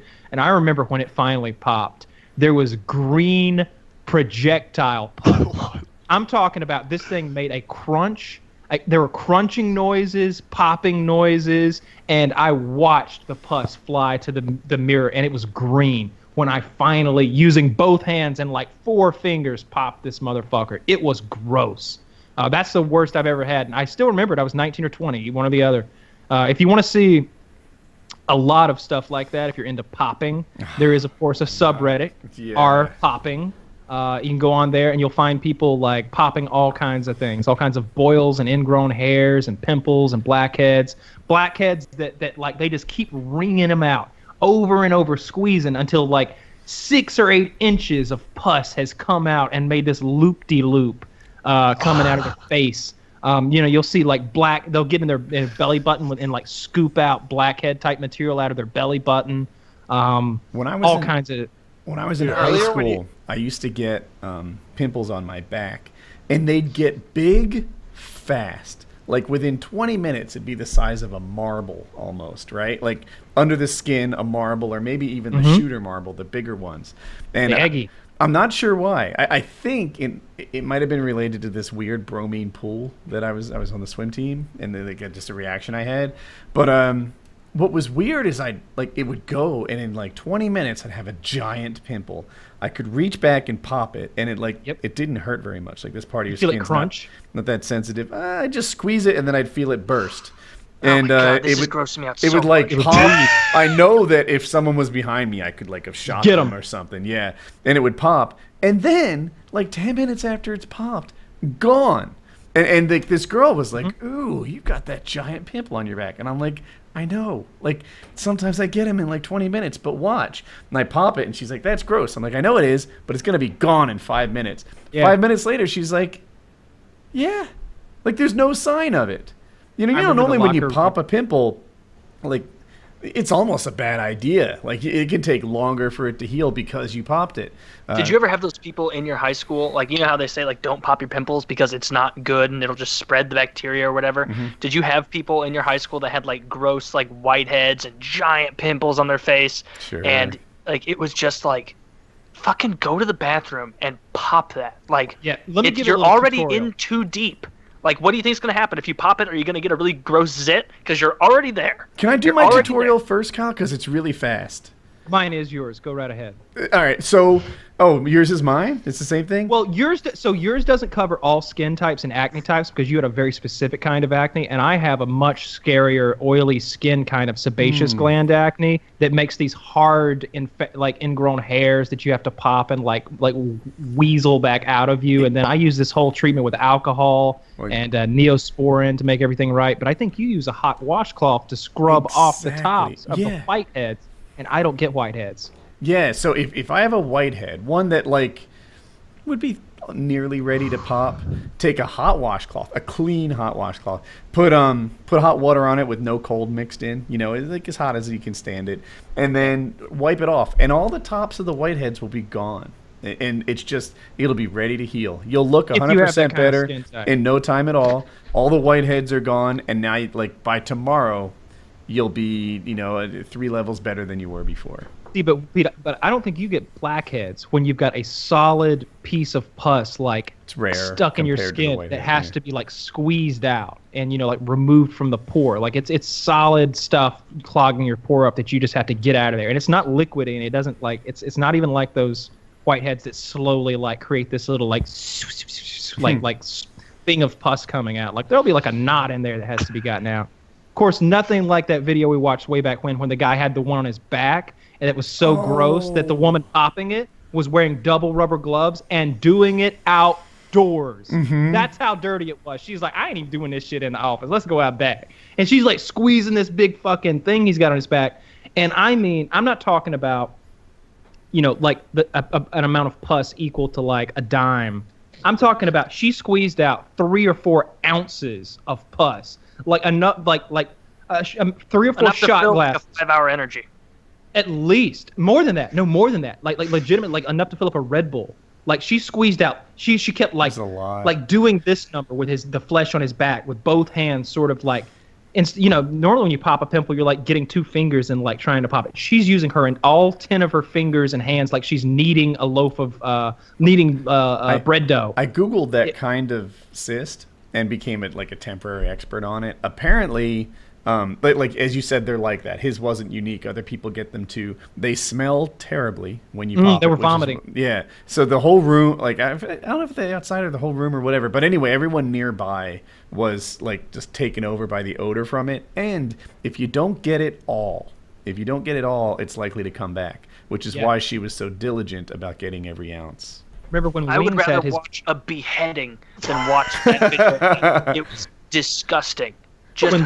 Whenever they lanced Wings' boil, I believe I remember him saying like how smelly it was, and I think maybe in the video like the nurses or whatever they're in there are like, "Whew, all right," and they open the door if I remember correctly, like to allow ventilation. And I think with his thing, and a lot of like situations like that where they're not sure if they got it all, they like put a wick in there so that the infection sort of wicks out of the wound, and then afterwards they come back, pull the wick out, irrigate the wound. Like they got to be real sure that you're not going to get septic, I guess, after this pimple popping. Yeah, Wings, I think, is prone to that because he has folds in his front, and that can be hard to clean. So, can we please never talk about that and stop it right now? This grosses me out so much more than any video of a guy vomiting on someone else, or of someone getting beheaded, or like fingers chopped off, or getting caught in like a grinder. Now we let's looked talk at about pictures Now of a we'll guy. talk about an abscessed tooth. See, that is the pimple of the mouth. All right. So what you got then is like beneath your molar, you can have this cavity filled with that fills with an infection, and it produces more and more pus, more and more until it's putting pressure on the nerve and the tooth and everything else, and you get this awful toothache. And there's only one thing to do: you get back there and you push against the gum, the gum that's where the tooth is flowing through, and you pop it, and your mouth is instantly full of a little cum load of pus. And it tastes like that too. I would imagine. I've never had one, but I've known people who had them, and instead of going to the dentist, they just popped them about once a week, and would just wait, spitting. Go to the fucking dentist, you animal. I went to the dentist to get my teeth whitened like a month ago or 3 weeks ago, something like that, and she was telling me about abscess teeth like that. And she was one of those crazy people that likes popping it. Like when someone comes in with one of those infections that needs to get all the pus out, it's like her She's kink. Like, fuck yes. Yeah, it's her thing. It is totally a female thing. It is a weird thing. It seems like every girl I've met likes popping stuff. Like they like getting over there and popping the zit or something. Like I don't know. Sorry to interrupt. It's just like a weird little thing I've noticed. It's funny when you say stuff like that, and then I'm in the same position. Everyone's like, "Oh, I just learned something about his girlfriend," right? Because everyone knows. Like it. I feel like now with this, I took Accutane. I don't get zits. I don't get anything that you can pop anymore, and I haven't for like if I get a zit. Like I felt earlier this week a tiny little bump forming here, and I was almost like, "What the fuck?"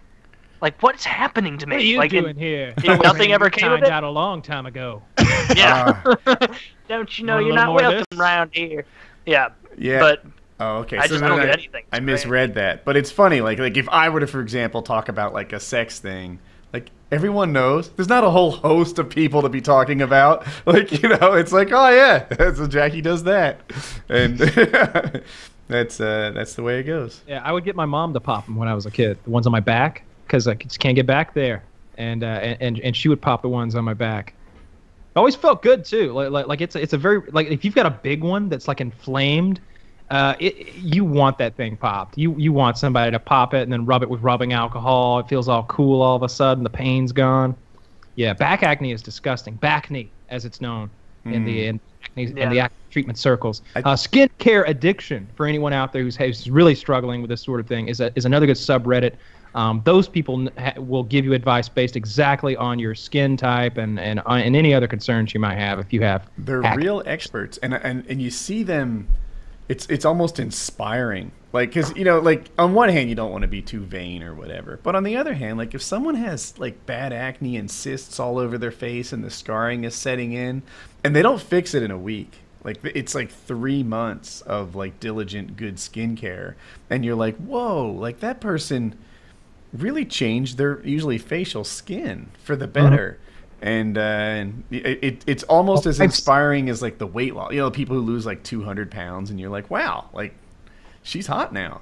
The skincare addiction guys go through a similar positive transformation. Oh man, so the worst. I don't even like looking at these Google images. I'm not going to look at them. I'm just going to give them to you guys. The worst is when it's unnatural acne caused by like PEDs. If someone's doing steroids, you're going to get a lot of backne. And some of these bodybuilders get chest acne and back acne, the likes of which you would never find in the in like the natural kingdom without sticking some Dianabol in your ass first. So there's that. Oh, speaking of your ass, anyone out there who gets bumps on your butt, I figured out how to fix that about 2 years ago. That's one that always bothered me because you can't pop those. The skin's just not right for it back there. You're gonna want one of those like loofah things, those floofy things that ladies use to wash up, and you're just gonna put some salicylic acid acne medication on that every single day and scrub the shit out of your butt. You scrub your butt real good, and you never happen again. An actual tip, this has nothing to do with popping, but if you have dry lip skin, I guess I learned this from Accutane, because that introduces a whole new host of problems, replacing all of acne, though. So didn't have to deal with acne at all. But take a wash rag, get it nice and wet with warm water, and then gently rub your lips, and it will take off all of the dead skin on your lips and make it way more comfortable and make your lips look better too. Make them feel better. You don't feel like flaky or crispy or anything. So I don't know if that's a problem anybody has, but I use a lot of. It's very similar to my whitehead tip. Yeah, works. Yeah, I use a lot of chapstick, and because my lips get chapped, it's a real ordeal. Yep. Man, when we were talking about Taco Bell like 2 hours ago, I was hungry. I was hungry as shit. Like I was so hungry. Still and now hungry? I keep looking at my trash can right there, like you're gonna get it. Like I'm gonna puke into that trash. Yeah, that's can. not just you. This is the grossest thing for me that we've ever talked about on this show. Really? It's Jesus. disgusting. Hearing all your little tips and the septic holes of pus. Yeah, I've been dealing with acne my whole life. Yeah, you got to fight it off. Yeah, it's rough stuff. What's it like living in the OpTic house? There's what, 8 guys you said? I mean, do you guys like hang out and watch TVs and movies together, or you just kind of? Yeah, yeah, we all hang out. It's a very working environment, especially during the day. People are collabing with each other, doing videos. People are doing videos with other people, like outside of the house, outside of OpTic, inside of OpTic, and then usually at night. I live with a bunch of competitive players, so at night, usually it's like a huge scrim session. Everybody's trying to, get solid practice in, and so we usually do YouTube videos during the day, scrims at night, and then after scrims are over, that's when we all like usually hang out, kick it. Is there What time like are people going to bed in the OpTic house? Like 3 in the morning? Yeah, I think usually at like 2 a.m. all of us are still up except for one person.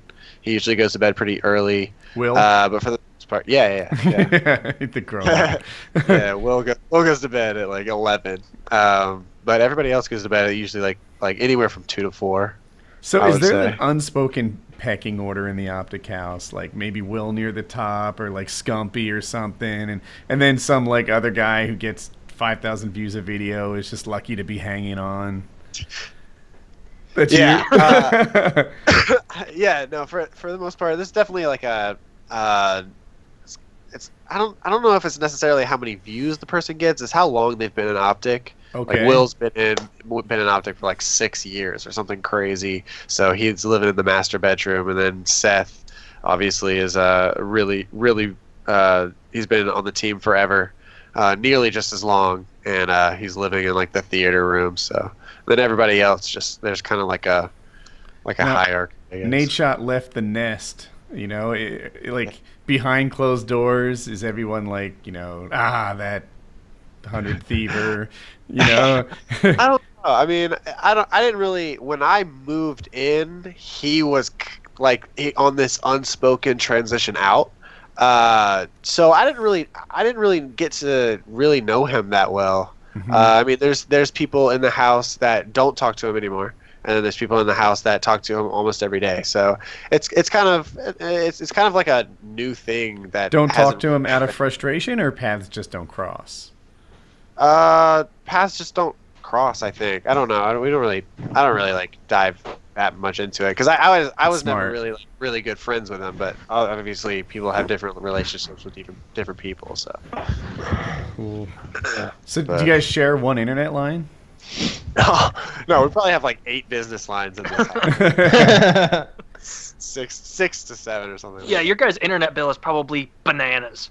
Yeah, everybody. I think I can say this. Everybody pays for their own internet. So, there's things that are taken care of by OpTic and by sponsors, but we all pay for our own internet. So. You would think you could get some sort of a group discount with that many lines. Like, look, let's start from the beginning. I'm gonna need 8 fucking business lines. All right, well, let's talk turkey. Can we get a little bit knocked off each one? Yeah, what's the speed? Like, what's your up and down? I don't even know.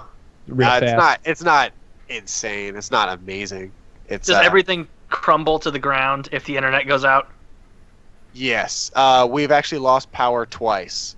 In the last 9 months being here, and we just literally go sit down on the floor in the living room and just what do we do now? We can't work. I don't know what to do with my hands. Yeah, it's hour 3. You gotta get UPSs. In my house, I have uninterruptible power supplies, and you'd be surprised. The power will go out to the whole neighborhood. But the internet still works if you can keep your cable modem powered and your routers powered and stuff like that. So, for me anyway, the computer tends to burn through this little battery I have on it in 20 minutes. But it's nice because there are a lot of times where 20 minutes gets you through.